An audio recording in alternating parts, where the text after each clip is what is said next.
สวัสดีครับเฮ้ยทำไมอยู่ดีตัวพี่บิ๊กโผล่มาอ้าว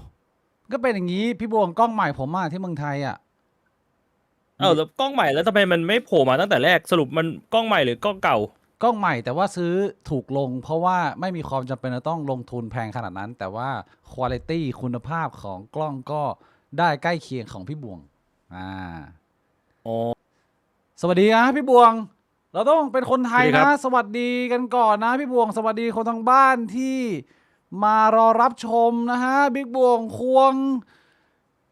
กระโปก ควงกระโปรงแล้วมันจะไม่จุกเหรอพี่บิ๊กไม่จุล้อก็บริหารไปเฮ้ยผูอันนี้ถ้าพูดถึงเรื่องคำนี้นะอันนี้ผมต้องมาแชร์เลยพี่บวงเป็นประสบการณ์ใหม่เพิ่งเกิดขึ้นกับผมอาทิตย์นี้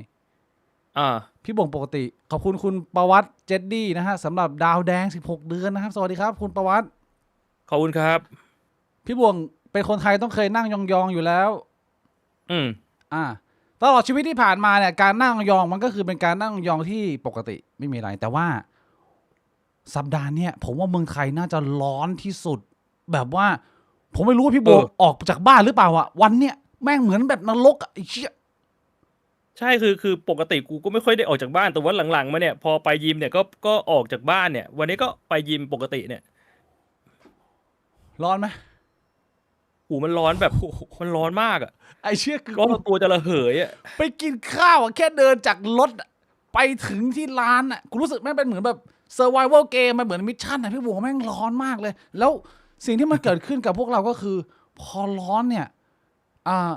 ปฏิกิริยาในร่างกายลูกอัณฑะมันก็พยายามจะดีดตัวออกห่างจากร่างกายเราเพราะว่าเดี๋ยวมันเสียชีวิตหมายถึงว่าสิ่งมีชีวิตเซลล์สิ่งมีชีวิตอสุจิที่เขาต้องปกปักรักษาเนี่ยเขาก็ทำการยืดออกมาพี่บวงแล้วกูอะ ขัดขอบห้องน้ำวันนี้คือกูอากาศร้อนมากกลับมากินข้าวราดน้ำยาไว้อยากจะขัดให้แบบว่าขอบมันสะอาดสะอ้านอะไรเงี้ยเราก็ลงน้ำยาไว้ผมรู้สึกว่าเป็นครั้งแรกในชีวิตที่บุงเทสสวัสดีครับตัวดีฮะโอ้โหมึงมาตรงจังหวัดพันช์ไลน์กูพอดีเลยเด็กเฮียขอบคุณคุณ SGM Creator นะฮะ50 บาทพี่บวงดูผอมลงนะกอตอใหญ่ขึ้นไหมครับกอดอมันก็เท่าเดิมนะ อืมขอบคุณคุณthis is fine ด้วยครับสำหรับsupport เดือนที่7ขอบคุณครับขอบคุณ Big Dick J ด้วยครับสำหรับผู้สนับสนุนเดือนที่16แล้วฮะขอบคุณมากฮะ กลับเข้าเรื่องทำไมสรุปทำไมมันเป็นครั้งแรกที่มันทำไมมันเป็นครั้งแรกที่ระหว่างผมนั่งยองๆขัดขอบพื้นห้องน้ำอยู่เนี่ยไข่ผมมันสัมผัสกับพื้นดิน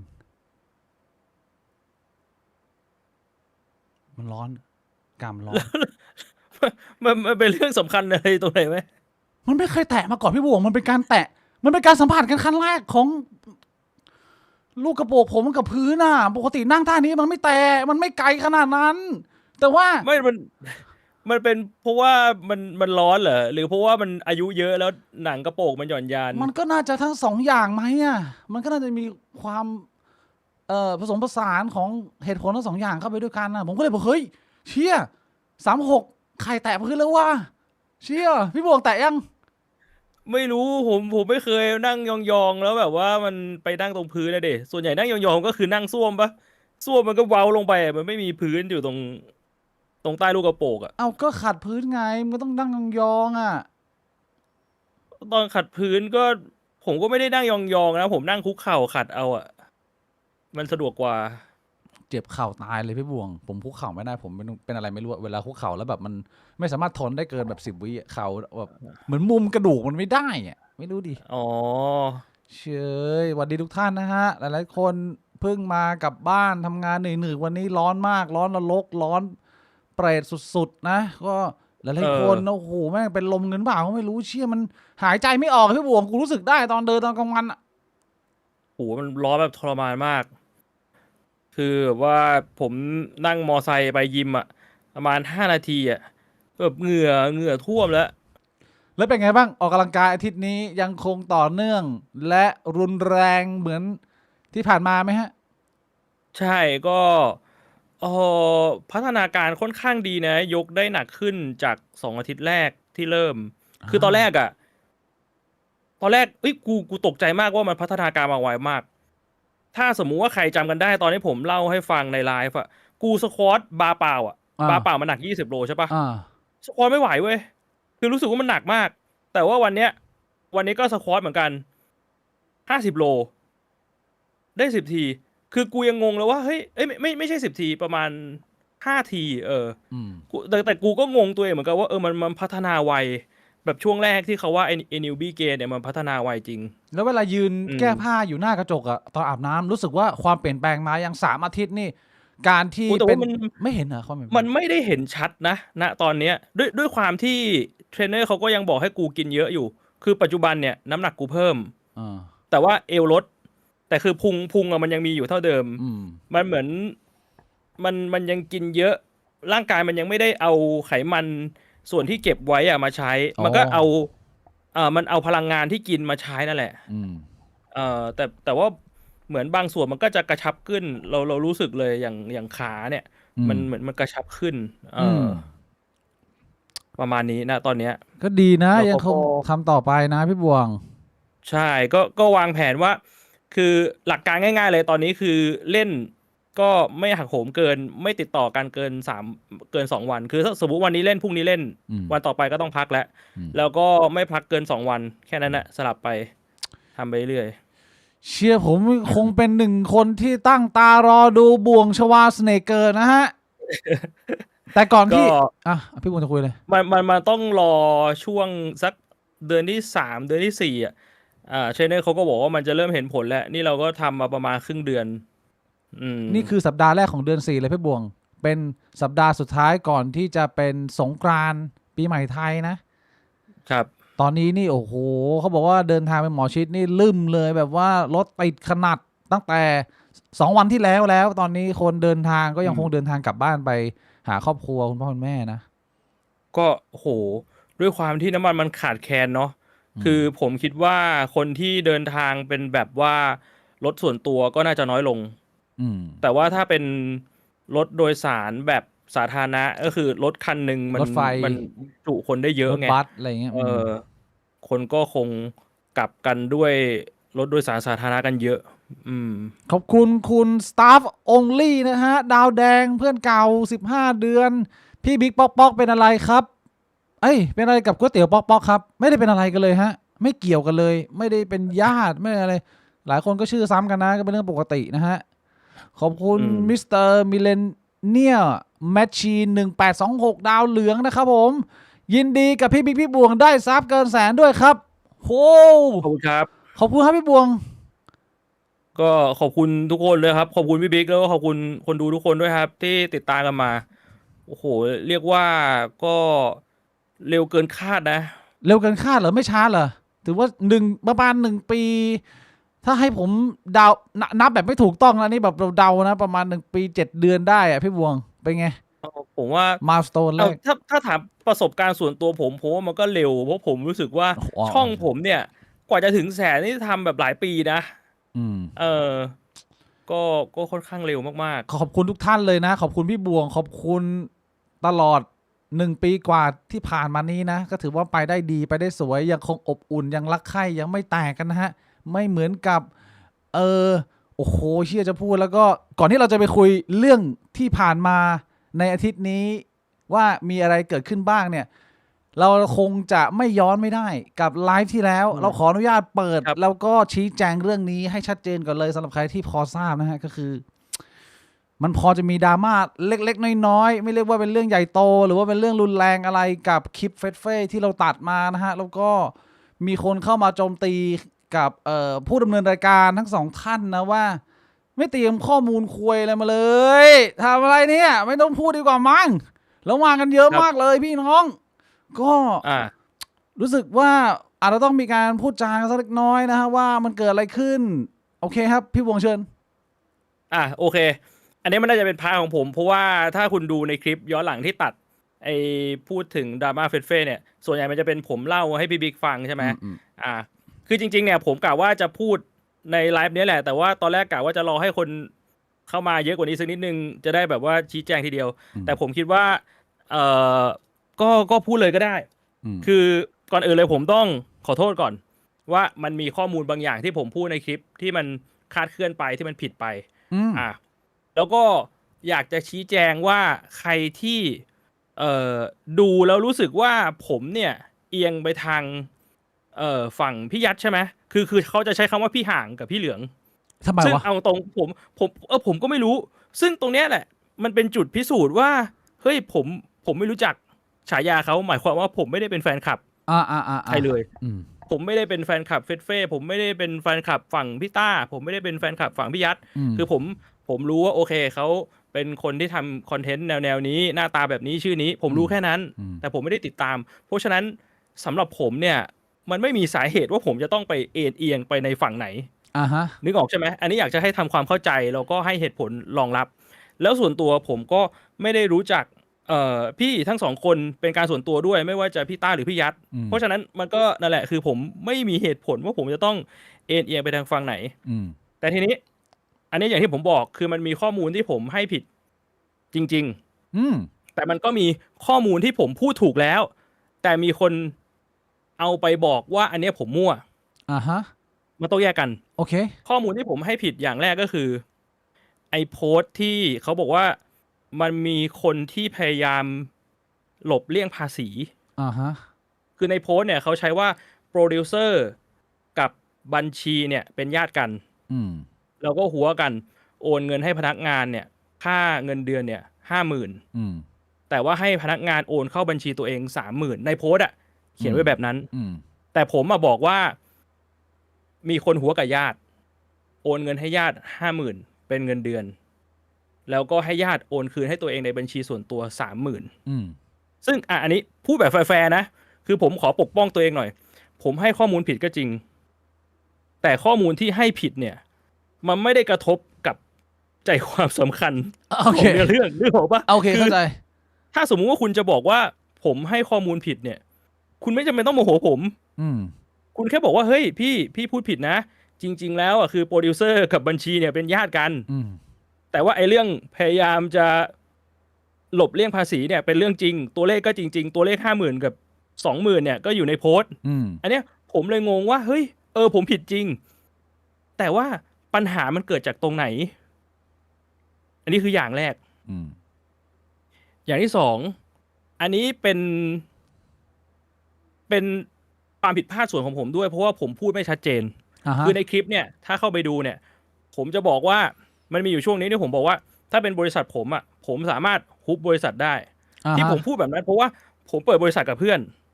แล้วผมถือหุ้นใหญ่สุดผมเป็นกรรมการจะมีสิทธิ์ที่จะสามารถไปแจ้งกับกรมพัฒน์ได้ว่าโอเคมันมีการโอนหุ้นกันแต่สุดท้ายข้างหลังมันก็ต้องทำให้ถูกต้องนะอันนี้คือสิ่งที่ผมพูดแต่ผมคิดว่าคนบางส่วนที่ดูคือเขาไม่ได้ทราบว่าผมเปิดบริษัทกับเพื่อนแล้วผมเป็นกรรมการเขาคงเข้าใจว่าผมพูดเข้าข้างฝั่งพี่ยัดว่าพี่ยัดจะทำแบบนั้นก็ไม่ผิดแต่จริงๆไม่ใช่อันนี้คือผมยอมรับว่ามันเป็นความผิดพลาดในส่วนของผมด้วยที่ผมพูดไม่เคลียร์ซึ่งมันอาจจะทำให้ตรงนี้แหละเป็นจุดที่ใครหลายๆคนมองว่าผมเล่าแล้วมันฟังดูแบบเข้าข้างพี่ยัดซึ่งมันไม่ใช่นี่ผมอยากจะอธิบายเพิ่มเติมก่อนชัดเจนโอเคคือความเป็นจริงเนี่ยในช่องเฟซเฟ่เนี่ยไอคลิปล่าสุดเนี่ยมันเป็นคลิปที่เขาเอาไอใบจำนวนผู้ถือหุ้นมาโชว์แล้วข้างบนก็เขียนว่าบริษัทเฟซเฟ่โปรดักชั่นจำกัดใช่ไหม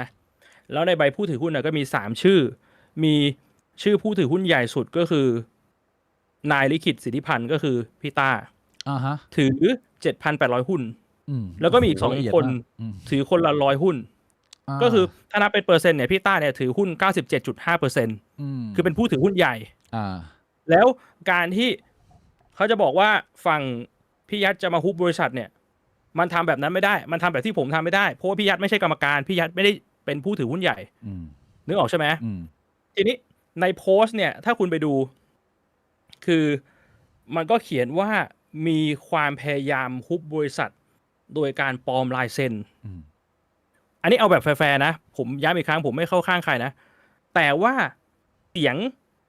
กับภาพในคลิปไม่ได้มีหลักฐานถึงการปลอมลายเซ็นนะเพราะฉะนั้นเนี่ยในเมื่อผมไม่เห็นหลักฐานจะให้ผมเชื่อใครมันก็ทำไม่ได้ อืม ถ้าจะให้ผมอยู่ตรงกลางถูกไหม ใช่ อันนี้เอาแบบแฟร์ อืม ๆอ่ะทีนี้มาอีกเรื่องหนึ่งก็คือเรื่อง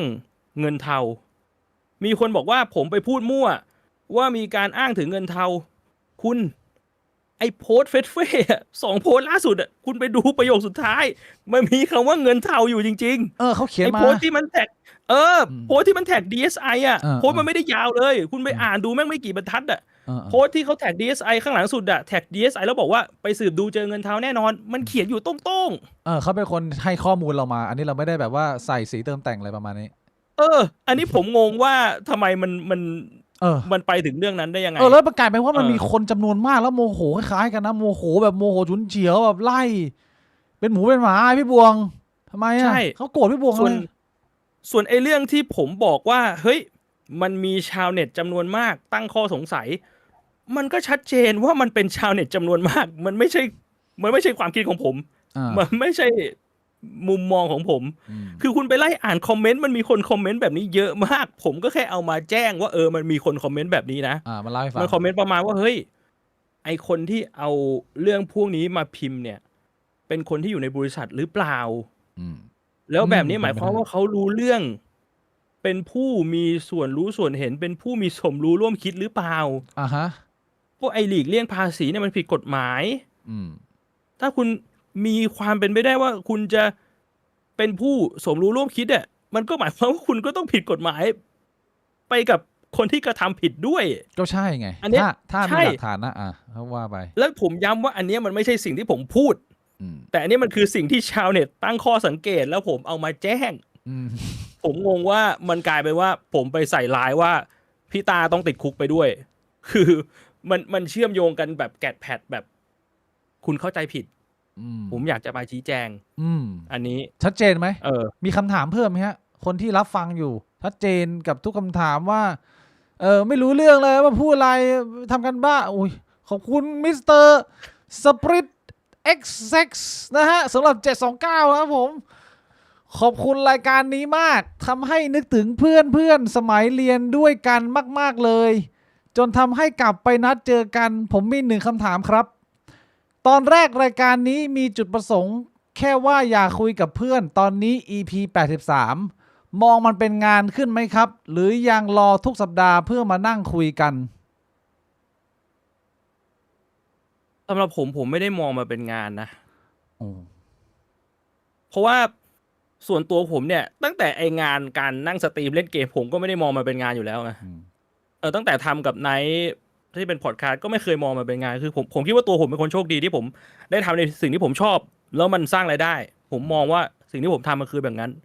ผมไม่ได้นิยามว่ามันคืองานแต่ผมไม่รู้ในมุมพี่บิ๊กคือยังไง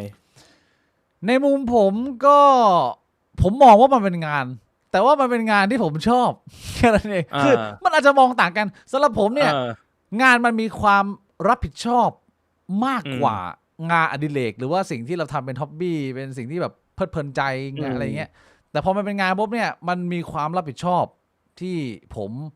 ไม่สามารถถอดความรู้สึกนี้ออกไปได้ แต่ว่ามันเป็นงานที่เราทำแบบไม่ได้เหมือนทำงาน มันก็เลยมันเป็นฟิลนั้นฟิลประมาณนี้พี่ผมมันเข้าใจไหมคืออาจจะคล้ายๆกันนะคิดว่าคำตอบของพี่บิ๊กกันมันน่าจะใกล้เคียงกว่ามันเหมือนถ้าสมมุติว่าคุณเป็นพนักงานเซเว่นอะถามว่าทำงานไหมก็ทำงานเหมือนกันแต่ถ้าสมมุติทุกเช้าคุณตื่นมาแล้วคุณอยากไปทำงานมากอะมันน่าจะเป็นอารมณ์นั้นอะนึกออกปะไอสิ่งที่เราทำมันก็คงจะเรียกได้ว่างานอะแต่ว่านั่นมันเป็นความที่แบบเราอยากจะทำอะเราไม่ได้รู้สึกว่าแบบไอ้เชี่ยต้องมาทำอีกแล้วหรอวะมันเป็นความรู้สึกนั้นนะครับครับผมก็ขอบคุณมากเลยนะฮะสำหรับการสนับสนุนที่อิ่มเอมนะฮะสำหรับสงกรานต์ไทยแล้วก็ขอบคุณคุณสวีตี้พีซี100พูดจากข้อมูลในเฟซทั้งนั้นและข้อมูลก็มาจากพวกมึงชาวเน็ตทั้งนั้นนั่นแหละของงี้มานั่งเทียนพูดไปเรื่อยพี่เหลืองพี่ห่างเขาก็มาฟ้องพี่2 คนแล้วอันนี้คือโมโหเหรอหรือยังไงขอบคุณมากนะฮะคุณก็คือจริงๆอ่ะมันก็อย่างที่คุณสวิตตี้พีซีบอกอ่ะไอ้เรื่องเนี้ยคือมันเป็นเรื่องที่ถ้าตามข้อเท็จจริงกันนะคือฝั่งพี่ยัดอ่ะไม่ออกมาพูดเลยเงียบมากเลยพี่บุ๋มแบบว่าส่วนฝั่งพี่ต้าออกรายการแล้วก็พูดถึงเรื่องนี้รัวๆมันแปลกนะแล้วคือ มึงจะให้กูหาข้อมูลจากไหนอ่ะไอ้ที่มึงบอกว่าข้อมูลกูมั่วแล้วมึงไปรู้มาจากไหนว่าข้อมูลอันไหนมันจริงอ่ะคือเพราะว่าฝั่งหนึ่งแม่งไม่พูดเลยอีกฝั่งหนึ่งแม่งพูดรัวๆมันมีแค่นั้นนะผมงงกับเรื่องนี้มาก เขาอาจจะต้องการประมาณว่าพี่บวงมึงต้องรู้มากกว่าที่พวกกูรู้เลยว่าถ้าเกิดว่ามึงจะทำรายการอ่ะมึงรู้ คื เท่า อกูต้องปลอมตัวไปเป็นแบบอสุจิในกระโปรงของใครสักคนหนึ่งอ่ะแล้วก็ไปฟังไปรู้ไปดูเลยว่าแม่งทำอะไรกันทุกวินาทีอ่ะผมถึงจะหาข้อมูลที่แม่งตรงได้อ่ะ อ้าวคนเรา ไอคลิปล่าสุดที่ออกมาผมยังบอกเลยว่า ไอเชี่ยเสียงภาพ กับไอแคปชั่นที่เขียนน่ะแม่งยังไม่ตรงกันเลย มึงยังใช้คำว่าหลักฐานไม่ได้เลยอ่ะ มันไม่มีหลักฐานที่อะไรทั้งนั้นอ่ะเรื่องเนี้ยคือถ้ามึงจะพูดเรื่องเนี้ยก็คือมึงพูดแบบGossip Girlอ่ะพูดแบบเฮ้ยมึงได้ยินอะไรวะเฮ้ยมึงได้ยินอะไรมามันพูดได้แค่นั้นเว้ย ก็ใช่ไงก็เหมือนกับที่เขาหลายคนเขาเคยพิมพ์จำได้พี่บวงเขาบอกว่ารายการนี้แม่งก็ไม่ต่างกับเหมือนกระเทย2 คนมานั่งคุยกันอ่ะกระเทยนั่งเมาส์กันอ่ะ มันก็เป็นเรื่องจริง แต่ว่าแค่ไม่ได้ ผมก็ไม่เถียงนะ แค่เพราะว่าผมไม่ได้เป็นกระเทยแค่นั้นเองผมเป็นผู้ชาย ใช่ แต่ว่ามันก็คือ คือคนเราแม่งสัตว์สังคมอ่ะมานั่งคุยกันอ่ะ คุณจะให้ผมคุยกันเรื่องอะไรวะ มันก็ต้องคุยกันเรื่องคนอื่น ไม่ก็เรื่องตัวเองปะ ก็ใช่ ซึ่ง ก็คุยไปเรื่อย ในรายการคุณก็จะเห็นว่าผมกับพี่บิ๊กก็จะคุยกันเรื่องของพวกเราเองบ้างแบบเฮ้ย อ่า ตอนเด็กๆเป็นยังไงชีวิตตอนนี้บ้านผมป้ามาอยู่มีดราม่านู่นนี่นั่น อ่า กับเรื่องคนอื่นไอ้เหี้ยเราก็คุยกันอยู่แค่2 เรื่องเนี้ย มันจะคุยเรื่องอะไร ก็ มนุษย์ cover อะ หมดแล้วอะพี่บวงฮะอุ้ย คือ เดี๋ยวพี่บวงอย่าเพิ่งพูดเงินมาพี่บวงขอบคุณคุณ How to 7036 40 บาทนะฮะแวะมาสนับสนุนครับ แล้วก็คุณกาวูนาเอ็มนะครับผมมาอัปเดตครับที่เคยด่าเพื่อน ได้ไปขอโทษและคุยกับเพื่อนแล้ว แลกเปลี่ยนเรื่องราว และรู้สึกเหมือนยกภูเขาออกจากอก ขอบคุณมากๆครับ ทั้งแชททั้งพี่ๆทั้งสองเชี่ย โอ้ พี่บุญยังจำได้ไหมเนี่ยน้องคนนี้สุดตัดสินใจมีความกล้าหาญ จะได้ ไปขอโทษ ก็ เพื่อน ยินดี นะ ด้วยครับ ยินดีด้วย เยี่ยมยอดไปเลยว่า น้องชายนายทำดีมากเลยนายแบบเยี่ยมไปเลยพี่บวงดูจู2 ทีนะฮะ ขอบคุณคุณสปริตเอ็กเซ็กอีก1 รอบนะ349อีก1 คำถามครับพี่บวง EP 1 จากพี่บวงที่มีความคิดเห็นเรื่อง unconditional love ไม่มีจริงและพี่ไม่เคยมีสัตว์เลี้ยง ปัจจุบันจอมมารมีลักกี้มองว่าเป็นความสัมพันธ์นายบ่าวไหมครับเพิ่งทันรายแรกเลยครับโอ้โหคำถามนี้ให้พี่บวง อา นะ จจะไม่ได้อัปเดตนานลักกี้ไม่ได้อยู่กับผมแล้วนะฮะ หุย แต่ว่ายังมีชีวิตอยู่บนโลกนี้นะยังไม่ได้เสียนะ อ้าว คื ทำ อ ไมพี่บวง คือผมเนี่ยเป็นก่อนหน้านี้ผมคบกับปิ่นแล้วปิ่นน่ะเลี้ยงลักกี้แล้วปิ่นเขาก็เอาลักกี้มาอยู่บ้านมันอยู่ด้วยกัน แต่ว่าปัจจุบันเนี่ยผมไม่ได้คบกับปิ่นแล้วลักกี้เขาก็กลับไปอยู่บ้านปิ่นเท่านั้นครับก็ส่วนเรื่อง unconditional love เนี่ยมันก็ชัดเจนเลยคือลักกี้มาวันแรกมากัดผมอะแล้วผมก็ให้อาหารมันเรื่อยๆจนมันแบบว่ามาขออาหารผมอะอันนี้ถ้าไม่เรียกว่า conditional love จะเรียกว่าอะไรถ้าผมไม่ให้อาหารมันอะมันจะมาขออาหารผมไหมมันก็ยังมองว่าผมเป็นแบบคนที่แบบว่าอยู่ในพื้นที่ของมันแล้วมันไม่ชอบอะถูกป่ะมันยกตัวอย่างชัดเจนเลยลักกี้เนี่ยสรุปไม่เปลี่ยนนะเหมือนเดิมนะเชี่ยขอบคุณอีกพี่บวงขอบคุณหน่อยขอบคุณคุณ just Marditer เหรอชื่ออะไรครับเนี่ยสำหรับ100 โดครับแผนล่าท้าผีของพี่บวงยังมีอยู่ไหมครับจะมีโอกาสได้ดูพี่บิ๊กพี่บวงไลฟ์พอดคาสต์ล่าท้าผีไหมครับก็เนี่ยไอ้หมื่นเนี่ยกำลังหาสถานที่แบบบ้านล้างไปล่าท้าผีอยู่เนี่ยหมื่นมาไทยพี่บิ๊กไปไหมถ้าพี่หมื่นหาสถานที่ได้แล้วไปล่าท้าผีไปได้ผมสบายอยู่แล้วมันไม่มีจริงไงผมบอกไงผีไม่มีจริงก็ไปเดินจิวๆคุยกันแบบเดินแบบเฮ้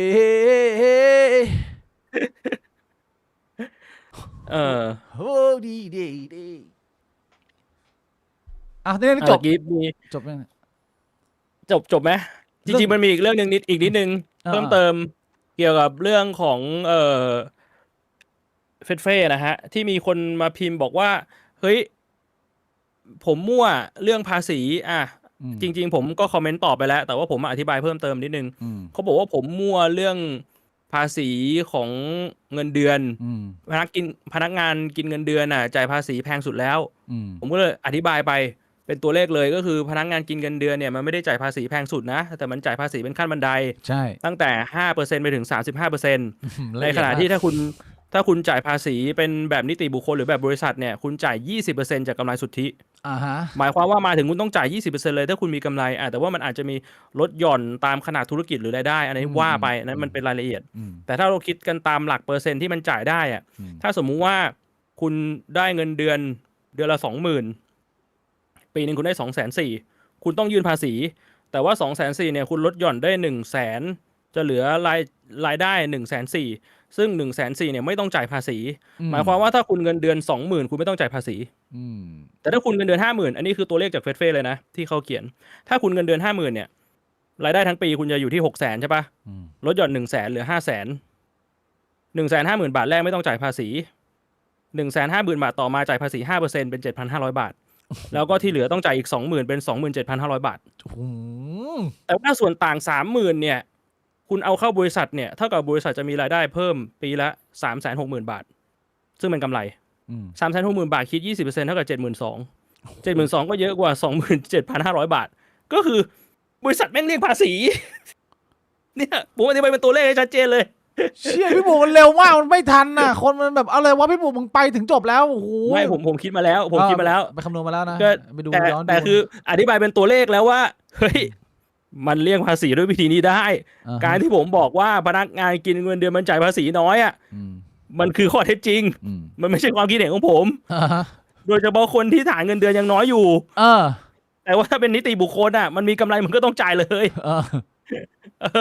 รบกวนจิตใจไหมมีคนมาโอ้โหคอมเมนต์แบบหลายร้อยนะพี่บวงถล่มทลายรบกวนจิต คือ ใจ ถ้าเข้ามาผมพูดตามตรงว่าถ้าเข้ามาคอมเมนต์ว่าข้อมูลผมที่ให้เนี่ยมันผิดแล้วเขาก็บอกว่าเอ้ยมันผิดเพราะอะไรแล้วข้อมูลที่ถูกมันคืออะไรเอ้ยผมโอเคแล้วถ้าหลังจากนั้นจะด่าผมซะหน่อยเนี่ยผมก็ว่ามันก็ยังโอเคก็คืออย่างน้อยๆคือเขามาบอกว่าสิ่งที่ถูกคืออะไรสิ่งที่ผิดคืออะไรแบบชัดเจนแต่ถ้ามาแบบเฮ้ยมึงมั่วแต่จริงๆผมไม่ได้มั่ว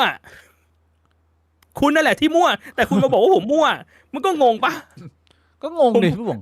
จะให้ผมรู้สึกไงวะเหมือนสมมุติผมขับรถอยู่แล้วคุณมาขับรถชนผมแล้วผมเปิดประตูลงไปคุณมาชี้หน้าบอกว่าเฮ้ยมึงขับรถชนกูได้ไงไอ้คุณไม่งงเหรองงดิคุณก็ต้องงงถูกป่ะคนเหี้ยอะไรมึงขับรถชนกูแล้วลงมามึงมาชี้หน้าด่าว่ากูขับรถชนมึงอีกมันก็ต้องงงดิคือทั้งนี้ทั้งนั้นเนี่ยผมว่าผมชี้แจงแล้วนะว่าส่วนไหนที่ผมพูดผิดผมชี้แจงแล้วผมก็ขอโทษโอเคตรงนี้พูดผิดให้มันชัดเจนแต่นั่นแหละมันมีคนที่เข้ามานัวเยอะนะโหก็งงเชื่อก็เรียกว่าถ้าไม่จบอยากจะจัดกับพี่บวงต่อก็เจอกันใต้ไลน์เนี่ยกดไปดูคอมเมนต์เนี่ยเป็นไงเอาดิแล้วถ้ามันมีข้อมูลอะไรที่คุณบอกว่าผมมั่วอีกงั้นผมก็ต้องถามคุณกลับแล้วคุณไปรู้อะไรมาก็มาแชร์กันดิข้อมูลที่แม่งมีอยู่ในเน็ตแม่งมีคนเล่านิทานอยู่ฝ่ายเดียวคุณจะให้ผมไปเอาข้อมูลมาจากไหนวะหลักฐานแม่งก็ไม่มีแม่งพี่บอกไอ้ที่เขาบอกว่าอันนี้จะหาว่าผมมั่วอีกไม่ได้นะเพราะว่านี้คือมาจาก Facebook ของคุณลิขิตเลยนะเขาบอกว่าเนี่ยเอากะหรี่มาสวิงในออฟฟิศเนี่ยแต่ว่าให้เขาจ่ายคนเดียวไอ้ที่นี่มีหลักฐานไหมผมเอามาเล่าเนี่ยผมต้องมีหลักฐานไหมผมต้องมีกล้องวงจรปิดของเขาไหมเขาพิมพ์มารู้ว่าพี่บวงอยู่ในตู้หรือเปล่าพี่บวงกำลังอยู่ในตู้แอบชักว่าไม่ใช่นะโอ้โหมันต้องมีสลิปโอนเงินไหมเนี่ยว่าแบบเขาโอนไปให้กะหรี่จริงๆผมจะไปหามาจากไหนถ้าต้องมีผมถามซิแม่งผมอยากจะรู้มึงจะไปหาหลักฐานกันมาจากไหนชัดเจนอันนี้เรียกว่าตอบแบบครบถ้วนแล้วนะคุยกันไม่น่าส่วนเรื่องที่ถามว่าแบบเฮ้ยทำรายการแบบนี้มันเกาะกระแสหรือเปล่าผมก็ต้องเรียนตามตรงว่าก็ใช่ครับมันก็เกาะกระแสนะมันก็ต้องถามว่าแล้วมันมีอะไรไม่เกาะกระแสบ้างก็ทำคอนเทนต์ตัวเองเนี่ยพี่ผมก็แบบเล่าเรื่องหยีโกอะไรเงี้ยเนี่ยพูดเรื่องตัวเองไม่ต้องพูดเรื่องคนอื่นเงี้ยได้ไหมครับบอกเงี้ยสมมติมันก็ทำได้แต่ว่ามันพูดเรื่องคนอื่นไม่ได้เลยเหรอพูดได้แต่ว่าต้องศึกษามาดีก่อนต้องรู้แบบเหมือนมึงเป็นอสุจิในไข่เขาว่าถ้าแบบมึงไม่เป็นอสุจิในไข่เขาทีหลังผมจะไปหามาก่อนเลยสลิปโอนเงินให้บัญชีกะหรี่เนี่ยผมจะไปหามาก่อนเลยถ้าผมจะมาพูดเรื่องเอากะหรี่มาสวิงเนี่ยมันไม่มีสลิปพี่บัวเขาจ่ายเงินสดโอนแบบคือกะหรี่เขาไม่ค่อยอยากได้เงินสดกันหรอกจริงเหรอก็โอนแปลกเหมือนกันนะทำไม ผมเคยแบบเฮ้ยเอาเงินสดไหมเขาบอกไม่อยากได้เงินโอน หุย แต่ผม พี่บุ๋มไปบอกใคร ผมก็ เอาเงิน งง สดไหมไปคุยกับใครพี่บุ๋มไปคุยกับใครมา เอาก็ไปฟิลแฟนนะแบบเนี้ย จริงเหรอนี่พูดจริงเรื่องจ ฟิ ริ ล ง แฟน ปะ ที่ เนี่ ดาวย แอสตาพี่บิ๊ก นี่เรื่องจริงเหรอเรื่องจริงที่ดาวแอส ที่ดาว ตา แอสตา แล้วพี่บุ๋มก็บอกเขาว่าเงินสดหรือโอนครับมีบัตรสมาชิกอย่างเงี้ยเหรอ เขาบอกว่าไม่เอาเงินสด เอ้ามันก็ไม่แปลกพี่บุ๋มใครมันจะอยากเก็บเงินสด ผม วะ งงไม่พี่บิ๊กคือเงินแนวเนี้ย มันรับเป็นเงินสดอะบางที รัฐบาลมันก็ไม่รู้บอกว่ามึงมีรายได้เท่าไหร่ อืม แต่ถ้ามึงโดยเฉพาะคุณเป็นตัวท็อปอะผมลองตีคร่าวๆนะคุณรับงานเวลาแบบ3 งาน อืม 3 งานเฉลี่ยว่าแบบ4,000 อืม 3 งานวันละ12,000เดือนหนึ่งก็ตีทำงาน15 วันก็ได้ อืม อันนี้คือแบบคนขี้เกียจเลยนะทำงาน15 วัน อืม 12,000คูณ15เท่าไหร่อ่ะคุณคูณไปดิ อืม 12,000คูณ15ได้เดือนละ180,000 เป็นไง ปีละ2,100,000โอ้โห คือมันไม่ใช่แค่ต้องจ่ายภาษีมันต้องจดแวดแล้วนะเว้ย เชี่ยเหมือนบริษัทแล้วนะ เออ ไอ้เชี่ยก็จิ๋มอันเดียวนี่แม่งเป็นบริษัท ผมก็เลยงงว่าแบบเฮ้ยผมก็ถามเขาบอกเอ้ยโทษนะ อืม อันนี้คุณรับเงินเป็นเงินโอนเนี่ย ผมไม่ติดหรอกแต่ว่า แล้วคุณไม่ต้องจ่ายภาษีเหรอ อืม เขาก็บอกเขาไม่จ่าย มันไม่ได้มัน ผมก็เลยแบบ ธุรกิจผิดกฎหมายอ่ะมันจะจ่ายยังไงวะ ผมก็งงว่า ถ้าเขาไม่จ่ายเนี่ย มันไม่โดนภาษีหัวบานเหรอวะ ก็ไม่แจ้งอ่ะมันก็คือทุกอย่างมันก็ผิดกฎหมายหมดในชีวิตเขาอ่ะการใช้ชีวิตเขามันคือผิดกฎหมายทุกสิ่งอ่ะมันก็เลยไหมมันเข้าไปอยู่ในโลกห่วงนั้นแล้วอ่ะ มันก็งงไง แล้วส ว่า รุ ถ้า ป คุณคิดว่ามันผิดกฎหมายคุณจะไม่จ่ายแล้วทำไมคุณไม่รับเงินสด อันนี้ ก็ คือที่งง เพราะถ้าเกิดว่าสมมติผมจินตนาการว่าผมเป็นคนขายบริการผมก็มองว่า คือกูไม่อยากเก็บเงินสดพี่บวงชีวิตอะเงินสดมันหายโอกาสหายโดนขโมยโดนจี้อะไรเงี้ยมันเยอะกว่าทำงานเขาเสี่ยงเนี่ยก็แล้วมันก็ไม่ได้เป็นตัวเล็กที่เยอะมากมึงไม่ได้เป็นตัวแบบโหจิ๋มมีเพชรเนี่ยแบบโหแพงมากถ้ามึงเอาแบบ1,500-2,000เอาโอนเข้ามาตึ้งๆมันไม่ได้แบบยอดเยอะถึงขนาดเป็นที่น่าสงสัยก็เรียกว่าปลอดภัยโอนตึกมาดีกว่า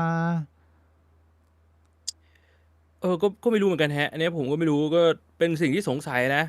ใครที่เป็นกะหรี่แล้วมีข้อมูลวงในก็ สมัครแอคหลุมมาชี้แจงกันหน่อยนะฮะอันนี้มันเป็นความสงสัยจริงๆ มันเป็นความขี้สงสัยของมนุษย์อะ สงสัยเรื่องภาษี เพราะว่า ของคนที่ขายบริการนะ ถ้าผมเข้าใจไม่ผิดเนี่ย ถ้าเงินได้ต่อปีมันเกิน2 ล้านอ่ะ อืม ธนาคารมันจะแจ้งกับสรรพากรเลยนะ ว่าเอ้ย คนนี้รายได้เกิน2 ล้านนะนี่มาร์กไว้เลยมึง แสด มาร์ ง กไว้ ว่า เลยไปเก็บภาษีด้วย มันไม่ได้มาในรูปของเป็นแบบว่าตัวเลขอย่างเดียวบางทีมันมาเป็นของบางทีมันมาเป็นไอเทมที่แบบว่าก ะหรี่ไม่ได้อยากได้ของพี่บิ๊กกะหรี่อยากได้เงิน กะหรี่ไม่อยากได้ของเหรอ เอาของไปทำอะไรอะมึ อ้าว งต้องเอาเงินมาแดกอะ ของไม่ขายได้รถเลิศอะไรพี่บวงห้องเฮิ่งคอนโดอ่ะไม่ได้เหรอ โอ้โหอะไรก็คือถ้าโอนมึงก็เสียค่าโอนอีกอะ โอ้โหเรื่องใหญ่นะแล้วของพี่บวงสรุปว่าพอฟิลแฟนแล้วเป็นไงพอโอนตึ้งตอนนั้นเท่าไหร่โอนไปเท่าไหร่ ก็แล้วแต่พี่บิ๊ก ไม่ก็อันนั้นน่ะที่พูดถึงอันนั้นน่ะไอ้คนนั้นที่ถามพี่บวงถามว่าพี่บวงโอนไปเท่าไหร่ แบบ2-3 พันอะไรอย่างเงี้ยมันก็มี โอ้โหตัวดีนะ แน่นป้า ก็แล้วแต่บางทีแบบว่า มีแบบโปรแบบ3 ชั่วโมง2 ชั่วโมงอะไรของเขาว่าไปอ่ะ อ้าวแต่ว่าประเทศไทยไม่มีการค้าบริการแบบพี่บวงทำผิดกฎหมายปะเนี่ยนี่ถือว่าเป็น ก็บอกว่าที่แอตตามันไม่ใช่เรื่องจริง อ๋อที่ดาวแอตตานะ2,000 อันนี้ เนี่ แบ ย บฝันว่าไปเจอกันที่ดาวแอตตาแล้วก็เอามาเล่าอันนี้เล่าฝันเฉย แล้วเสียวไหม ๆก็ในฝันก็เสียวๆนะ เสียวสบายนะ เออ อันนี้ขอบคุณคุณสุพนัทด้วยนะฮะสำหรับ69สวัสดีครับพี่บิ๊กไอบิด what the fuck แล้วก็ขอบคุณคุณอาแจกวรพล69เงินสดมีเบอร์แบงค์ตำรวจล่อซื้อได้เหมือนยาเสพติดคือยังไงนะเงินสดมีเบอร์แบงค์ อ๋อไอเงินสดอะแบงค์แต่ละใบมันจะมีรหัสอยู่ อืม ตำรวจมันล่อซื้อได้ อันนี้มีเคยพูดถึงว่าเขากลัวโดนตำรวจล่อซื้อเหมือนกัน โอ้ยตำรวจมันก็รู้อยู่แล้วแหละว่าใครขายไม่ขายมันมีคนออกมาเล่าออกมาแฉเยอะแยะว่าแบบตำรวจมันก็รู้หมดอะตรงไหนขายแล้วมันก็ไปเก็บค่าคุ้มครองอะไรประมาณเนี้ยแล้วก็ออกมาแฉแล้วก็มีโดนปี้ด้วยตำรวจแบบเข้าไปปี้คนไหนบอกมึงไม่จ่ายค่าคุ้มครองกูปี้เด็กมึงมีเด็กออกมาเขียนแบบว่าแจ้งตำรวจเมืองไทยเรื่องข่าวเยอะแยะไอ้เชี่ยนี่ไม่ได้พูดเล่นนะเนี่ยเรื่องข่าวจริงพี่บอกเคยได้ยินไหมเนี่ยรื่อง ก็เคยได้ยินมา ธรรมดา ก็ นะ เลยงงกันว่ามันยังไง ชัดเจนนะเรื่องพี่ต้ากับพี่ยันนะเราไม่มีปัญหาอะไรนะพี่ต้าพี่ยันไม่ต้องมาแบบว่า มาตั้งคำถามว่าเรามากมายแล้วก็เรียกว่าพูดไปตามเนื้อผ้านะชัดเจน ไม่คือถ้าสมมุติว่าพี่ต้ากับพี่ยัดมาดูคลิปแล้วมันมีเรื่องไหนที่ผิดเอาก็พี่ก็คนวงในที่สุดแล้วพี่ ก็บอก ชี้แจง เลยว่าอันไหนมันถูกต้องข้อมูลที่ถูกต้องมันเป็นยังไง ก็เล่ามาอะไร ถูก ประ ปะ มา ล่ะ ณนี้ ก็จะได้ชัดเจนกันไปเลย โอ้คุยเรื่องดราม่านี่เครียดนะ หลายคนเขาเพิ่งกลับมาจากที่ทำงานนะพี่บวงก็ตึงๆเจอคนที่ทำงานก็มีแต่คนรอบตัวก็มีแต่พวกหัวดอพี่บวงเข้าใจไหมเคยทำงานแล้วลายล้อมไปด้วยคนหัวดอไม่ชีวิตอึดอัดนะไม่อยากออกไปกินข้าว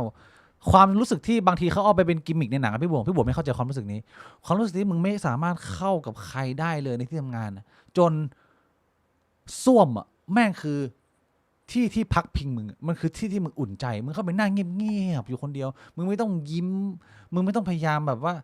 เข้าใจผู้อื่นแล้วมึงก็นั่งเล่นมือถือมึงไปเรื่อยๆนั่งขี้แม่งไปประมาณ8 ชั่วโมงไอ้เหี้ยนั่งจนแบบเลือดแม่งไม่เดินนิ้วแม่งม่วงมึงเคยนั่งจนแบบว่ามึงไม่สามารถยืนขึ้นมาจากชักโครกได้หรือเปล่าพี่บวงน่าจะเคยเพราะพี่บวงเป็นคนติดมือถือแล้วเวลาพี่บวงนั่งแบบส้วมนานแล้วขึ้นแบบต้องแบบมึงต้องยืนให้เลือดมันไหลก่อนมึงถึงจะเดินออกมาได้บางทีมันไม่ได้นานเพราะอะไรนะมันนานเพราะว่ารอเลือดไหลลงไปที่เท้านะมันนั่งนานเกินพี่บวงเคยเป็นไหม เคยเป็น จะเป็นบ่อยนะ มันมีอยู่ช่วงหนึ่งติดแบบนิยายไงนั่งอ่านนิยายแม่งชั่วโมงนึงเงี้ย ชีวิตสภาพโคตรเศร้าถ้าเกิดว่าสมมติพี่บุ๋งเสียชีวิตตอนนั้นเป็นจังหวะที่แบบว่ามันมีมิสไซล์มาลงปึ้งไปแล้วพี่บุ๋งเดินไปหาโรงพยาบาลแล้วโรงพยาบาลก็แบบว่าขึ้นหน้าจอเป็นซีนจังหวะสุดท้ายตอนที่พี่บุ๋งตายเป็นภาพพี่บุ๋งคือแบบว่า ยืนขายเป็นแหนบอยู่แล้วเราจ้าช่วยด้วยแล้วพี่เสียงระเบิดเชี่ยปึ้งหนีไม่ได้นะขายเป็นแหนบเราเรื่องหนึ่งที่เราต้องเอามาแชร์ทุกท่านก็น่าจะเป็นสิ่งที่เราทำในอาทิตย์นี้พี่บวงอาทิตย์นี้ทางบริษัทแฮชแท็กได้มีการไปจ้างตากล้องมือแบบระดับภาคการระดับแบบถ่ายแบบคีนูรีฟแบบพี่บวง ใช่เหรอคีนูรีฟเลยเหรอ เชี่ยระดับโคตรจะจัดงานโหดมากๆแล้วก็เป็นโอกาสที่ดีเป็นโชคที่ดีแล้วก็เป็นเขาเรียกว่าเป็นเมตตาที่ดีด้วยแฮชแท็กพี่บวงลุงจีก็ชวนผมไปถ่ายด้วยนะไหนๆก็ไหนๆแล้วก็ติดสอยห้อยตามไปเป็นไงพี่บวงประสบการณ์ถ่ายภาพอีกหนึ่งครั้งสตูดิโอภาพแบบว่าสำหรับการใช้งานนะเป็นไงประสบการณ์เล่าให้น้องหน่อยมันก็สนุกดีนะคืออันนี้ก็ต้องขอบคุณทางแฮชแท็กด้วยแบบอันนี้ผมอธิบายก่อนแฮชแท็กเขาจะเหมือนชวนคนในสังกัดอะไรเงี้ยไปถ่ายรูปเพื่อใช้เป็นการส่งโปรไฟล์เวลามีลูกค้าเขาจะมาแบบถามเรื่องเรทราคาการทำงานอะไรเงี้ยบางทีลูกค้าเขาก็อยากรู้ว่าหน้าตาของคนนี้มันเป็นยังไงไม่ได้อยากเห็นแค่ชื่อช่องคือเราก็จะใช้รูปตรงนี้แหละคือส่งไปให้เขาดูพร้อมกับชื่อช่องอย่างสมมติแฮชแท็กเขาขายงานให้ช่องบิ๊กบวงเนี้ยเขาก็จะเอารูปที่ผมกับพี่บิ๊กถ่ายส่งไปอันนี้บิ๊กบวงนะหน้าตาของเจ้าของช่องเป็นประมาณนี้ต้องใช้งานพอมันเป็นแบบนี้มันก็จะต้องมีการอัปเดตรูปทุกๆสักปีนึง2 ปีอัปเดตทีนึงแล้วก็อันนี้คือมันประจวบเหมาะกับพี่หมื่นกับพี่บิ๊กก็อยู่ไทยด้วยช่วงเวลานี้เขาก็เลยแบบนัดช่วงนี้แหละว่าไปถ่ายรูปกันคือมันไม่ใช่แค่ว่าอยู่กูมีตังค์เว้ยเช่าสตูดิโอจ้างตากล้องมาถ่ายรูปเล่นๆไม่ใช่นะไม่ใช่ก็คือใช้รูปแบบไปใช้ในการทำงานด้วยเชี่ยก็ดีนะเพราะว่ารูปก่อนอันนี้พี่บวงผมจำได้ว่ารูปที่พี่บวงใช้มาตลอดเป็นทางการมันจะเป็นพี่บวงผมยาวเหมือนแม่เล้าซ่องราคาถูกใช่ไหมแล้วก็ใส่ไปเหมือนชุดนักสนุกเกอร์ใช่ป่าววะอันนั้นคือชุดที่ใส่สูทแล้วก็มีโบใช่ไหมนักสนุกเกอร์มึงใช้นั้นมานานมากพี่บวงแล้วก็กูรู้สึกแบบ2-3 ปีที่แล้วมั้งคือถ้าเกิดว่าเป็นการขายบริการหน้านั้นผมว่าเกรด C ตีตกตีแบบใช่หรอที่เกรดต่ำผมว่าถ่ายใหม่ก็ดีนะภาพใหม่ดูดีมากเลยที่โอ้โหตอนนี้มังกรดำแขนขวามีตาราง OX แขนซ้ายแล้วก็มีปู่จอยอยู่ใน2 มือเชี่ยยืนทรงผมเหมือนแบบเบจิต้านะมันก็แบบแต่ว่าหลายคนเขาบอกว่าดูเหมือนกางเกงเล็กไปไม่ใช่นะจริงๆแล้วกางเกงมันไม่ได้เล็กไปนะเขาดูรูปที่ผมโพสต์นะพี่บวกเขารู้สึกว่าข้างบนพี่บวกมันบั๊กแล้วว่าแต่ขาแม่งเล็กเหมือนตะเกียบเลยที่มันจะทรงตัวอยู่หรือเปล่าอะไรเงี้ยแต่ว่าจริงๆไม่ใช่นะมันเป็นกล้ามเนื้อพี่บวงที่มันปริใกล้จะแตกแล้วใช่ไหมคือผมไม่ได้เล่นส่วนล่างด้วยขาผมเล่นแต่ข้างบนไงขาข้างบนข้างล่างมันไม่รู้ต้องเล่นยังไง อ้าวเฮียพี่บัวมันก็ไม่เสียวเลยถ้าเกิดว่ามันเป็นแบบข้างบนมันเป็นกล้ามแล้วข้างล่างมันเป็นเหมือนไม้จิ้มฟันอ่ะ เดี๋ยวมันก็ต้องเล่นส่วนล่างด้วยมั้ง มันก็ต้องแบบบาลานซ์ไปหรือเปล่าพี่บวง อืม เอาไม่มีเล็กเดย์เหรอเนี่ยไหนบอกว่าพี่บวงสกิปเล็ก มี เด เล็ก ย์ เดย์แต่เล็กเดย์มันเป็นแบบพวกสควอตหรือแบบเขาจะเน้นข้างบนก่อนไง พี่บวงเอาโครงก่อนเอาตรงส่วนใกล้คอก่อนไอ้น่องใหญ่อะไรเงี้ยไม่ต้องเน้นแบ ไอ้ บ ข้างล่างเขาเรียกว่าแคฟใช่ไหมส่วนน่องอ่ะส่วนแค ใช่ ฟอ่ะ ใช่ ก็คือเดี๋ยวไปจัดทีหลัง ก็ อืม สิ่งหนึ่งที่เรียกว่าประทับใจมากก็คือการได้ไปเจอกับสมาชิก แล้วก็ทีมงานแฮชแท็กหลายๆท่านนะผมก็ได้มีโอกาสไปเจอคนมากหน้าหลายตาครั้งแรกก็ดีใจแล้วก็สนุกสนานกาแฟก็อร่อยนะฮะแต่ว่าในระหว่างที่เรากำลังอยู่ในห้องแต่งตัวเนี่ยพี่บวงมีพูดขึ้นมาประเด็นหนึ่งทำให้ผมเนี่ยตาลูกวาวเลย ก่อนเข้าประเด็นเนี่ยขอบคุณโดก่อน มีโดย ขอบคุณคุณริวเดน69โดด้วยครับสำหรับ40 บาท บอกว่าวันพฤหัสนี้ผมจะไปจับใบดำใบแดงแล้วขอคำอวยพรจากพี่ๆ2 คนครับ หุย โอ้ ช่วงนี้ฤดูทหา ขอให้ ร โชคดีครับขอให้โชคดี ขอให้โชคดีนะใบดำนะ แต่ว่าถ้าช่วงนี้น่าจะถือว่าดวงดีตั้งแต่แรกแล้ว เพราะ เพราะว่า ปก ด้ ติ วยความ น้อย ที่พิษเศรษฐกิจ เยอะเป็นปัญหาเยอะทำให้คนไปสมัครทหารเยอะ พอคนไปสมัครปุ๊บเขาเอาใบแดงนิดเดียว โอ้ แต่ทั้งนี้ทั้งนั้นขึ้นอยู่กับเขตนะ คือบางเขตเนี่ยถึงขั้นแบบว่าจับเป็นพิธี เพราะว่าสมัครจนเต็มแล้ว ก็ขอให้โชคดีครับ ขอให้โชคดีนะพี่น้องแล้วก็มาบอกผลเรานะ เอาแบบดำๆเมี่ยมๆสวยๆไม่ต้องไปคิดมาก เดินไปแบบสบายๆเครื่องรางไม่ต้องใช้นึกถึงหน้าพ่อหน้าแม่พอ ครับ แต่ว่าถ้าได้ใบแดงก็คิดซะว่าเป็นประสบการณ์ชีวิตครับ หรือว่าถ้าอยากจะเป็นก็สมัครเลย ไม่ต้องจับก็จะลดระยะเวลาในการเป็นทหารลงครึ่งหนึ่งใช่ไหม ปกติ2 ปีก็จะเหลือปีหนึ่งแต่ถ้าจบปริญญาตรีก็จากปีหนึ่งเหลือ6 เดือน 6 เดือนเอาจริงๆก็ไม่ได้นานมากถ้าถามผมนะ ก็ขอให้โชคดีแล้วกันเจอสังคมที่ดีอ่ะจริงๆแล้วมันก็ไม่ควรจะต้องมานั่ง มีวัฒนธรรมในการที่แบบว่า คนจำนวนมากก็ต้องมานั่งพรูฟหรือว่าเป็นเหมือนแคทวอล์กเปิดโลกใหม่ให้กับสาวสองแบบว่าหน้าใหม่อะไรอย่างงี้ จริงๆมันก็น่าจะถูกปรับเปลี่ยนแก้ไข แต่ก็อดทนรอนะพี่น้อง เรื่องพวกนี้มันก็ต้องใช้เวลาเข้าใจทุกคนว่ามันก็เป็นเรื่องที่รบกวนคนเยอะอยู่พอสมควรในฤดูเกณฑ์ทหารนะพี่บวงทุกปีเลย ครับ อืม โอเคกลับมาเข้าเรื่องตะกี้พี่บิ๊กพูดถึงเรื่องที่ไปเจอกันในถ่ายรูปแล้วผมพูดเรื่องอะไรนะ พี่บวงบอกว่า พี่บิ๊กรู้หรือเปล่า ยีโกไม่อยู่แล้วนะ พอมันเป็นคำว่าไม่อยู่แล้วมันก็จะแบบ ไปถึงอะไรนะ ไม่ใช่นะครับยีโกยังอยู่บนโลกนี้ พี่บวงบอกผมใน ไม่ ห้ ได้ อง อาศัยอยู่ที่บ้านผมเฉย ตอนที่มึงบอกกูในห้องแต่งตัวว่ายีโกไม่อยู่แล้ว กูบอก what พี่บวง what the fuck แล้วพอพี่บวงเขาอธิบายว่าไอ้เหี้ยไม่ใช่อย่างนั้น ผมก็เลยบอกว่า hold bro hold มึงยังไม่ต้องเล่าให้กูฟัง เพราะว่าเราควรจะรับรู้เรื่องนี้ไปพร้อมๆกันในช่องบิ๊กบวกนะครับเพราะว่าเราทุกคนต่างก็มีความผูกพันเอ็นดู แล้วก็รักใคร่ยีโก มาเป็นเวลานานพี่บวงคิดเป็นปี ที่เราคุยเรื่องยีโกะทุกคนก็ผูกพันพี่บวงแม้จะไม่มีโอกาสเคยเห็นหน้า แต่ว่าวันนี้พี่ยีโกไม่อยู่บ้านพี่บวงแล้วเป็นการอยู่แบบไม่อยู่แบบถาวรหรือว่าชั่วคราวหรือยังไงพี่บวงว่ามันเกิดอะไรขึ้น ๆก็อธิบายอย่างนี้ก่อนยีโกเนี่ยมันเป็นคำภาษาจีนแต้จิ๋วซึ่งหมายถึงศักดิ์ถ้าเป็นคำไทยเนี่ยมันก็คือเรียกว่าป้านั่นแหละเพราะว่าเขาเป็นพี่สาวของพ่อของผมยีโกคือป้านะครับซึ่งพ่อผมเนี่ยจริงๆมีพี่น้องหลายคน อืม ไม่ได้มีแค่พ่อแล้วก็พี่สาวมีหลายคน อืม แล้วยีโกเขาก็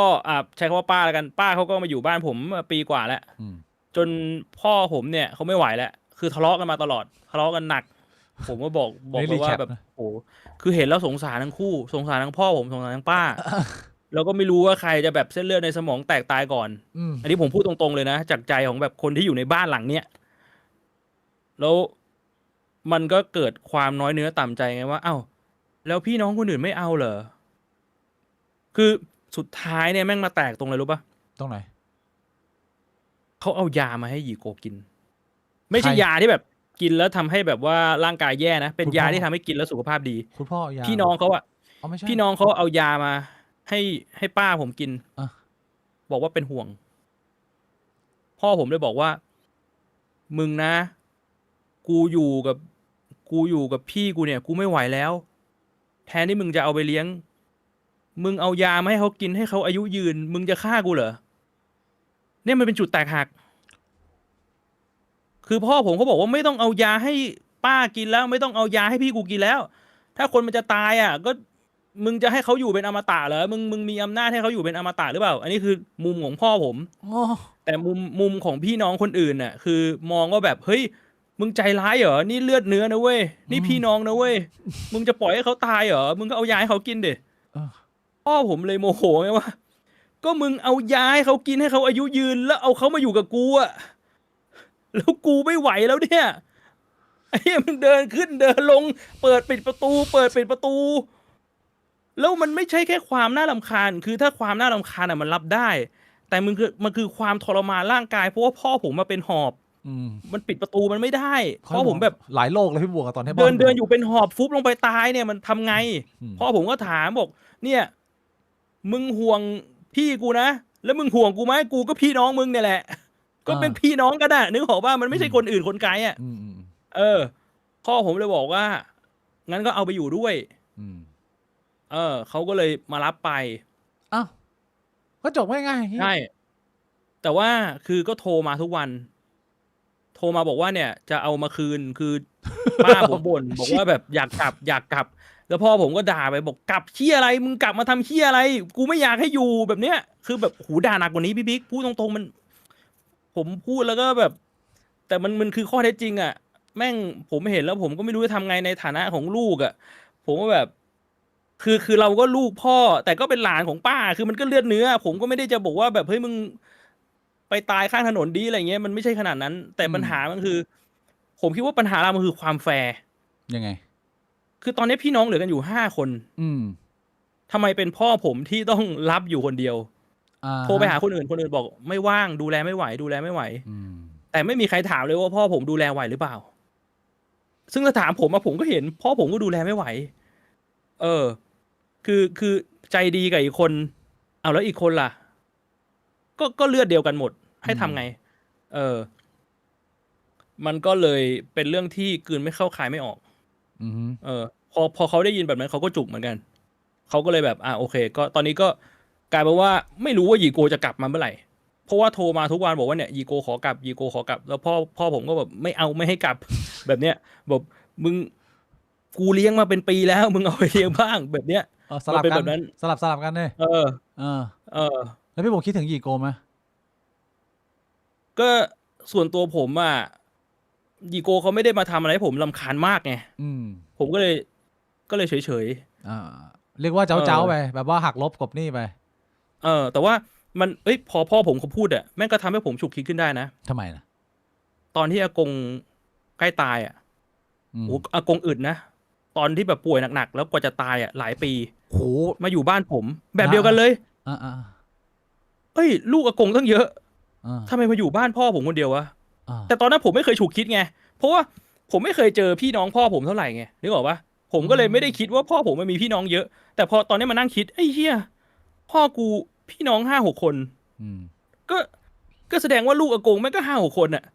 ทำไมอากงแม่งอยู่บ้านกูคนเดียววะมันมีผัดไปอยู่บ้านคนอื่นด้วยแบบ บางทีแบบไปวันหนึ่งไปครึ่งวันอะไรเงี้ย แต่ส่วนใหญ่คือนอนเปื่อยอยู่ชั้น4ผมก็เลยงงว่าแบบมันแบ่งยังไง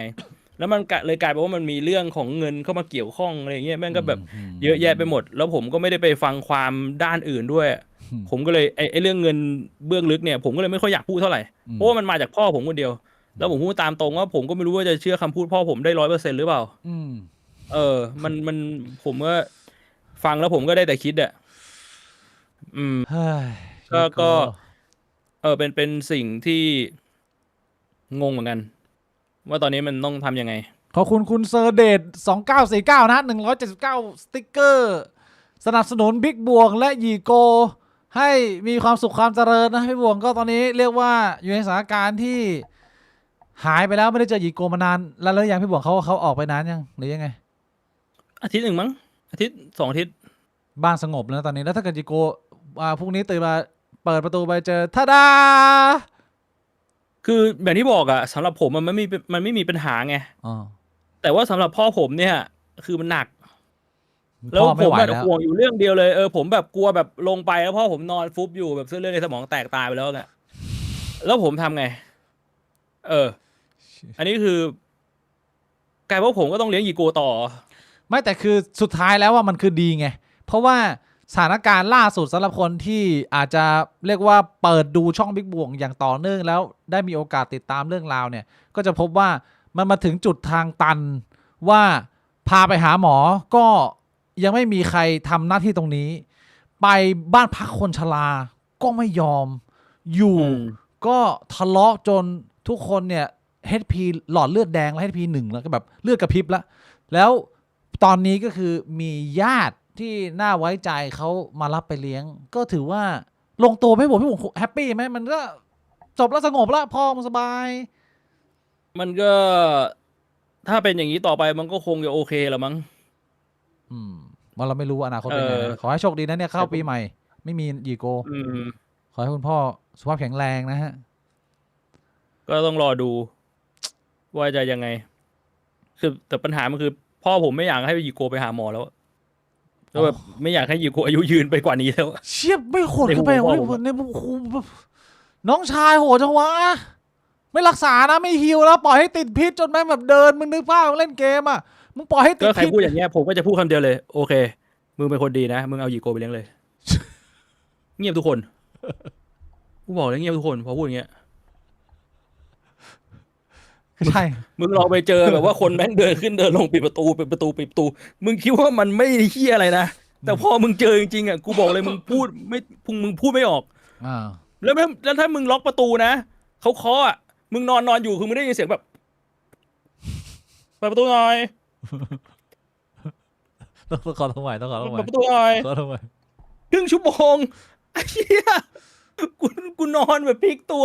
โอ้โหครึ่งชั่วโมงยังเคาะ ก็ยีโก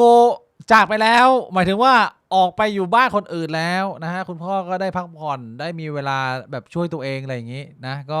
จะได้ปลดปล่อยแบบว่าสบายๆตัวเบาบ้างขอคุณพ่อแข็งแรงนะพี่บวงเข้าปีใหม่ไทยแล้วสงกรานต์ไปไหนไปเนี่ย ก็ถ้าสมมุติว่าไปซ้อนท้ายกระบะเล่นน้ำสงกรานต์พี่บิ๊กจะไปไหม อันนี้เป็นแผนหรือว่าแค่ไอเดียยังแบบว่าป๊อปอัพขึ้นมาเบาๆ คือตอนแรกเนี่ย คุยกันว่าพี่หมื่นเนี่ยอยากมาไทยช่วงเนี้ยช่วงที่อากาศมันร้อนเนี่ยเพราะว่าอยากมาเล่นสงกรานต์แล้วในหัวพี่หมื่นก็คืออยากแบบไปซ้อนท้ายกระบะแล้วก็เล่นน้ำแบบเหมือนตอนเด็กๆอ่ะวัยเด็กอะแบบสนุกอันนี้คือในภาพในหัวพี่หมื่น แต่นี่มัน18 ปีผ่านแล้วนะพี่บวงเราแบบว่าเราเกิดมาเป็นเท่าแล้วว่ากระเจียวไข่กูแตะพื้นแล้วอะมันได้เหรอยังไหวเหรอ ก็ถือว่ากลับไปเล่นน้ำแบบในวัยเด็กแบบนอสตาเจียไง เฮ้ยได้ไม่มีปัญหาผมนอสตาเจีย อันนี้มันคือในหัวพี่หมื่นว่าพี่หมื่นอยากเล่นแบบนั้น แต่ แล้ ว่าว พอมาถึงก็มานั่งผมก็มานั่งคุยกับนายว่าแบบเฮ้ยแบบนี้มันไปเล่นที่ไหนได้บ้างปรากฏว่าได้ความว่าช่วงนี้น้ำมันแพงคนแม่งไม่น่าเล่นกันหรอกไม่น่าได้นะ ทำไมอะมันก็แพงบางค แล้ว น มัน บาง มี คน เรื่อง ใจ มันมี ไว เรื่องกฎหมายด้วย เอา ว่าถ้า ใจไว จำไม่ผิดเนี่ยอยู่ที่เมื่อก่อนประเทศไทยแม่งซ้อนกระบะเล่นกันแล้วอยู่ๆมันต้องหยุดไปเนี่ยเพราะว่ามันผิดกฎหมาย ใช่ ใช่ปะ มีบางปีบางแล้วแต่ผู้ว่าก็แล้วแต่คนนะเขาก็เปลี่ยนไปเรื่อยผมไม่แน่ใจว่าตอนนี้เป็นไง แต่ว่าในความเป็นจริงอ่ะบางที่คนมันก็ยังเล่น ใช่มันก็แบบ คนมัน ว่า ก็แบบก็กูจะเล่นอะทำไมอ่ะ ใช่ในพื้นที่ แล้วมันก็ดูเหมือนแบบความหวังมันจะลิบหลี่แล้ว อ่ะ แล้วผมก็เลยเล่าเรื่องนี้ให้เทรนเนอร์ผมฟัง อ่ะ เทรนเนอร์ผมบอกเดี๋ยวพี่แถวบ้านผมเขาก็เล่นกันทุกปีนะ เออ เนี่ยไปผมมีกระบะพี่เอากระบะผมไปเล่นแถวบ้านผมเปะล่า อ่ะ ไปได้นะผมเลยแบบเอ้าได้เหรอ อืม คือตอนแรกไม่รู้จะไปหากระบะจากที่ไหนไง เอ้า แต่ไป เชี่ย คุยกับเทรนเนอร์บอกได้เนี่ย กูมีกระบะพี่บวง พี่บิ๊กก็มีกระบะเนี่ย เออ ผมก็เลยแบบอ้าว อ้าว เนี่ยเดี๋ยวพรุ่งนี้ไปหาดใหญ่เนี่ย8-90ไปหาดใหญ่กับไนท์กับพี่หมื่นเนี่ยผมก็เลยว่าเดี๋ยวไปถามเนี่ยจริงๆถ้าจะหาเนี่ยมันก็หาได้มีพื้นที่เล่นอะไรแบบเนี้ย อ่า ก็ลองดูว่ามันน่าจะมีโอกาส ได้เล่ มี น แพลนนะ แล้วถ้าเกิดว่าระหว่างเล่นแล้วโดนล้วงกระเจียวไปทำไงพี่บวงช่วงเนี้ยมันมีพวกแบบ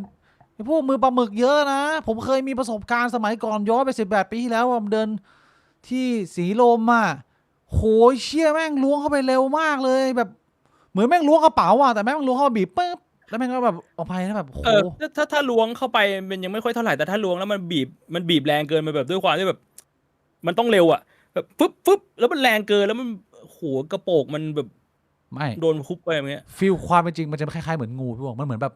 เหมือนเป็นงูที่แบบว่าเลื้อยมาตามเนื้อมึงอะแต่ว่าเป็นงูที่เร็วมากแบบมันจะประมาณ ใช่เหรอแต่กู ฟีล จำได้ว่ากูเคยไปสีลมกับ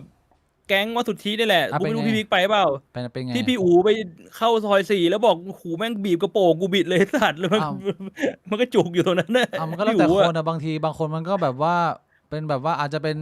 กรรมกรอะเคยเป็นกรรมกรมาก่อนอะกล้ามเนื้อมือเขาก็รุนแรงอะเขาแบบว่ากริบเขาแรงอะเขาจึกบีบไปดิไม่เอาอะพี่บอกเสียวๆอย่างนี้ยังเราจะไปเล่นนะก็เดี๋ยวรอคุยกันอีกทีนึงว่าเป็นยังไง ก็โอ้โหไม่ได้อยากโดนล้วงหรอกว่ามือตัวเองก็ล้วงตัวเองได้ ผมจะไปหาคนอื่นล้วงมาให้ทำไม แต่จริงๆผมก็อยากโดนล้วงบ้างนะมันแบบว่า ใช่เหรอ มันนานแล้วอะที่ไม่ได้มีคนอื่นสัมผัสอะผมบางทีผมก็แบบ อยากให้คนอื่นสัมผัสบ้างอะแต่ว่า โอ้ ก็เข้ามาคุยดีๆ แบบถามเบาๆได้ไหมพี่ ขออนุญาตล้วงอะไรเงี้ยนะ ได้ไหมอะไรเงี้ยผมก็จะแบบ อาจจะเป็นพี่เป็นพี่นักกล้ามคนหนึงแบบว่ามาแบบหุ่นล่ำๆเลยแบบอุ้ยน้องพี่นี่บิ๊กบวงนี่น้องบิ๊กเนี่ยพี่ดูมานานแล้วขอพี่ล้วงทีนึง พี่ แบบนี้ เพศไหนอะ คนเพศชายนี่แหละ พี่เพศชายแท้เลย ผมก็บอกไม่สะดวกพี่โหของงี้ของซื้อของขาย ใช่เหรอไม่สะดวกกับน้องแบบเนี้ย ไม่สะดวกขอ แล้ ง วก็ล็อกคอ เอ้ยบ้านเมืองมีคืนมีแปรพี่มาใช้กำลังแบบนี้ย้อนไปอยู่ แต่ ยุค พี่ โร พี่ มั ดู น น้องบอกว่าไม่ได้มีคนล้วงมานานแล้วนะน้อง ใช่ไงแต่ว่า ให้พี่ล้วงสักทีนึงไม่ได้เหรอ ไม่ได้ อันนี้พี่ ผม ขอดีๆแล้วนะ พี่ขอดีผมก็พูดกับพี่ดีๆผมก็ไม่ได้พูดจาโคกฮากเลยมือผมก็ว่าอยู่ตลอดเนี่ย พี่ไม่ล้วงก็ได้ อ่ะ แล้วพี่เอาจูถูตูดได้ไหมแบบเนี้ย ไม่ได้ อันนี้ไม่ได้ขอแล้วนะอันนี้พี่แค่บอกเฉยๆว่าพี่จะทำ นี่พี่ไม่ได้ขอเหรอ สมมติ ได้ก็พี่ก็โอเค แต่ว่าพี่ต้องรับกรรมนะเพราะตอนนี้กฎหมายคุกคามทางเพศมาใหม่นะเอาจูมาถูนี่ติดคุก 3-5 ปีนะปรับ 60,000 บาท หรือทั้งจำทั้งป ใช้ รับ กฎหมายต่อสู้ใช้กฎหมายต่อสู้ได้อยู่นะ ผมไม่อยากมีเรื่องอยู่แล้ว ผมก็บอกพี่ก็ตามสบายพี่ก็ถูไปผมก็มีกล้องผมก็พี่ก็ถูไปเดี๋ยว เฮ้ยมันมีคนเอากล้องมาถ่ายได้วยเหรอสงกรานต์มันก็เล่นน้ำกล้องมันไม่พังเหรอพี่บิ๊ก โอ้ยกันน้ำเนี่ยพี่บวงซองกันน้ำนวัตกรรมไม่ได้ยากอะไร ไม่ซองกันน้ำมันก็เบลอไงแบบมันอยู่ข้างนอกซองเลนส์มันก็เบลอเปล่ามันมองไม่เห็นนะเด็ก ไม่ต้องชัดมากหรอกไอ้เชี่ยไม่ต้องการดีเทลเขาต้องการแบบว่าบริบทในการขึ้นศาลภาพชัดเจนมีใจความสำคัญน่ะอย่าไปดูเรื่องดีเทลมากดูว่าภาพมันเห็นพอ แล้วถ้าเป็นน้องๆสาวๆแบบอายุสัก23-24อย่างงี้ใส่แบบเสื้อเชิ้ตสีขาวสั้นๆมัดแล้วก็ข้างในเป็นบิกินี่กางเกงยีนสั้นๆมาขอลวงพี่บิ๊กว่าพี่ขอลวงได้ไหมคะ โอ้โหน่าเสียดายน้องพี่มีแฟนแล้วดิแหม โอ้เรียกว่าไม่เหยียดเพศนะ อันนี้ไม่มี2มาตรฐานนะอันนี้มีสแตนดาร์ด ไม่มีโอ้โหพี่บวง ผมชัดเจน มี อยู่แล้ว standard ผมปฏิบัตินอกกล้องหน้ากล้องหลังกล้องเหมือนกันหมดนะน้องมาก็ต้องปฏิเสธเขาอย่างใจดี แต่ว่าไอพี่ผู้ชายเล่นกล้ามตะกี้ไม่ได้พูดถึงเรื่องแฟนเลยเนี่ย พี่ดูเหมือนจะใช้กำลังอ่ะ อ๋อ ผมรู้สึกว่าเริ่มโดนคุกคามแล้วผมรู้สึกว่าเริ่มอันตรายแล้วผมรู้สึกไม่ปลอดภัย เป็นภัยต่อตัว เป็นภัยแต่ว่าน้องๆเขาเสื้อสีขาวเขามัดขึ้นมาสูงอะเขาตัวเล็กอะแบบ อ๋อ มา2-3 คนนะตัวนิดเดียวก็ โอ้ ไม่ต้องเราไม่ได้มีความรู้สึกอันตรายไงก็ไม่ต้องใช้กฎหมายในการปัดป้องแต่ว่าพูดกันดีๆน้องเข้าใจ อืม แล้วทำไมพี่บวงเนี่ยหลายคนเขางงแล้วสรุปบิ๊กบวงนี่มันไลฟ์วันพุธหรือว่าไลฟ์วันอังคารเนี่ยงงหมดแล้วน้องหลายคนดูอยู่ คือจ ทางบ้าน ริงๆมันต้องไลฟ์วันพุธครับ แต่ว่าก็มีคุยกับพี่บิ๊กว่าถ้าสมมุติว่าอาทิตย์ไหนที่วันพุธมันติดงานเนี่ย เราก็จะขยับขึ้นมาเป็นวันอังคาร หรืออาจจะเลื่อนไปเป็นวันพฤหัส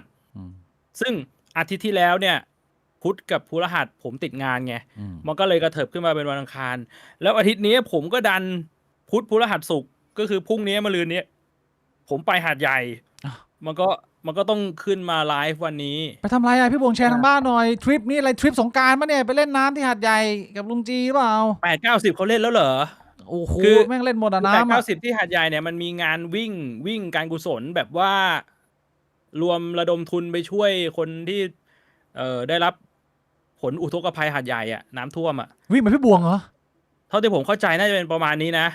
วิ่งแบบพี่ตูนอะหรือเปล่าผมไม่ชัวร์แต่มันมีงานแล้วพี่เจงเขาชวน ไปกับ เขา พี่ บ เจ อก ง มันมีวิ่งการกุศลพี่เจงก็ชวนปกติเวลาพี่เจงชวนก็มีผมมีไนท์มีไฟท์ไปอะไรประมาณเนี้ยกิฟแทนว่างก็แล้วแต่ตามสะดวกใครว่างเงี้ย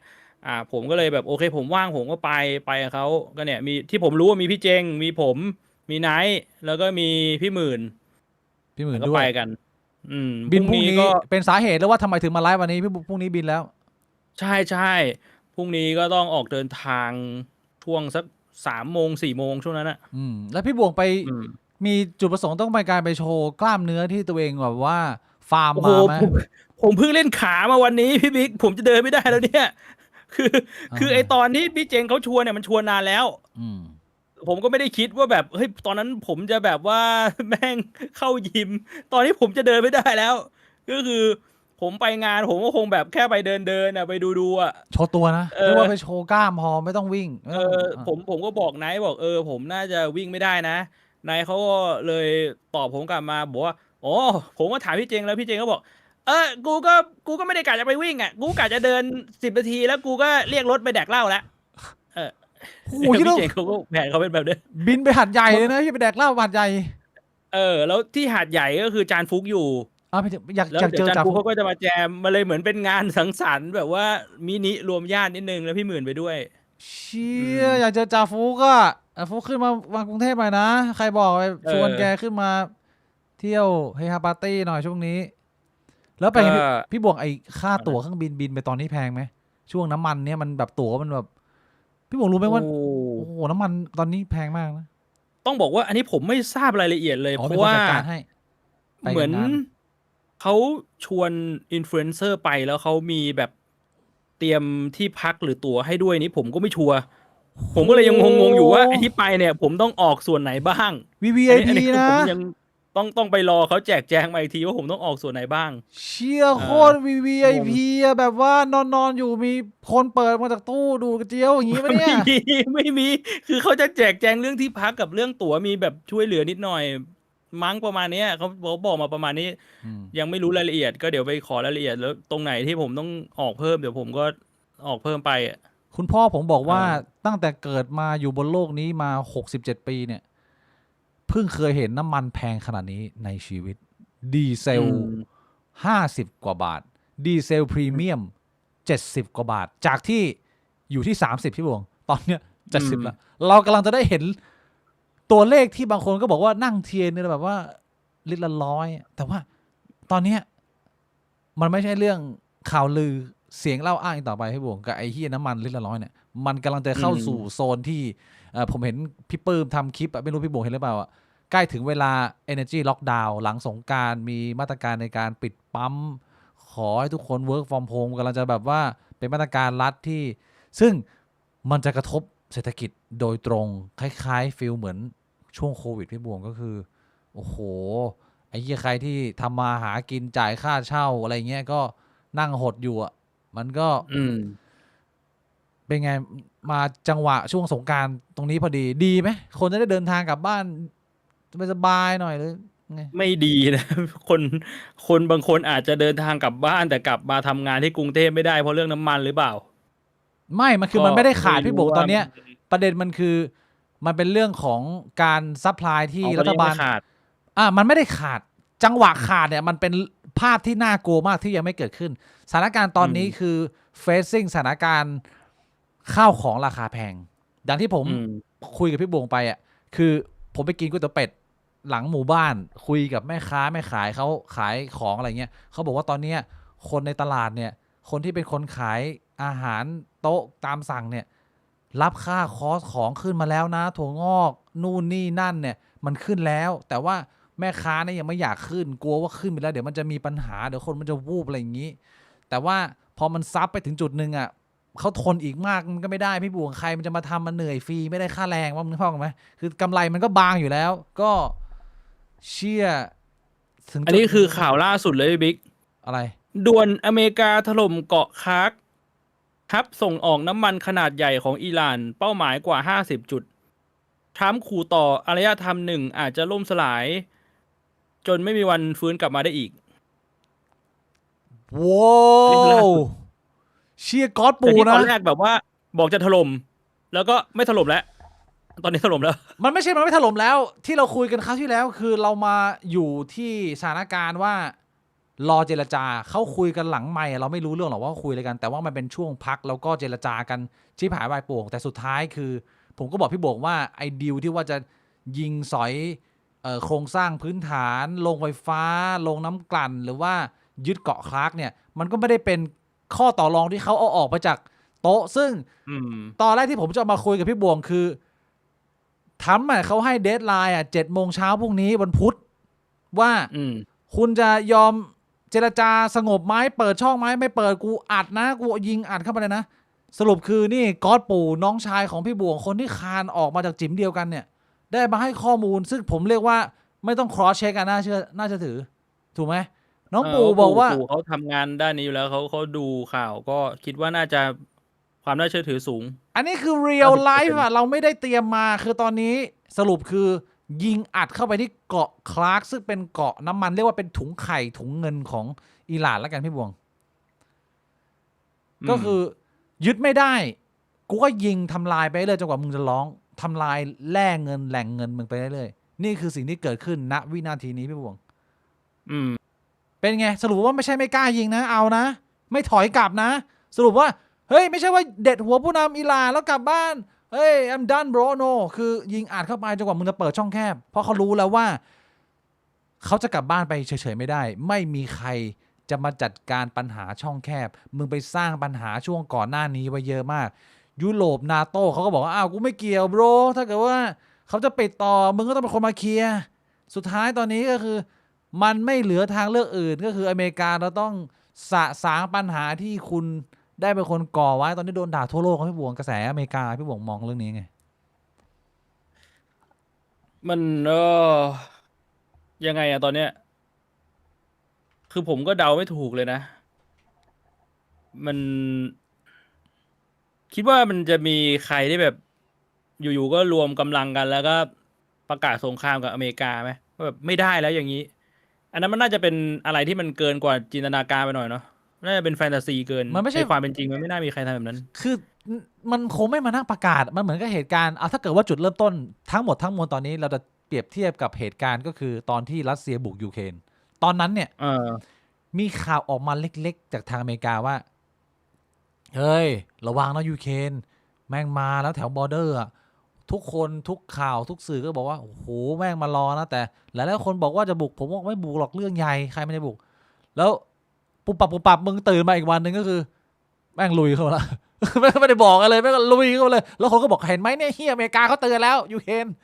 ลุยเข้าไปแล้วมันก็ไม่เตือนอะไรหรอกพี่บวงมันก็เป็นแบบฉากหน้าเกิดขึ้นวันนี้ก็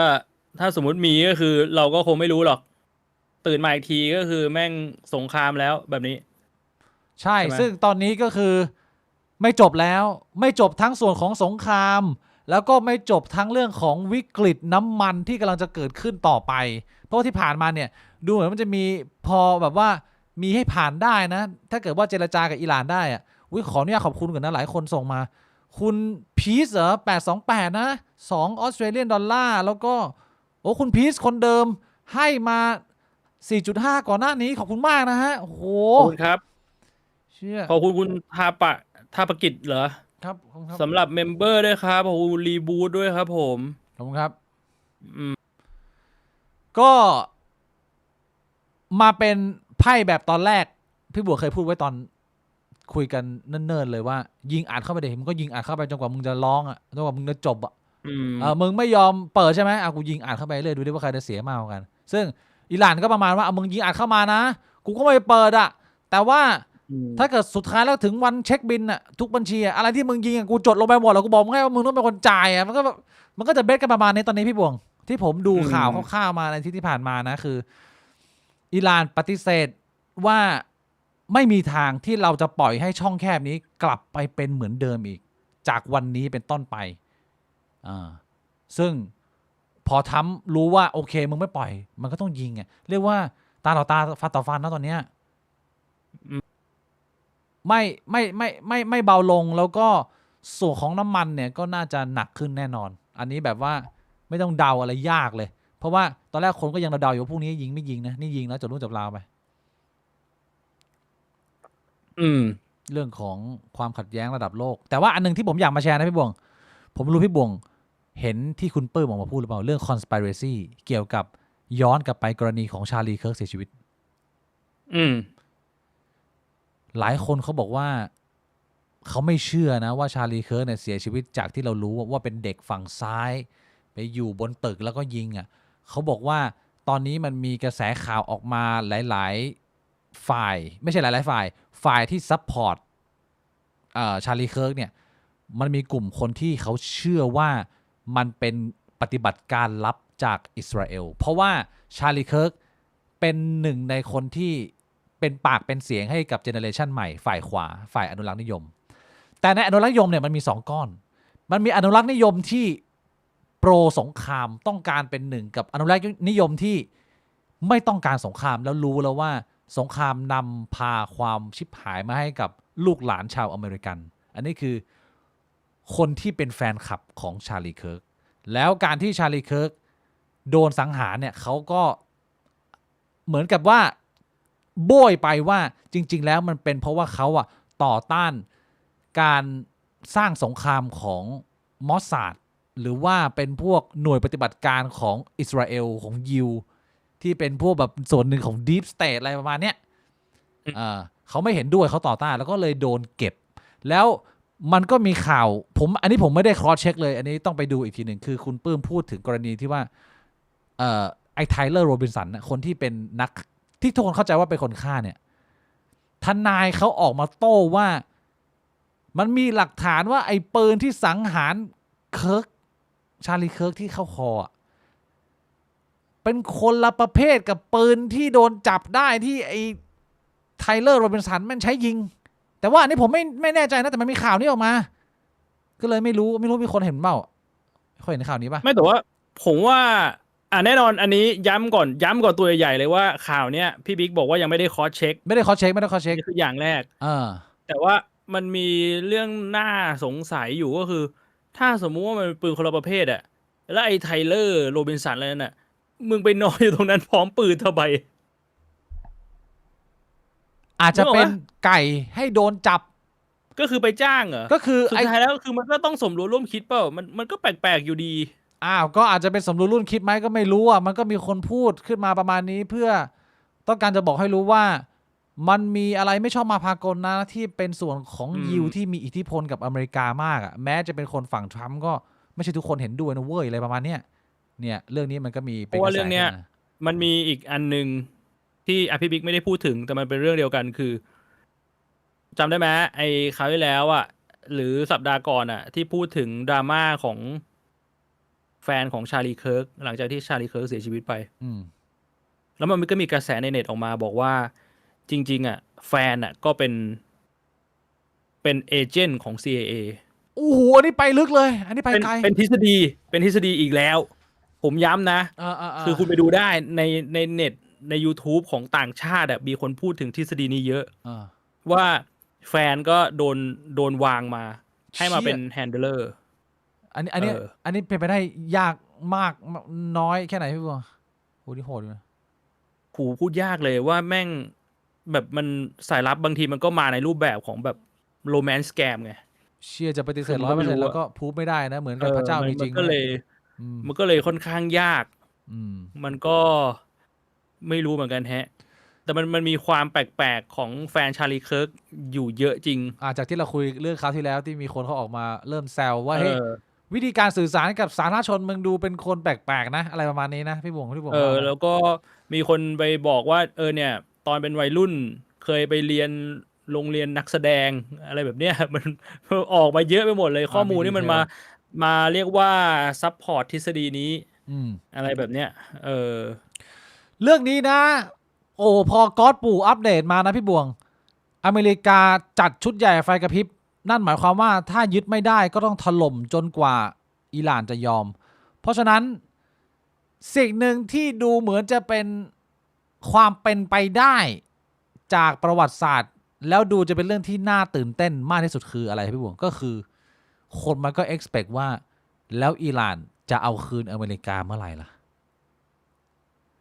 มันต้องถามก่อนว่าถ้าจะเอาคืนเนี่ยมันมีศักยภาพในการเอาคืนแค่ไหนว่าอิหร่านเนี่ยคือพี่บวงผมไม่รู้ไงว่าอิหร่านเนี่ยกองทัพศักยภาพ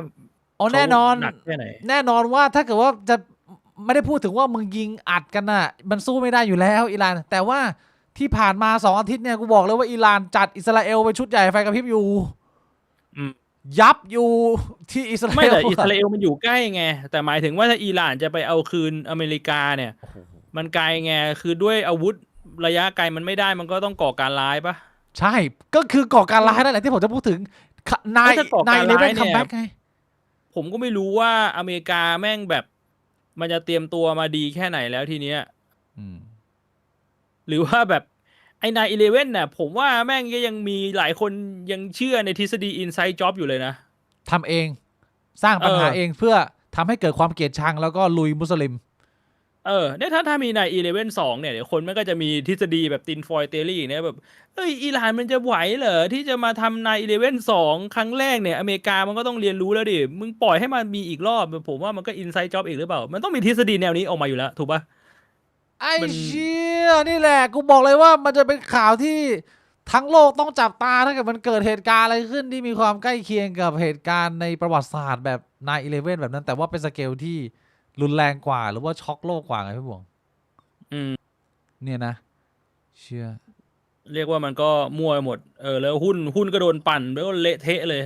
ก็ ตอนนี้ก็ยับ ตระกูลทามก็เรียกว่ากระเป๋าตุงๆตอนนี้โดนด่าจากทุกทิศทั่วโลกนะแต่ว่าก็ไม่สนแล้วก็เดินหน้าต่อไปนะฮะพี่บวงผมปวดฉี่อ่ะอันนี้เรื่องของสงครามน้ำมันอะไรนี่มีจะเติมไหมเดี๋ยวผมไปฉี่ก่อนได้ไหม ก็น่าจะประมาณนี้คร่าวๆพี่บิ๊กเข้าห้องน้ำก่อนไหม พี่บงฉี่ไหมหรือพี่บงจะพูดคุยกับคนทางบ้านมิตรรักแฟนเพลง ก็น่าจะนั่งอยู่ตรงนี้แป๊บนึง ผมยังไม่ปวด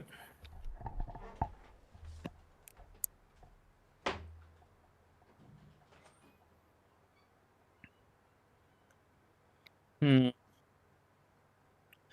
ตอนนี้ก็เรียกว่าสถานการณ์มันก็ตึงเครียดขึ้นเรื่อยๆครับ ซึ่งจริงๆประโยคนี้มันก็พูดกันมาตั้งแต่ไหนแต่ไรนะมันก็ตึงขึ้นมาเรื่อยๆขึ้นมาเรื่อยๆขึ้นมาเรื่อยๆจนแม่งแบบตึงไม่รู้จะตึงขนาดไหนแล้วเนี่ยแม่งตึงมาแบบทุกวันติดต่อกันมากี่ปีแล้ววะ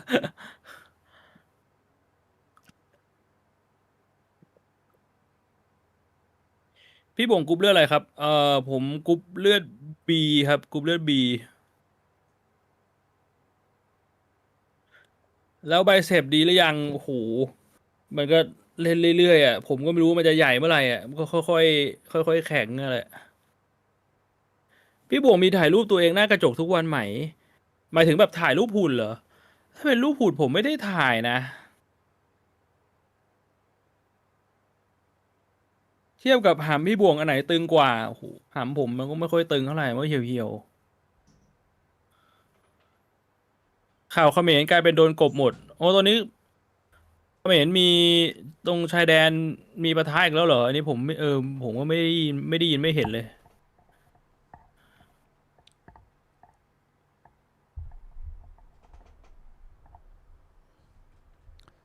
สวัสดีนะฮะทุกท่าน พี่บงคุยอะไรกับคนทางบ้านมา มีคนทางบ้านถามว่าระหว่างสงครามสถานการณ์โลกกับหำผมอันไหนตึงกว่ากัน แล้วพี่บงตอบไปว่าอะไร ก็หำผมก็ไม่ตึงหรอกมันก็เหี่ยวๆอ่ะ จริงเหรอน่าเกลียดดิ มันย่นอ่ะ มันย่นอันเล็กๆอ่ะตอนมันไม่แข็งอ่ะ งั้นเข้าข่าวนี้เลยดีกว่าเข้าเรื่องนี้แล้วพี่บงคุยเรื่องทะลึ่งอย่างนี้แล้วผมไม่ชอบเลย เอ้า พี่บงเห็น ก็ถามว่าคนดูเขาชวนคุย ผมไม่ได้ชวนคุย พี่บงเห็นข่าวนี้ไหมเขาแชร์เข้ามาในกลุ่มบิ๊กบวงอ่ะเยอะเลยอ่ะแชร์มาประมาณ7 อันอ่ะกูก็นั่งไล่ สรุปให้มันแชร์ทำไมเขาถึง ข่าว คิด อะไร ข่าวทากทะเลพี่บวงซีสลักการผสมพันธุ์แบบดวลดาบใครแพ้ต้องยอมรับบทเป็นตัวเมียและตั้งท้อง เช็คสมองก่อนดู อย่าให้ความมุ้งมิ้งหลอกตาเพราะเบื้องหลังทากทะเลตัวนี้มันคือนักดาบสายโหดที่สู้กันเพื่อเลี่ยงการเป็นแม่ เห็นหน้าตาน่ารักสีสันพาสเทลแบบนี้ใครจะเชื่อล่ะครับว่าพวกมันจะซ้ำกันเนี่ย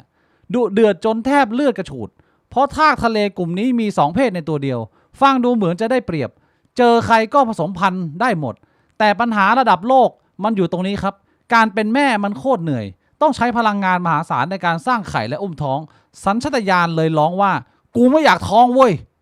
เพราะกติกามันบีบให้ไม่มีใครอยากเสียเปรียบศึกที่เรียกว่าการดวลดาบก็เริ่มขึ้นพวกมันจะงัดอวัยวะสืบพันธุ์ที่แหลมเหมือนเข็มออกมาจ้วงใส่กันกติกาง่ายๆแต่โคตรอำมหิตใครจิ้มอีกฝ่ายได้ก่อนคนนั้นชนะ ฝ่ายที่ชนะก็จะฉีดสเปิร์มใส่อีกตัวแล้วสะบัดตัวว่ายหนีใช้ชีวิตต่อแบบไม่ต้องรับภาระอะไรแต่ฝ่ายที่โดนจิ้มสเปิร์มจะเข้าไปสู่ร่างกายไปผสมกับไข่แล้วต้องการเป็นแม่แบบเลี่ยงไม่ได้ต้องอุ้มท้องและวางไข่ไปตลอดฤดูกาลคนเดียวโลกใต้ทะเลนี้มันไม่ได้ใสๆอย่างที่เห็นเลยนะครับภายนอกดูน่ารักแต่เบื้องหลังนี่ชิงไหวชิงพริบโหดกว่าละครหลังข่าวลองคิดและเล่นดูถ้ามนุษย์ต้องใช้วิธีดวลดาบเพื่อเลือกว่าใครเป็นพ่อหรือแม่ของลูกชีวิตเราจะวุ่นวายขนาดไหนเป็นไงพี่บวง แล้วถ้าสมมุติว่ามันแบบมันต่างฝ่ายต่างแทงพร้อมกันนะ ชื่อเจ้าเนี่ยก็คือต่างท้องเขาเรียกว่า พร้อมทั้งคู่อะ เป็นแบบว่าเสมอ1-1เออ เรียกว่าโดนคู่ อืม พี่บวงก็ดีไหมถ้าเกิดว่าทุกการมีเซ็กไม่ใช่แค่ฝ่ายหญิง แต่ว่าพี่บวงก็มีสิทธิ์ท้องได้ เวลาพี่บวงเจอคนรักแล้วอะอยู่ที่ว่าตอนที่ปิดประตูล็อกแล้วเนี่ย ใครดวลดาบเก่งกว่ากันใครไวกว่า คือวัดที่เพอร์ฟอร์แมนซ์ไงทุกคู่ โอ้แบบนี้มันจะเปลี่ยนอะไรหลาย ๆ อย่างในวัฒนธรรมมนุษย์เลยนะ ยังไง อ่ะอย่างน้อยๆเรื่องข่มขืนมันไม่น่าจะมีคอนเซปต์ของคำว่าข่มขืนปะ มีดิก็คือถ้าเกิดว่ามึงยื่นดาบเข้าไปใครแล้วใครท้องอ่ะก็คือไอ้ที่นี่ข่มขืนเขาไม่ได้คอนเซนต์อ่ะมึงยื่นกระเจียวเข้ามาจิ้มคนอื่นได้ไงมัน แต่ ต้อง ว่าถ้าเป็นอย่างนั้นอะมันไม่มีคอนเซปต์ของการคอนเซนต์ตั้งแต่แรกแล้วเดี๋ยวมันไม่มีใครอยากท้องอะ มันต้องมีคอนเซปต์ของการคอนเซนต์ในการดวลดาบก่อนก็คือเวลามึงแต่งงานกันเป็นแฟนกันอ่ะฉันให้คอนเซนต์ในการสู้กับฉันแล้วก็งัดกระเจียวออกมา แล้วถ้าสมมุติว่ามึงแพ้มึงก็บอกว่าเฮ้ยกูไม่ได้คอนเซนต์ อ้าวมันก็ต้องมีการเซ็นน่ะ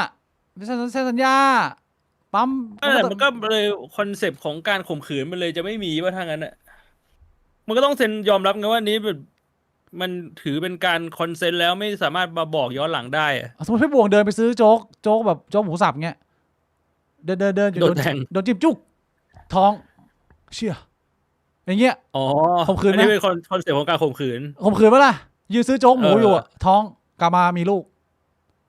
ต้องเนี่ยแล้วพี่บวงกฎหมายทำแท้งไม่ได้ด้วย มึงต้องมีลูก1 คนพอมึงคลอดลูกคนแรกปุ๊บมึงไปซื้อโจ๊กมึงเดินไปมึงโดนแทงปึ๊กมึงมีลูกอีกเนี่ยทำแท้งไม่ได้พี่บวงทำไงอย่างเงี้ย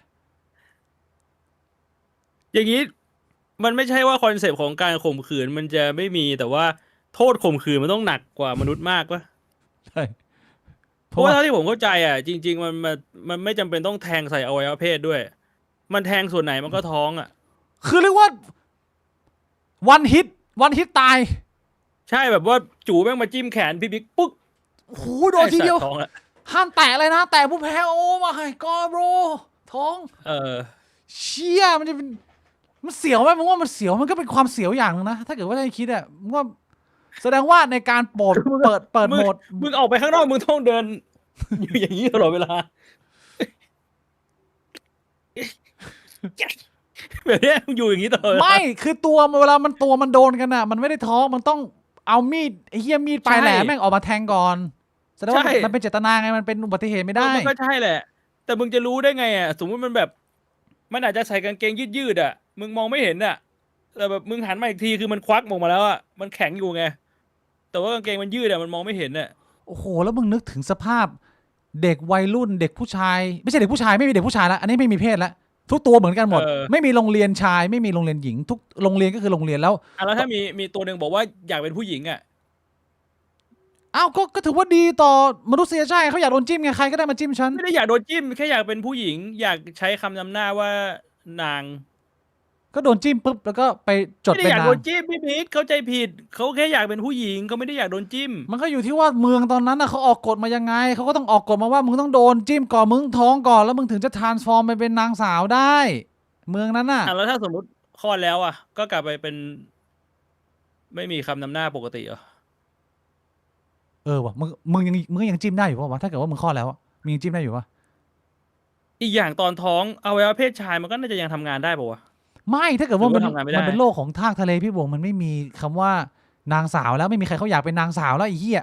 มันมีเพศเดียว ทุกคนมันเหมือนกันหมดอยู่ที่ว่าใครโดนจิ้ม อืมโอ้โหน่าสนใจนะ ขอบคุณคุณ Never Dice นะฮะ100ถ้าเราชักตอนใกล้แตกแล้วไปจิ้มแบบนี้ถือว่าผิดกฎหมายไหมครับผิดกฎหมาย โอ้ยผิดกฎหมายนะ โดนไอเด็กเหี้ยโดนหน้าโดนตัดกระเจียวผมบอกเลย คนจังไรแบบเนี้ยตัดเลย อืม ก็อันนี้คือโลกของทากทะเลนะ เรียกว่าถ้าพี่คือน้องเขาถามมาในกลุ่มเขาถามว่า ถ้าเกิดพี่บิ๊กกับพี่บวงดวลกันอ่ะ ใครเป็นคนชนะใครเป็นคนแพ้ โอ้โหตอนนี้ผมว่าผมชนะแล้วผมเข้ายิมผมร่างกายแข็งแรงแล้ว โนพี่บวงจูสั้น จูพี่บวงสั้นนิดเดียวเจอจูยาวผมจิ้มเข้าไปทีเดียวพี่บวงยังไม่ทัน มันไม่เกี่ยวกับขนาดหรอก เริ่มเกม มันอยู่ที่ว่า เลย ใครไวกว่า ผมบอกให้ ผม พี่บว เข้าง ไปล็อกคอพี่บิ๊กจากข้างหลังเงี้ย ต่อให้จู่พี่บิ๊กจะยาวแค่ไหนมันก็ไม่ทันหรือเปล่าวะ อุ้มท้อง9 เดือนผมบอกเลยพี่บวง มันไม่ใช่เรื่องของพละกำลังมันอยู่ที่ความไวมันเข้าใจไหมเขาแตะทีเดียว โลกของทางทะเลอะ ผมบอกเลยว่าแม่งจิ้มกันมั่วถ้าเป็นงั้นอะ พี่บวงสู้ลุงจี สู้ ได้ ไปหมด สู้ลุงจีได้ไหม โหลุงจีนี่น่าจะแข็งแรงกว่าผมเยอะลุงจีนี่เข้ายิมมา2 ปีกว่าแล้ว เชี่ยยังหุ่นอย่างนั้นอีกเหรอเข้ายิมมา2 ปีกว่าแล้วอะ เอ้าเรื่องหุ่นมันไม่เกี่ยวกับการเข้ายิมเว้ย อ๋อคือเขา ยิ เอา มคือสร้างกล้ามเนื้อ แต่หุ่นคือมึงต้องกินอาหารแบบเดฟิซิตแคลอรี่ แข็งแรงจากภายในนะ ใช่หุ่นดีคือเปอร์เซ็นต์ไขมันน้อยแล้วเห็นกล้ามเนื้อ แต่ว่ากล้ามเนื้อเยอะแล้วไขมันเยอะมันก็ยังหุ่นไม่ดีไง แต่มันไม่ได้หมายความว่าไม่มีกล้ามเนื้อ อืมอ่าจบไปนะฮะ เรื่องทากทะเล มีคำถามจากน้องคนหนึ่งพิมพ์มาถามผมส่วนตัว แต่ว่าเขาต้องการจะถามต่อเนื่องจากไลฟ์ก่อนหน้านี้ ที่พี่บวงเนี่ยเคยให้คำแนะนำเอาไว้จริงๆผมต้องถามแต่แรกแล้วผมทิ้งไว้นานเกินไปพี่บวงจะได้ไหมว่ามีคนถามเรื่องเขาอยากทำช่องแล้วจะทำไงให้มันประสบความสำเร็จเขาแบบต้องแล้วพี่บวงแนะนำว่า คุณจะต้องมีคอนเนคชันกับสร้างคาแรคเตอร์ตัวเอง อันนั้นคือ จำได้จำได้ แล้วมีคนเขาถามต่อต้องการคำตอบที่มันลึกกว่า เอาไปใช้งานจริงเลยค่ะเขาถามว่าพี่บวงคะคาแรคเตอร์เนี่ยคือสิ่งที่เราสร้างขึ้นมาเองหรือสิ่งที่เราเป็นอยู่แล้วคะหนูไม่เข้าใจเรื่องนี้เลยค่ะ ขอคำอธิบายเพิ่มเติม แล้วผมก็ไม่รู้จะตอบยังไงให้พี่บวงตอบเนี่ยเขาถามพี่บวงอ่ะ ถ้าจะให้พูดตรงๆนะ คือผมไม่ได้พูดแค่จากประสบการณ์ส่วนตัว ผมพูดจากผมก็รู้จักคนที่เป็นสตรีมเมอร์เยอะใช่ไหม อืม คาแรคเตอร์มันคือสิ่งที่เป็นตัวเรา แต่ว่า amplify คืออย่างในชีวิตจริงเนี่ยผมอาจจะเป็นผมแบบเนี้ย100%อืม แต่ว่าในสตรีมเนี่ย มันอาจจะเป็นสัก150 หรือ 200%นึกออกปะ คือที่คุณเห็นผมบอกได้เลย แทบทุกคนที่คุณเห็นในสตรีมอะในชีวิตจริงเขาจะเป็นแบบนั้นแหละ แต่จะเป็นเวอร์ชั่นที่มันเบากว่าไนท์ในสตรีมเป็นยังไงอะเวลาผมไปเจอเขาข้างนอกเขาก็เป็นแบบนั้น แต่มันจะเบากว่าหน่อย ไอ้หมื่นก็เหมือนกันกิฟก็เป็นแทนก็เป็นว่างก็เป็นแบบนั้นหมดแต่มันจะมีบางประเภทที่เขาก็จะสร้างคาแรคเตอร์หนึ่งขึ้นมา ที่มันจะไม่เหมือนกับเขาในชีวิตจริงเลย ซึ่งมันก็ไม่ใช่วิธีที่ผิด เพียงแต่ผมคิดว่าการทำแบบนั้นน่ะ อันนั้นเป็นพรสวรรค์ถ้าถามผมนะ เราไม่สามารถบังคับเราให้เป็นแบบนั้นได้ตลอด เพราะฉะนั้นส่วนใหญ่วิธีที่ง่ายกว่าก็คือ อะไรที่มันเป็นเราอยู่แล้วอ่ะเราแค่อาจจะแบบว่า amplify มันขึ้นมา แปลว่าอะไรเป็นไฟล์ เพื่อจะเป็นการ เข้าใจยากเข้าใจยาก เหมือนขยายมันขึ้นมาทำให้มันมากขึ้นสักนิดนึงอ่ะเพราะว่าสุดท้ายแล้วจริงๆมันคือธุรกิจเอนเตอร์เทนเราบางทีการที่เราจะทำให้คนอื่นตลกเนี่ยมันไม่สามารถทำได้ด้วยบุคลิกของคนทั่วไปอ่ะถ้าจะให้พูดตรงๆมันต้องมีอะไรที่มันเป็นการเพิ่มขึ้นมามันเหมือนมุกอะครับมุกตลกเนี่ยมันจะพูดเวอร์เกินจริงเพื่อให้ได้เอฟเฟกต์ของการตลกนึกออกปะมันจะคล้ายๆกันประมาณนั้นเชี่ย แล้วก็บางทีเนี่ยคือมันต้องขึ้นอยู่กับว่าคอมมูนิตี้ของคุณมันเป็นยังไงด้วยคือบางทีเราอาจจะเริ่มจากการสร้างคาแรคเตอร์โดยเราสังเกตว่าคอมมูนิตี้เรามันชอบอะไรในตัวเราก็ได้เหมือนกันอย่างคำถามที่แล้วที่เขาถามว่าถ้าสมมุติว่าไวรัลแล้วจะทำยังไงให้มันสร้างโมเมนตัมจากการไวรัลครั้งนั้นต่อไปได้ให้มีคนติดตามยังคงอยู่ใช่ไหมอันที่ผมบอกก็คือถ้าสมมุติว่าไอคลิปที่คุณทำหรืออะไรก็ตามที่คุณทำแล้วมันไวรัลแล้วมันมีความเป็นตัวตนของคุณอยู่ในนั้นน่ะคุณก็ลองไปสังเกตคอมเมนต์ดูว่าในคอมเมนต์คอมเมนต์เขาชอบส่วนไหนของคุณ นึกออกใช่ไหม อืม แล้วคุณก็จับตรงนั้นมาเล่นได้ แล้วบางทีมันก็จะกลายเป็นอินไซต์โจ๊กของช่องถ้ายกตัวอย่างแบบง่ายๆเลยก็คือ ไอ้คำว่าไอ้เสื้อขาวคำว่าพี่บิดอะไรอย่างเงี้ย อ่า มันไม่ใช่สิ่งที่ผมสร้างขึ้นซะทีเดียว อ่า มันเป็นสิ่งที่มันเป็นอินไซต์โจ๊กของคอมมูนิตี้ถูกปะ อ่า แล้วผมอาจจะจับมาเล่นสักหน่อย เพื่อทำให้แบบว่าคอมมูนิตี้มันก็ยิ่งยิ่งเล่นกับคอนเซปต์นี้ขึ้นไปอะไรแบบเนี้ย อืม บางทีมันก็ต้องสังเกตครับ ซึ่งผมเข้าใจว่าการเริ่มใหม่มันก็ยากทั้งประสบการณ์ที่ไม่มี แล้วก็คอนเทนต์ที่ยังน้อย แต่ถ้าคุณทำไปเรื่อยๆคุณก็จะเก็บเกี่ยวประสบการณ์ คุณก็จะมีคอนเทนต์ในคอมมูนิตี้ของคุณเยอะขึ้นเรื่อยๆแล้วมันก็จะเป็นสิ่งที่ง่ายขึ้นเรื่อยๆก็คล้ายๆกับการออกกำลังกายหรือการเล่นกล้ามมาแหละถ้าคุณไม่ได้ออกกำลังกายมานานร่างกายคุณอ่อนแอช่วงแรกๆมันอาจจะดูเหมือนยากเหลือเกิน แต่ผมก็พูดได้เต็มปากเลยว่าถ้าคุณทำไปเรื่อยๆอย่างสม่ำเสมออ่ะมันก็จะง่ายขึ้นเรื่อยๆครับ อ่าเทรนพูดสรุปง่ายๆนะตอบคำถามอีกหนึ่งทีนี่มันอาจจะยาวมาก เรื่องของการสร้างคาแรคเตอร์เนี่ยแล้วแต่คนมันมีคนที่มันคราฟคาแรคเตอร์ตัวเองตัวตนตัวเองนะแต่ว่าแบบว่าค่อยๆคราฟค่อยๆแต่งค่อยๆปรับปรุงให้มันดีขึ้นเรื่อยๆแล้วเราก็แอมพลิฟายเอาไปใช้งาน หรือถ้าคนที่มีความสามารถพิเศษเนี่ยเขาสามารถสร้างอีกตัวหนึ่งขึ้นมาได้เลยแล้วเขาก็สามารถใช้ประโยชน์จากนั้นได้ซึ่งอันนี้เป็นเรื่องที่ยาก แต่ก็ไม่ได้หมายความว่าทำไม่ได้แล้วแต่คนนะว่าเป็นตัวตนไหนตอบคำถามก่อนที่เราจะไปคุยประเด็นใหญ่เรื่องใหญ่ของโลกในอาทิตย์นี้คือปฏิบัติการยึดดวงจันทร์เนี่ยเราขอแวะมาที่การเมืองไทยสักเล็กน้อยมาอัปเดตเพิ่มเติมผมไม่รู้พี่วงรู้หรือเปล่านะก็สถานการณ์น้ำมันที่ดูเหมือนจะรุนแรงต่อเนื่องมาจากทางตะวันออกกลางนะฮะช่วงเวลา3 อาทิตย์ที่ผ่านมาโดยประมาณก็รัฐบาลก็หนักหน่วงเรียกว่าเจอแจ็คพอตพี่บ่วงรัฐบาลคุณอนุทินชาญวีรกูลนะเพิ่งรับตำแหน่งเป็นนายกมาใหม่แล้วนายกก็มีออกมาพูดเองแล้วนะว่า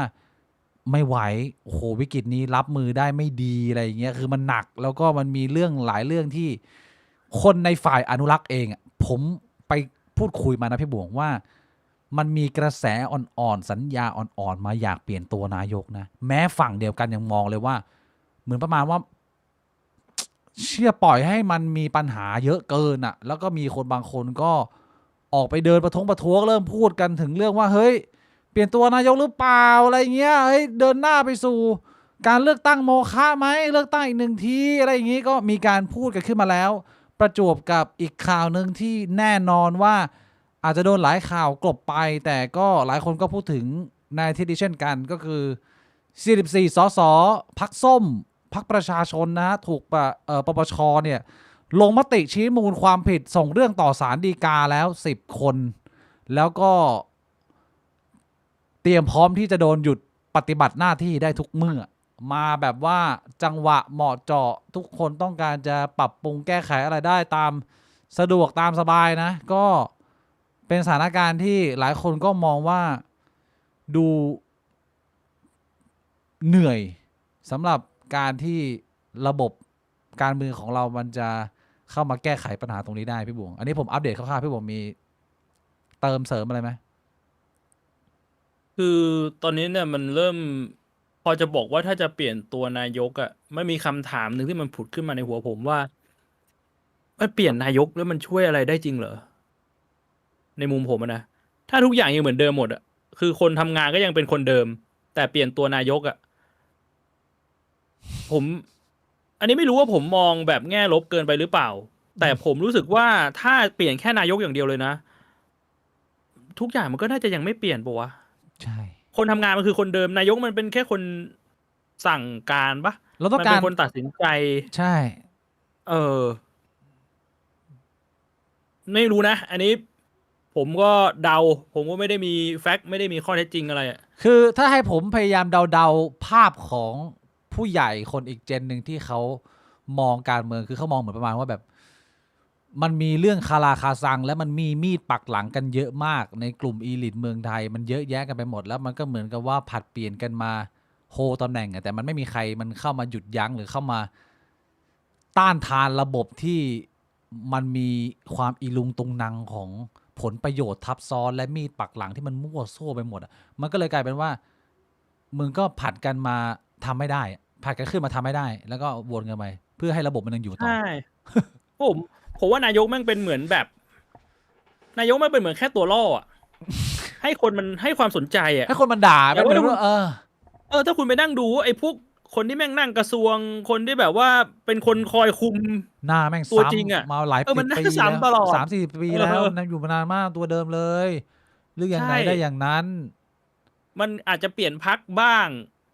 แต่ว่ายังขั้วเดียวกัน อืม ใช่ปะ ใช่ แล้วพอเป็นขั้วเดียวกันก็คือหน้าเดิมที่เป็นคนที่มีอำนาจจริง ใช่ก็ชัดเจน แบบนั้น อ่ะเขามีคนทำแผนผังทำภาพล้อกันเยอะแยะมันจะเปลี่ยนไปกี่นายกกี่สมัยอ่ะไอ้เหี้ยตัวแบบมือซ้ายมือขวาลูกเรือมึงอ่ะก็แบบว่าตัวเดิมหมดไอ้เหี้ย ๆ ใช่ เพราะฉะนั้นมัน เศร้า ถ้าจะเปลี่ยนแปลงเนี่ยมันต้อง เหี้ย มันต้องโละไอ้แผงนั้นออกมาให้ได้อ่ะ แผงใหม่ทำได้ป่ะไม่รู้ว่าแต่แผงเก่าเนี่ยเขามันโอ้ยเชี่ยเอ้ยมึงต้องรอชัดเจนขนาดไหนอ่ะแบบชีวิตมึงยังไม่ชัดเจนอีกเหรอภาพนี้ประมาณนี้ อืม ก็เฮ้ยสมการกุ่งกิ่งสมกิงกุ่งกังนะฮะคำนี้ผมว่าหลายคนอาจจะไม่เคยได้ยินนะ แต่ว่าถ้าเป็นคนวัยผมอย่างน้อยเนี่ยน่าจะเคยได้ยินคำนี้แน่นอนนะพี่บุ๊คเคยได้ยินคำนี้ไหม มันต้องแบบสมไกกุ่งกิ่งสมกิงกุ่งไก่สมกิงสมไกกุ่งไก่กุ่งกิ่งแบบนี้เหรอ ไม่มีพี่บุ๊คพูดอะไรของผมจบแล้วโอ้โหพี่บุ๊คไม่เติม เอาใช่เหรอ โอ้เพี้ยน แล้ว เล ผมไม่ได้ ย ยินมาจากไหนอ่ะ มันอะไรเนี่ยพี่บุ๊คร้องอีกรอบนึงก็ไม่เหมือนเดิมแล้วผมบอกให้ สมไกกุ่งกิ่งสมกิงกุ่งไก่สมกิงสมไกกุ่งไก่กุ่งกิ่งแบบนี้ ไม่เหมือนเดิมผมบอกแล้วไอ้เหี้ย อ้าวใช่เหรอไม่เหมือนเดิมเหรอ น้องไปย้อนดูดิไม่เหมือนเดิม เอาเรื่องใหญ่ดีกว่าพี่บวงโอ้โหเรื่องใหญ่มากนะเนี่ยเรื่องไอ้ดวงจันทร์เนี่ยยึดดวงจันทร์ให้ผมขึ้นไลฟ์ไปเนี่ยพี่บวงทำตาโตๆตื่นเต้นหน่อยโห มันมีคนจะชื่อดวงใจจริงๆเหรอ เชี่ยมนุษย์เราอะตอนนี้จะเข้าไปยึดดวงจันทร์แล้วพี่ผมไม่รู้ว่ามันถึงเป็นเรื่องใหญ่ขนาดไหนอะ ใครจะยึด มนุษย์สยชาติอะโฮโมซาเปียนอะ แล้วยึดจากใครอ่ะ ยึดจากอวกาศไงจากโลกใบนี้ไง อ๋อก็คือแค่ขึ้นไปบอกว่า อันนี้เป็นของกูแล้วแบบนั้นนะ ใช่แต่ว่ามนุษย์มันมีหลายเผ่าไงตอนเนี้ยมันเป็น มันไม่ใช่ว่ามันเป็นของโลกมานานแล้วเหรอดวงจันทร์เนี่ย มันไม่ได้เป็นของใครเลยพี่บวงมันก็หมุน มันก็วนรอบโลกมันของมันอยู่แล้วอะ มันหมุนมาหลายหมื่นล้านปีแล้วพี่บวงมันก็หมุนอยู่อย่างเงี้ยแต่ว่าตอนเนี้ย เรามาถึงวินาทีที่มนุษย์อ่ะกำลังจะบอกว่า ใครไปปักธงตรงนั้นก่อน มึงได้ไปเลยทั้งก้อนเอาไปเลยลูกมึง เอาแล้วถ้าสมมุติว่าคนไปปักคนที่สองบอกว่าไม่ใช่อันนี้ของกู เนี่ยมันก็จะกลายเป็นมูนวอลแล้วพี่บวงเขาเริ่มคิดธีมซีรีส์ไซไฟมาแล้วนะมูนวอลสงครามแย่งดวงจันทร์น่ะ มันจำเป็นว่ามันต้องมีคนไปปักธงที่ดวงจันทร์ก่อนเหรอมันถึงจะสามารถเคลมได้ว่าเป็นของเขา มันมีคนปักไปแล้วแต่ว่ามันเคลมไม่ได้อันนี้ผมพูดแบบสนุกๆผมอ่ะ อ๋อ นั่งอ่านข่าวนั่งดูติดตามเหตุการณ์อาทิตย์นี้มาโดยตลอดนะ ผมเข้าใจว่าปฏิบัติการมันน่าจะเริ่มวันที่1หรือเปล่าวะ1 เมษาอะไรเงี้ยหลายคนอาจจะไม่ทราบ แต่ว่าผมไม่ได้เป็นคนที่เชี่ยวชาญนะ หลายๆคนที่ติดตามข่าวโซเชียลมีเดียอยู่แล้วรู้ว่าคนที่เขาดังๆ อย่างน้องกรณ์เงี้ยพี่บอกรู้จักน้องกรณ์ใช่ไหมเขาเป็นสายนาซาสายดาราศาสตร์อ่ะอันนั้นเขาข้อมูลแน่นอยู่แล้วแต่ว่าผมก็ดูหลายๆที่ดูปรากฏการณ์ที่เกิดขึ้นแล้วก็จดเอาไว้ว่ามันมีประเด็นอะไรน่าสนใจสรุปรวมๆเอามาแชร์คนทางบ้านประมาณนี้แต่ว่าไม่ได้เป็นวิชาการจ๋ากันนะพี่บวงผมถามพี่บวงก่อนพี่บวงรู้เรื่องอะไรบ้างเกี่ยวกับสิ่งที่เกิดขึ้นกับไอ้ปรากฏการณ์ดวงจันทร์ครั้งนี้เนี่ยอะไรที่มันเข้าไปในหัวพี่บวงเป็นข้อมูล ไม่ผมได้ยินแค่เขามีการส่งยานอวกาศไปโคจรรอบดวงจันทร์แล้วก็กลับมาที่โลก แต่ผมไม่ชัวร์ว่า SpaceX หรือ NASA น่าจะ NASA ป่ะ นาซา แล้วผมก็ NASA เห็นแบบว่าไม่รู้แม่งเป็นมีมหรือเป็นแค่แบบโจ๊กตลกหรือเป็นข่าวจริงๆ ก็คือ NASA แจ้งมายังฐานบอกว่า Microsoft มีปัญหา ใช่เหรอวะ พี่เห็นปะ ไม่รู้โอ้โหข่าวมันก็เยอะมากผมไม่เห็นแต่ผมไม่รู้ มันเคยมีหนังเรื่องหนึ่งอันนี้เป็นหนังมาก่อนนะ อ่า ฮอลลีวูดทำอะไรอย่างเงี้ย อืม เป็นหนังเกี่ยวกับจะส่งคนขึ้นไปบนอวกาศ อืม แล้วไอ้ฐานอะตอนที่จะส่งอะ Microsoft มันดันอัปเดต แล้วตัวละครมันก็แบบ fuck you Microsoft fuck you แล้วไอ้ครั้งเนี้ยเขาบอกว่า Outlook ซึ่งเป็นของ Microsoft อะมันมีปัญหาจริงๆ มีข่าวออกมา แต่ผมไม่รู้ว่าข่าวมันเป็นข่าวเฟกแบบตลกเพื่อจะล้อเลียนหนังหรือเปล่า อ๋อ แต่เนี่ ไม่ ย รู้นะไม่รู้ พี่ลองอ่านแชทดิ จริงเหรอ มันมีข่าวออกมาจริงๆ ว่าเหมือนนักบินอวกาศอ่ะบอกแบบฮิวสตันเรามีปัญหาแล้วเอาลูกเปิดไม่ได้อะไรเงี้ย เชี่ยวินโดว์เลยสัสจอฟ้า คนมันก็เลยไปเชื่อมโยงกับแบบไอ้เชี่ย Microsoft มึงอะไรอีกแล้ววะเนี่ย นี่มันยิ่ง แต่ ก ผ ว่า มไม่รู้ว่ามันจริงไม่จริงไงนั้นยังงงอยู่ ยิ่งกว่าจอฟ้าขนาดไลฟ์สตรีมอีกนะพี่บวงเชื่อจอฟ้าขนาดจรวดมันกำลังวิ่งขึ้นไปอะแล้วข้างในนี้มีคนนะพี่บวงรู้หรือเปล่า ผมอะหลายคนอะผมไม่ต้องการคุยกับคนที่มีความรู้มากกับผมหรอกผมต้องการมาคุยกับคนที่มันไม่มีความรู้เลยเพราะว่าผมจะถนัดกับการสื่อสารกับคนที่อาจจะแบบไม่ได้ตามภาพรวมไงอยากจะมาเล่าให้ฟังเลยว่าปฏิบัติการยึดดวงจันทร์หรือที่เขาเรียกว่า Artemis 2เนี่ยภาพรวมมันคืออะไรเขาทำไปเพื่ออะไรเทียบกับ Apollo เก่ามันเป็นยังไงนะผมวันนี้จะมาเล่าให้ฟังทำ มัน กัน ก็ บ้าง ไออาร์เทมิส2เนี่ยเลยที่ผมได้ยิน แต่ผมเข้าใจว่าอาร์เทมิส2มันแค่ไปโคจรรอบดวงจันทร์แล้วมันก็กลับมาแค่นั้นไม่ใช่เหรอ ใช่บางคนก็งงว่า แบบนั้นมันเป็นการยึดดวงจันทร์ยังไง อ้าวนี่ไงพี่บวงต้องเห็นภาพรวมละพี่บวงดูหนังแค่ภาคเดียวแต่พี่บวงไม่ดูแบบว่าคนเขียนแบบว่าโครงเรื่องยาวแต่ก่อนที่เราจะไปคุยเรื่องโครงเรื่องยาวนะผมเปิดภาพอันนี้ของน้องกรณ์กันนะขออนุญาตน้องกรณ์ KT นะกับ1กับ2กับ3โอ้ อันนี้โพสต์ของน้องกรณ์ภาพที่เป็นภาพดังที่สุดกับมิชชั่นนี้ออกมาแล้วนะฮะก็คือตอนนี้เนี่ยไอยานอาร์เทมิสเนี่ยมันไปวนรอบดวงจันทร์แล้วก็เป็นภาพนี้ออกมาอันนี้เอามาโชว์ทางบ้านนะก็ภาพนี้เป็นภาพที่เคยถ่ายเมื่อนานมากมาแล้วพี่บวงจากยานอพอลโลนาซาเหมือนกันเป็นภาพโลกในตอนที่สว่างไสวแต่ว่าอันนี้เนี่ยถ่ายตอนมืดหรือเปล่าถ้าผมจำไม่ผิดเนี่ยเขาบอกว่าทำไมโลกมันดูมนว่าบางคนบอก PM 2.5 ไหมไม่ใช่นะนาซาชี้แจงว่ามันเป็นอาจจะเป็นมุมที่ถ่ายแบบตอนที่ยังไม่มีแสงอ่ะแล้วก็ใช้กล้องดีๆถ่ายให้มันดีเทลมันอาจจะไม่จัดจ้านแบบนี้นะแต่ว่าโลกเราก็ยังคงเป็นเหมือนเดิมอันนี้ก็เป็นภาพที่ฮือฮาเรียกว่าเป็นภาพโลกรูปที่2ป่ะจากรูปที่2ผมรู้ว่าอาจจะมีหลายรูปแล้วแต่ว่ารูปที่ดังๆมี2รูปนี้เดี๋ยวเขาอ่านหน่อยนะ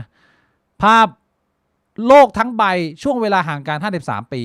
ภาพบนถ่ายโดยนักบินอวกาศอพอลโล 17ระหว่างเดินทางลงไปดวงจันทร์โดยถ่ายในช่วงกลางวันเหนือทวีปแอฟริกาแอนตาร์กติกาเมื่อเดือนธันวาคม 1972 ภาพล่างถ่ายโดยนักบินอวกาศภารกิจอาร์เทมิส 2ระหว่างเดินทางบินผ่านดวงจันทร์โดยถ่ายในช่วงเวลากลางคืนเหนือมหาสมุทรแอตแลนติกมองเห็นทวีปแอฟริกายุโรปอเมริกาใต้เช่นเดียวกับแสงออโรราเมื่อเดือนเมษายน 2026 ก็คือเดือนนี้นี่แหละเพิ่งเกิดขึ้นเลยสดๆร้อนๆนะฮะก็อันนี้เดี๋ยวผมจะมาเล่าแล้วพี่บวงผมกดผิดแป๊บนึงนะเป็นไงพี่บวงภาพสวยไหมเซลไหมเห็นภาพแล้วแบบโอ้อยากขึ้นไปดูด้วยตาตัวเองอ่ะหนุ่มมันก็เห็นบ่อยแล้วนะไอ้ภาพเนี้ยเฮ้ยโหทำไมพี่บวง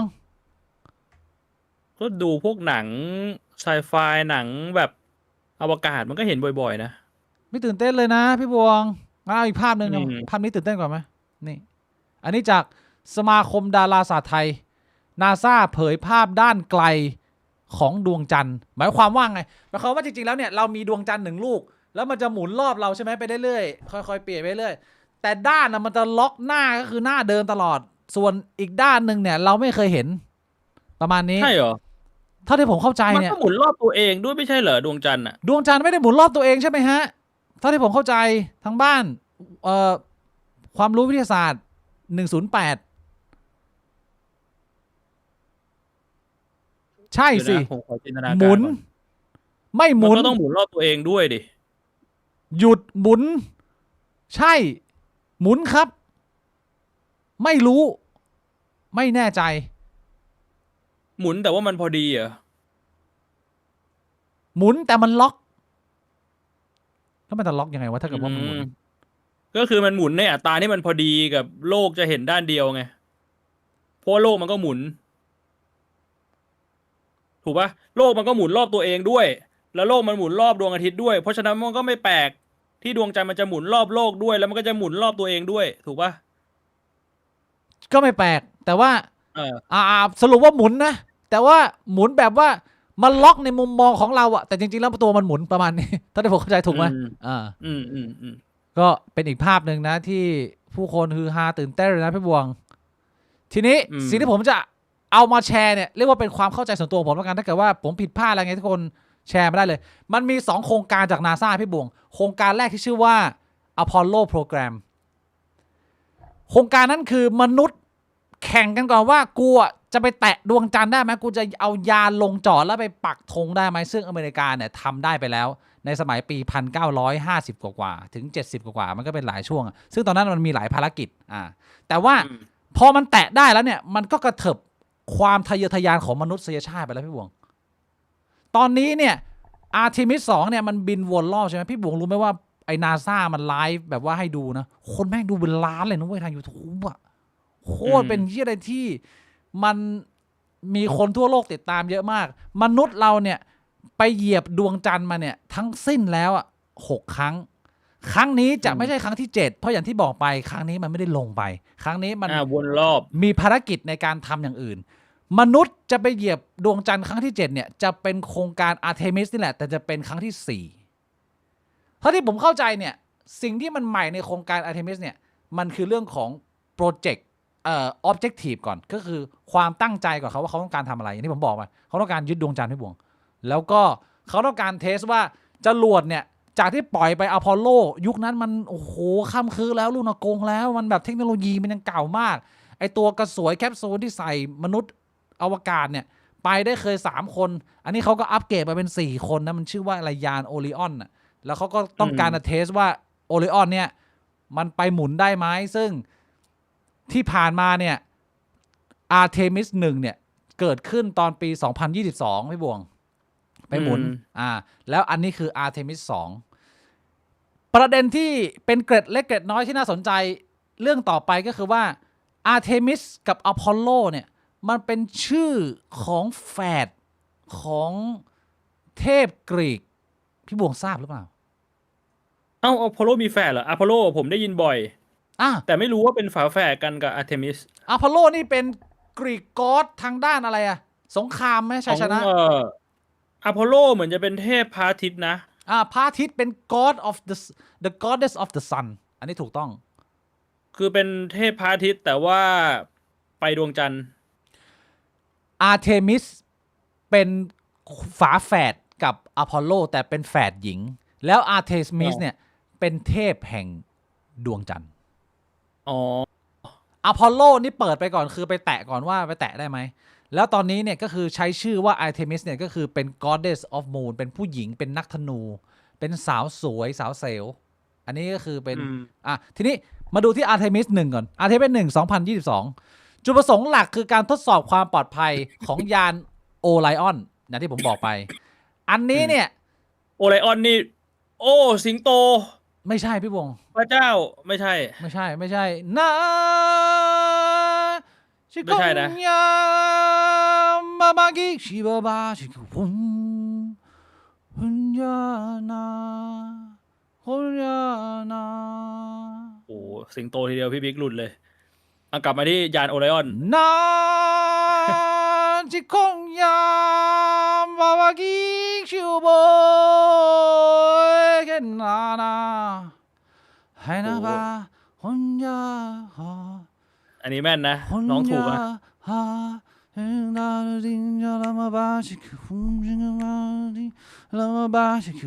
พี่บิ๊กผมมีคำถามอะไรกันไลออนคิงเนี่ยอยู่ที่ทวีปเลยแอฟริกา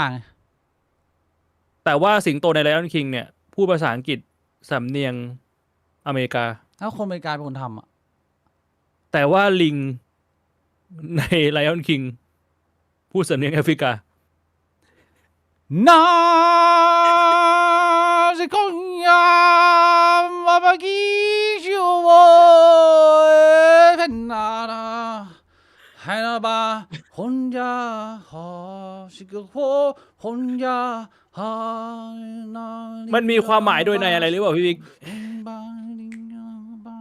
ไม่รู้พี่ผมชอบเพลงนี้มากเลยผมฟังมาเยอะมากเลยชีวิตผมไม่หมายถึงกับการที่แบบเรื่องเกิดที่แอฟริกาแต่ว่าสิงโตที่เป็นสัตว์ที่สง่างามใช้สำเนียงอเมริกาเอาไปย้อนดูได้นะไลออนคิงแบบภาษาอังกฤษต้องการทำให้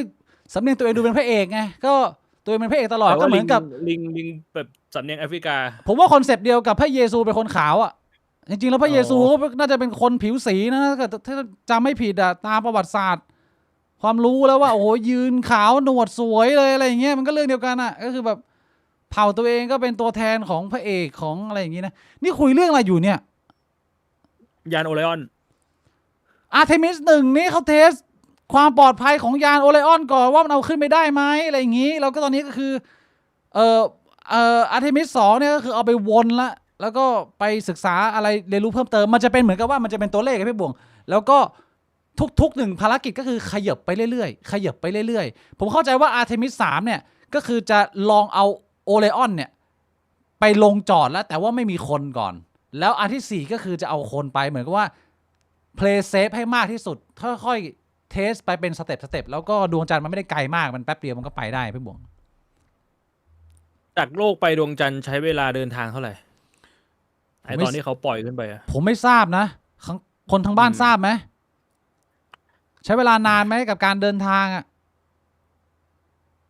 ไม่แล้วมันยึด 5 ดวง วัน จันทร์ยังไง คือพอคนไปลงดวงจันทร์แล้วมันจะยึดดวงจันทร์ยังไง นี่พี่บวงมันอยู่ที่จุดประสงค์ของการไปทำเพราะว่าก่อนหน้านี้เนี่ยจุดประสงค์มันยังไม่รู้ว่าอะไรมันอยู่บนดวงจันทร์แต่ตอนนี้เนี่ยเขาบอกวิสัยทัศน์ที่มันจะเกิดขึ้นในอีกข้างหน้าอนาคตว่ามวลมนุษยชาติเนี่ยมันมองสเต็ปเป็นยังไงโลกตอนนี้เราทำได้แล้วคือเรามาดวงจันทร์กับเราพอจะเดาได้ว่าดวงอังคารนี่แม่งหน้าไปเสิร์ชดูมาอะไรเงี้ยหน้าไป explore แต่ว่าดวงจันทร์ตอนนี้เนี่ยพอมันเคยมีคนไปแตะแล้วมันพอรู้ว่ามันมีสสารอะไรเนี่ยมันถูกอย่างแรกแผนคือจะต้องมีฐานเป็นเหมือนเกาะพักตรงกลางพี่บวงเป็นฐานทัพเอาไว้ที่ดวงจันทร์ว่ามันมีโรงงานในการสต็อกพลังงานมีมนุษย์มีอะไรอย่างเงี้ยเพื่อที่อีกหน่อยเนี่ยมึงจะกระเถิบว่ามึงจะไปดาวอังคารได้มึงก็จะใช้ดวงจันทร์เนี่ยเป็นฐานเปลี่ยนเชื้อเพลิงหรือว่าเพื่อต้องการอะไรฉุกเฉินก็มีฐานตรงกลางได้อันนี้คือส่วนแรกที่เขามีชี้แจงออกมาใช้ อันนี้มันมีข้อสังเกตอย่างหนึ่ง อืม เป็นความสงสัยจากคนที่อาจจะไม่ได้มีความรู้ทางด้านวิทยาศาสตร์ก็คือ ถ้าจะทำเป็นฐานดวงจันทร์เนี่ยทั้งที่ดวงจันทร์มันไม่ได้อยู่ที่โลก อืม แบบมันไม่ได้อยู่ห่างจากโลกมาก อืม มึงจะทำเป็นฐานเอาไว้เปลี่ยนนู่นเปลี่ยนนี่ทำไมวะมึงก็มาเปลี่ยนที่โลกเลยไม่ดีกว่าเหรอ เอามัน เพราะว่าถ้า ได้อีกนิดนึงนะ ไม่จากโลกไปดวงจันทร์แม่ง3 วันจากโลกไปดาวที่ใกล้ที่สุดแม่งก็ตั้งหลายเดือน หลายปี มันแทบไม่มีความแตกต่างป่าวะถ้า ใช่ มึงจะไปเปลี่ยนที่ดวงจันทร์ถ้ามึงฉุกเฉินอะไรมึงขาดแทนที่มึงมาอยู่บนโลกมึงแทบไม่ขาดอะไรเลย ก็ถูกถ้าเกิดว่าพี่บวงจะเอา objective เดียวมันก็ดูไม่คุ้ม แต่ถ้าเกิดว่าเรามองไปถึงจุดอื่นก็คือว่ามันมีทรัพยากรเป็นแร่หายากที่มันมีน้อยอยู่บนโลก แต่ว่ามันมีอยู่บนดวงจันทร์แล้วมึงอ่ะสามารถไปฟาร์มได้ แล้วที่ผมฟังเขาผ่านๆเนี่ยผมไม่รู้ผมเข้าใจถูกหรือเปล่ามันคือฮีเลียม3มันเป็น ถ้านี่ make sense ถ้าไปเอาสิ่งที่บนโลกมันไม่มีมา make sense แล้วพี่บวกก็ได้ ทดสอบการจำลองชีวิตบนสภาวะไร้ออกซิเจนด้วย มันได้ทดลองอะไรหลาย ๆ อย่าง มีฐานพักอะไรไปด้วยในเวลาเดียวกัน แต่ที่เขาพูดอีกประเด็นหนึ่งก็คือในส่วนของไอฮีเลียม3เนี่ยพี่บวงฮีเลียม3เนี่ยมันคือเขาเคลมว่ามันเป็นพลังงานแห่งอนาคตอ่ะเพราะว่าอีกหน่อยเนี่ยตัวนี้เนี่ยมันจะใช้เป็นส่วนผสมในการที่เขาจะแคร็กพลังงานฟิวชั่นในอนาคตได้ การสร้างพลังงานสะอาดที่มีพลังงานมหาศาลใช้ในการขับเคลื่อนยานอวกาศเนี่ยมันจะต้องมีฮีเลียม3ซึ่งมันมากับ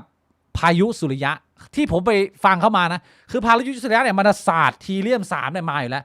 ดวงจันทร์เนี่ยมันแอบสอบไปเยอะมากเพราะว่ามันไม่มีโล่กำบังอะไร โลกเราเนี่ยมีฮีเลียม3น้อยมากเพราะว่าเรามีสนามแม่เหล็กเรามี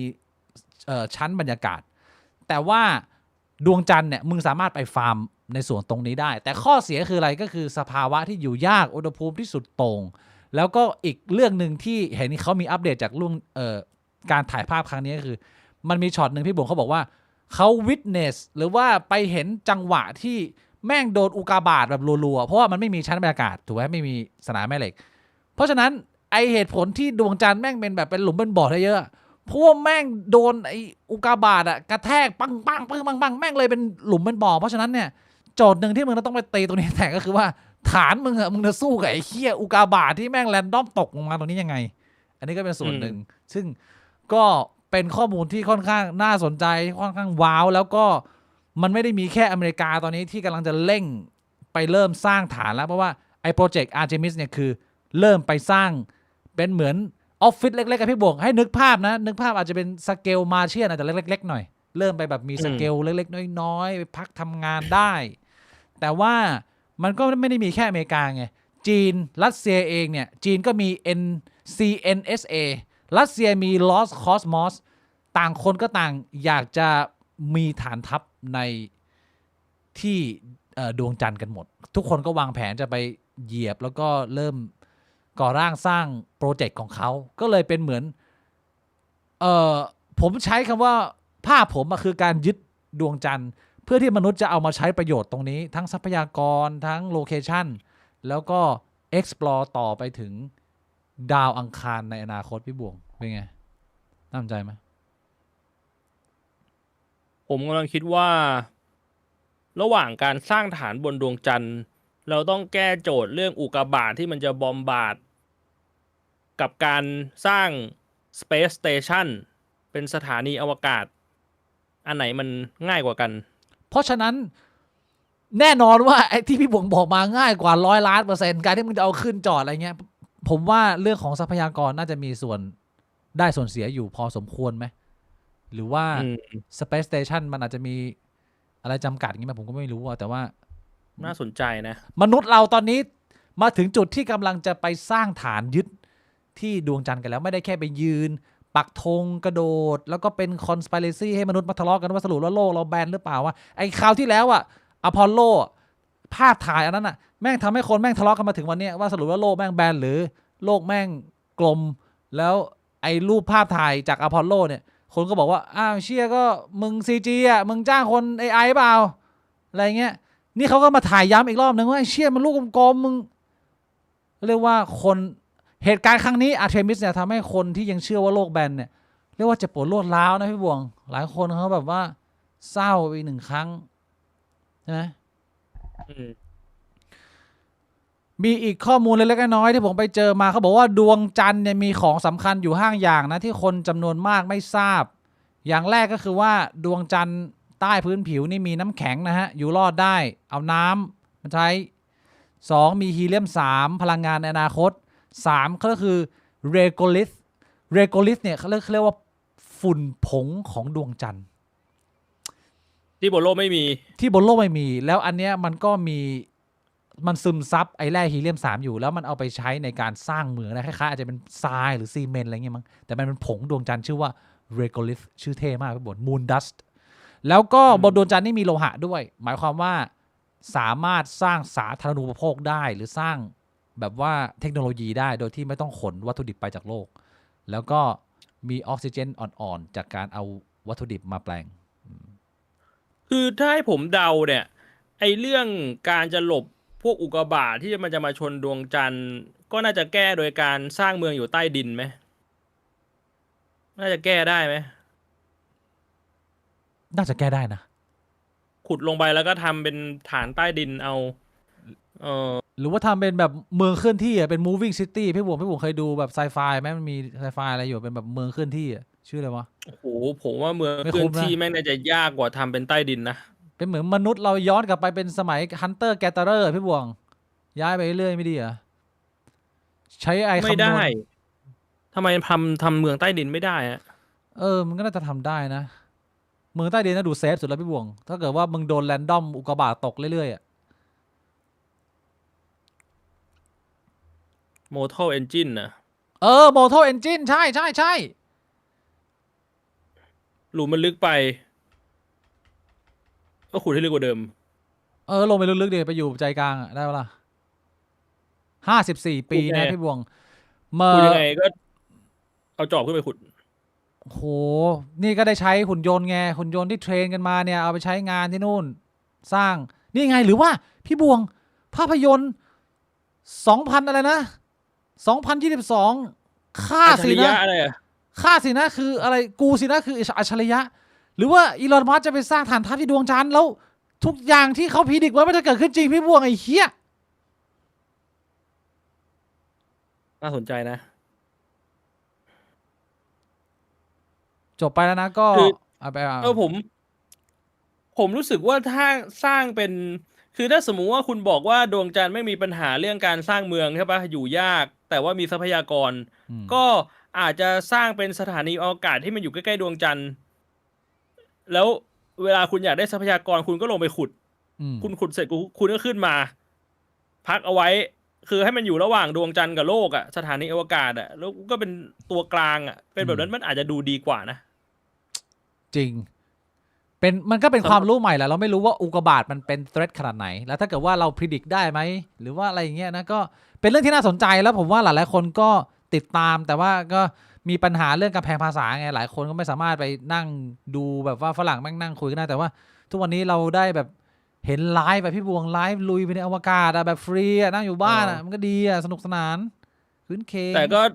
ก็อย่าเอาอะไรมากกับผมนะคือผมมาแบบพี่เต้เลยตะกี้ที่ผมพูดก็อารมณ์พี่เต้เลย อารมณ์แบบไปสร้างเซนทรัลที่ดาวอังคารอะไรอย่างนั้นน่ะคือเราลองนั่งจินตนาการดูแบบเด็กน้ำลายยืดอะว่ามันเป็นอย่างนั้นได้เป็นอย่างนี้ได้ พี่บวงเป็นเด็กน้ำลายยืดไปแล้วแต่ผมขอสรุปจบด้วยข้อมูลเล็กๆน้อยๆสำหรับคนที่เป็นสายวิชาการเพื่อจะได้เข้าใจภาพมากขึ้นว่า หลังจากเราผ่านอพอลโลมาแล้วเราแตะดวงจันทร์ได้แล้ว ตอนนี้เราวางแผนจะยึดแล้วเนี่ยโปรเจกต์อาร์เทมิสมันมีรายละเอียดอะไรบ้างสั้นๆนะนี่ผมไปเอาข้อมูลมาให้อ่านจะได้เผื่อใครต้องการจะมารีรันเช็คได้รายละเอียดสำคัญเป้าหมายหลักส่งมนุษย์กลับสู่ดวงจันทร์อย่างยั่งยืนค้นหาทรัพยากรน้ำแข็งและเตรียมพร้อมสำหรับดาวอังคารยานอวกาศและจรวดใช้จรวดขนส่งขนาดใหญ่ Space Launch System และยานอวกาศ Orion สถานีอวกาศเกตเวย์สร้างสถานีอวกาศขนาดเล็กในวงโคจรดวงจันทร์เพื่อเป็นจุดแวะพักการมีส่วนร่วมความร่วมมือระหว่าง NASA กับ ESA แล้วก็พันธมิตรเอกชนหรือนายทุนนะฮะลำดับภารกิจ Artemis มี 4 มิชชั่นมิชชั่นที่ 1 ปี 2022เดี๋ยวผมบอกไปแล้วนะฮะอันที่ 2 ก็คือที่เพิ่งเกิดขึ้นในอาทิตย์นี้ส่งนักบินอวกาศ 4 ท่านมีคนดำไปด้วยนะเป็นแบบว่า DI พี่บวงเป็นแบบโวกเขาบอกว่าต้องมีคนดำด้วยนะวันนี้ส่งไป1 คนนะฮะโคจรรอบดวง แล้ว จันท ได้ ร์ ส่งเพศทางเลือกคนอื่นไปหรือเปล่าอ่ะ เพศทางเลือดอันนี้ไม่รู้นะผมเขาไม่ได้บอกว่าเขาระบุเพศหรือเปล่าเรื่องนี้ คนดำคนนั้นเพศอะไร นั่นเป็นเพศชายหรือเปล่าหรือเพศหญิงไม่แน่ใจว่ะ แล้วเพศทางเลือกอะSOGI EC LGBTQIA+ อะ มีรอบ 3 รอบ 4 อีกรอบหน้านะน้องคนมันไปได้น้อยคนมันไปได้น้อย ความสำคัญไม่แล้วความสำคัญอยู่ตรงไหน คนมันไปได้ ทำไม น้ ไม่ อย ให้SOGI EC ไปก่อน คนมันไปได้น้อย ก็รู้แล้วก็แสดงว่าคุณให้ความสำคัญกับเพศทางเลือกน้อยใช่ปะล่ะ ต้องไปทีหลังอะ ไม่ใช่คนมันไปได้น้อยอ่ะ ก็ถ้าไปได้น้อยทำไมไม่ให้ไปก่อนอะ เพราะอยู่ที่ความสามารถนะเรื่องแบบเนี้ยก็ถ้าเกิดคุณมีความสามารถ เอ้า คุณ แล้ว จะไป คุณจะบอกว่าคนเพศทางเลือกไม่มีความสามารถเหรอ ก็ต้องอยู่ที่ SOGI EC LGBTQIA+ ไม่มีความสามารถเหรอ เอากูไม่ได้เป็นคนคัดอ่ะพี่บวง อ๋อ อาร์เทมิส 2นะฮะภารกิจโคจรรอบดวงจันทร์ไม่ลงจอดเป็นครั้งแรกในรอบ50 กว่าปีอาร์เทมิส 3ก็คือจะเกิดขึ้นไม่ปีนี้ก็ปีหน้าภารกิจประวัติศาสตร์พามนุษย์ลงจอดบนขั้วใต้ของดวงจันทร์แสดงว่าครั้งที่แล้วน่าจะไปขั้วเหนือมานะแล้วก็อาร์เทมิส 4 ถึง 6 4-5-6เนี่ย2027เป็นต้นไปพัฒนาสถานีเกตเวย์และสร้างฐานบนพื้นผิวดวงจันทร์อย่างยั่งยืนนี่ภารกิจยึดดวงจันทร์ผมเป็นไงภาพมันชัดไหมพี่บง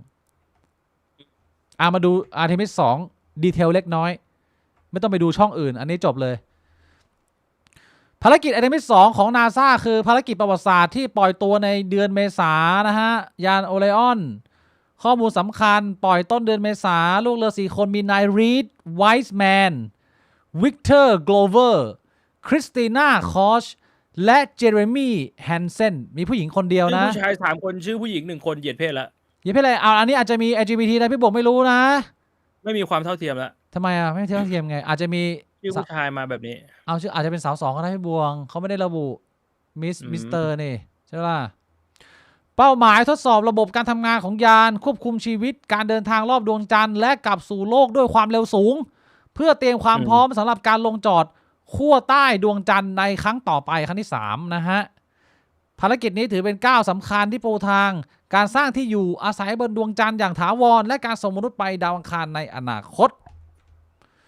What is a big deal first time human go to far Earth in 50 years นะฮะก็ไม่มีอะไรมากโดยทั่วไปก็ประมาณนี้เหตุการณ์ Artemis 2พี่บวงอัปเดตคร่าวๆสนุกสนานนะข่าวต่อไปดีกว่าอีกข่าวหนึ่งอันนี้ไม่ได้เป็นข่าวหรอกแต่ว่าอยากจะเอามาอัปเดตหลายๆคนที่เป็นแฟนกับคุณคานเยเวสนะฮะพี่บงคานเยเวสเรา เป็นไงบ้างแล้วตอนนี้พี่ยี หลังจากที่จ่ายหนังสือพิมพ์ให้ไปขอโทษพ่อแม่พี่น้องล่าสุดพี่เย back Ye is back bro แล้วเขาเป็นคนที่แบบเขาดีขึ้นไหมเขาสุภาพขึ้นอ่อนน้อม เขากลับมาคูลกลับมาเท่แล้วก็กลับมาปล่อยอัลบั้มซิงเกิลล่าสุดนี่ที่ผมติดคือมันมีที่ชื่อว่าบูลลี่อัลบั้มชื่อบูลลี่เป็นพวกแบบ อืม สะท้อนตัวเองหรือเปล่าที่ผมก็ไม่แน่ใจนะมันไม่ตีความมันเองแต่ว่ายีเขาแบบเป็นก๊อดเรื่องของลิริกส์อยู่แล้วนะแล้วก็มีอีกอันหนึ่งเพลงหนึ่งที่เพราะชื่อเพลงว่า Father ปล่อยออกมาบนอัลบั้มหนึ่งเต็มๆแล้วก็มีจัดคอนเสิร์ตใหญ่แบบว่าคนไลฟ์ดูเป็นแสนประสบความสำเร็จแล้วก็ออกมาแบบเท่มากเรียกว่าแฟนที่สนับสนุนซัพพอร์ตเนี่ยพูดเป็นเสียงเดียวกันว่า Ye the King is back นะ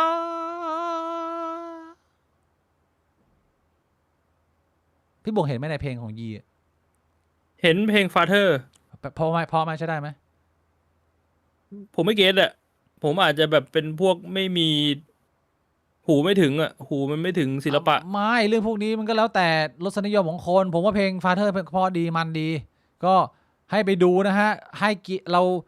มนุษย์เราไม่ถือโทษโกรธเคืองนะ คนเขาผิดพลาดกันได้ ยีเขาก็รักษาแล้วกลับมาเป็นคนดีผลิตผลงานศิลปะแล้วพ่อแม่พี่น้องให้กำลังใจกันนะฮะ Ye's back bro อืม มาดูข่าวดราม่าที่เกิดขึ้นในเมืองไทยหน่อยพี่บงฤดูทหารข่าวนี้ไม่เปิดไม่ได้เลย จากสมาชิกหรือว่าหนึ่งในผู้ช่วยหาเสียงหรือเปล่าก็ไม่รู้ผมก็ไม่แน่ใจนะขออนุญาตคุณน้ำนิชนันวังคหาดด้วยนะฮะมีคน ผมข ส่ อง อนุญาตฟังไปกินถั่วไปเพราะว่าแคลยังไม่ถึง พี่บวงเติมแคลไปนะฮะไม่ต้องเติมแคลผ่านน้ำมันมะกอกก็ถั่วก็ได้นะถั่วถุงนึงกี่แคลพี่บวง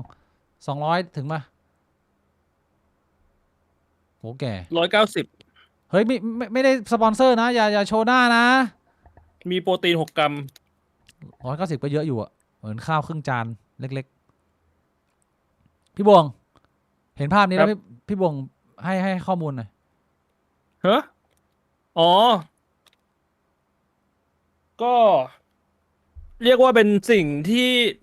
เขาก็เล่าต่อกันมานะ ว่าในค่ายทหารเนี่ยมันก็มีการทำกิจกรรมอะไรแบบนี้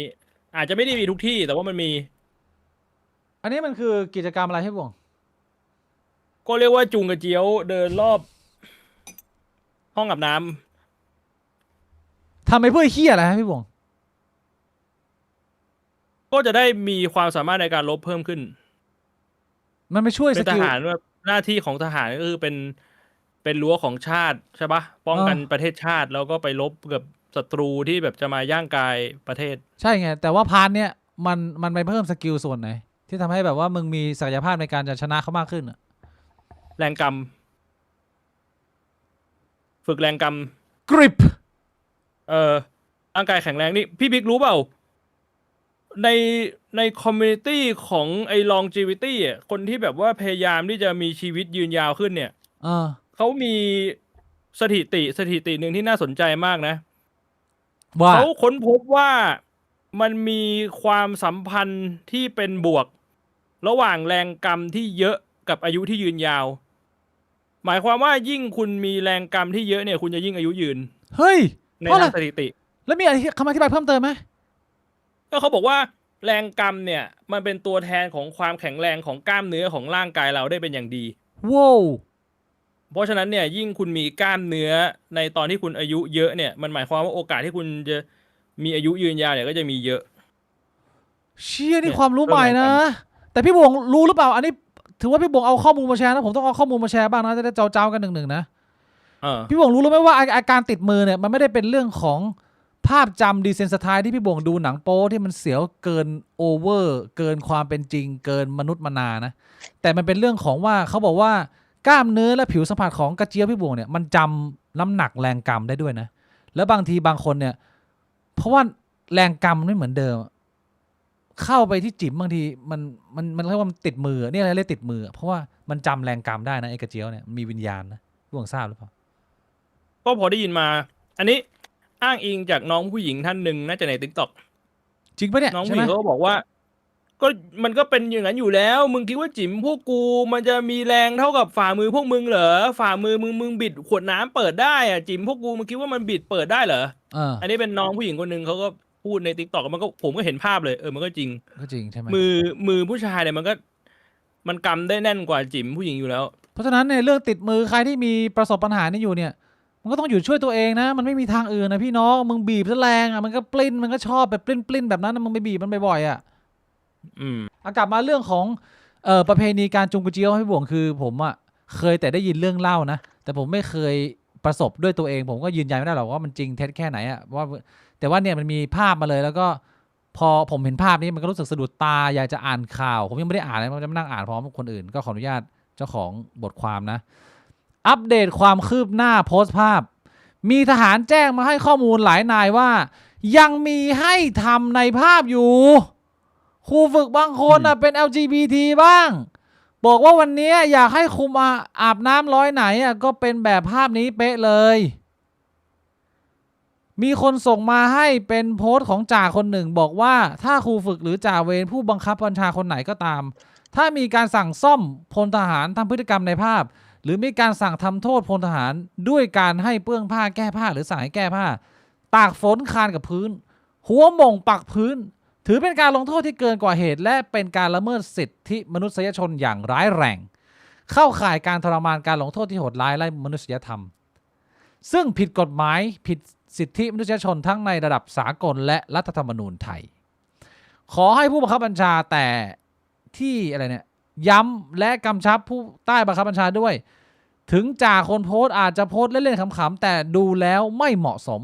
และไม่ควรสนับสนุนพฤติกรรมในภาพค่ะกิจกรรมจูงกระเจี๊ยวเป็นรถไฟพี่บวงจะปกป้องกิจกรรมนี้หน่อยไหมหามุมที่เรียกว่าเฮ้ยมันมีประโยชน์นะกิจกรรมนี้หรือว่ามันควรจะไปได้กิจกรรมส้นตีนเนี่ยเด็กเหี้ย ผมไม่ปกป้องนะทำไปทำเหี้ยอะไรวะอ้าวเมื่อกี้บอกว่าเพิ่มกริบอยู่เลยอายุยืนยาวเปลี่ยนแล้วเอาตะกี้มันเป็นมุกไงไม่เป็นมุกนะแล้วแต่ได้พูดจริงจังก็คือมันทำแค่เพื่อ power abuse หรือเปล่าวะทำแค่เพื่อให้คนคนหนึ่งมันรู้สึกว่ามันมีอำนาจมันสามารถสั่งมนุษย์คนอื่นได้ทำอะไรก็ได้แล้วก็วินัยมีแล้วก็ทำให้อีกคนหนึ่งมันถูกเทรนที่จะแบบฟังเหี้ยอะไรก็ได้ต่อให้มันเป็นเรื่องส้นตีนกูว่าต้องทำใช่แล้วก็คือใช้เหตุผลมาอ้างว่าเพื่อความมีวินัยนี่ไงฝึกวินัยมึงก็ฝึกด้วยวิธีอื่นได้หรือเปล่าวะแต่ว่าคนหรือมึงเป็นควายถ้ามึงเป็นคนมึงน่าจะคิดหาวิธีการฝึกวินัยวิธีอื่นได้นอกจากการมานั่งจุงกระเจียวกันถูกปะใช่แต่ว่าถ้ากูอยากจะใช้วิธีนี้มึงมีปัญหาปะล่ะก็เป็นควายไงไม่ได้มีปัญหามึงเหมือนโง่เรื่องปกติคนโง่มันก็คิดได้แค่นี้แหละบอกนะผมไม่รู้ว่าเสียงผมมันจะไปได้ถึงเมื่อไหร่แต่ว่าประเทศไทยพ่อแม่พี่น้องคนไทยไม่ว่าคุณจะเป็นคนชาติไหนสีผิวไหนเพศไหนมึงช่วยส่งเสียงสะท้อนไปถึงครอบครัวถึงญาติโกโหติกามึงผู้ใหญ่บ้านพ่อค้าแม่ค้าปากซอยวินมอไซค์อะไรเงี้ยเลิกเหอะกิจกรรมส้นตีนจุงกระเจียวเนี่ยไอ้เหี้ยหมายสัตว์ทำไมทำเหี้ยอะไรถ้าจะให้พูดตรงๆในมุมนึงผมก็เข้าใจว่าทำไมมันยังมีการกระทำอะไรแบบนี้อยู่ในค่ายทหารทำไมเพราะว่าในแบบว่าเรียกว่าบริบทของค่ายทหารคนที่โดนถึงแม้มันจะไม่พอใจแต่บางทีมันอาจจะไม่สามารถบอกใครได้มันบอกมันกลายเป็นว่าแบบชี้เป้ามึงก็โดนอีกไปฟ้องคนอื่นแล้วโดนซ่อมใช่นี่แหละเข้าใจแล้วเราก็จะเห็นข่าวแบบทหารโดนซ้อมจนเสียชีวิตแล้วก็ไม่รู้ว่าเพราะอะไรจับตัวคนทำผิดไม่ได้หรือแบบอาจจะจับตัวคนทำผิดได้แต่สุดท้ายคือมันคุ้มเหรอก็ตายไปแล้วมันก็เลยอาจจะทำให้มันเกิดการกลัวมันก็ไม่กล้าบอกใครโดนก็เก็บไว้ในใจผมก็เข้าใจมันก็เลยยังมีการกระทำแบบนี้อยู่ซึ่งมันก็เป็นเรื่องน่าเศร้าผมก็ช่วยได้เต็มที่นะถ้ามันยังเกิดขึ้นอยู่นะผมก็พยายามกระจายข่าวจากเราให้มากที่สุดไม่ได้เป็นคนดีไม่ได้เป็นคนโลกสวยอะไรหรอกแต่ว่ามึงไม่เคยเป็นคนที่ไปโดนอยู่ในขบวนรถไฟกระเจียวมึงก็จะไม่เข้าใจพี่บวงว่ามันหนักสัตว์สำหรับบางคนมันเล่นได้บางคนมันเป็นมุกผมไม่ซีเรียสแต่คนที่มันรับไม่ได้เฮี้ยเรื่องมันใหญ่พี่บวงทำร้ายจิตใจกลับมาคุยกับคนที่บ้านไม่รู้เรื่องเล่นเฮี้ยแบบเนี้ยใช่ป่ะก็จบไปนะฤดูทหารนะขอให้พ่อแม่พี่น้องคนไทยทุกคนปลอดภัยแล้วก็โชคดีนะเป็นกำลังใจให้นะช่วงนี้ ข่าวมาบึมลืมนะฮะข่าวต่อไปพี่โบ่งข่าวนี้ ตายายร้องไห้ถูกทิ้งลูก2 คนลูกชาย1ลูกสาว1ข่าวนี้เป็นไงพี่บ่งได้ ก็ ดู เรียกว่า ข่าว ตอนแรกเนี่ยมันมีข่าวออกมา มีคนไปเจอแบบว่าตายาย อายุ67กับ65 โอ้โหก็ เหมือนยายก็จะเป็นอัมพาตด้วย อายุเท่าพ่อแม่ผมอะพูดตรงก็คือพ่อแม่ผมอ่า เหมือนแบบล้มใช่ปะเป็นอุบัติเหตุ อืม แล้วกลายเป็นอัมพาตยายก็ต้องแบบนั่งรถเข็น อืม ก็เหมือนไปพักอยู่ที่หนึ่งเป็นแบบผมไม่รู้มันเป็นศาลาหรือเป็นแบบที่จอดรถทัวร์อะไรเงี้ย อืม คนก็ไปเจอตายายก็ร้องห่มร้องไห้ บอกว่าเนี่ย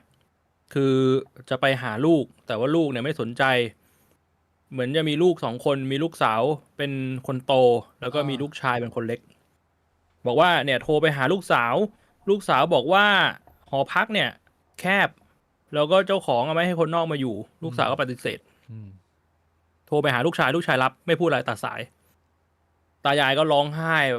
เหมือนแบบนักข่าวที่เข้าไปทำข่าวเข้าไปสอบถามข้อมูลเนี่ย ก็บอกว่าน่าสงสาร อืม ตายายบอกอยากเห็นหน้าลูกเป็นครั้งสุดท้าย อืม หัวก็ลงเลย คนก็เข้าไปด่าอ่านข่าวแล้วคนก็เข้าไปด่าลูก จนก็ไม่รู้อีท่าไหนก็ไปเจอว่าลูกก็เป็นใคร ก็ไปด่าลูกก็เดือดร้อน แม่น่าสงสารมากข่าวตอนนั้นออกมา ทีนี้ ผมก็ไม่รู้ว่าผ่านไปนานแค่ไหน ก็มีคนเข้าไปสัมภาษณ์ลูก ลูกสาว ก็เลยออกมาเล่าในมุมของตัวเองบ้าง บอกว่าตัวเองเนี่ย อายุ45แล้วก็เป็นพนักงานอยู่มินิมาร์ทแล้วก็บอกว่า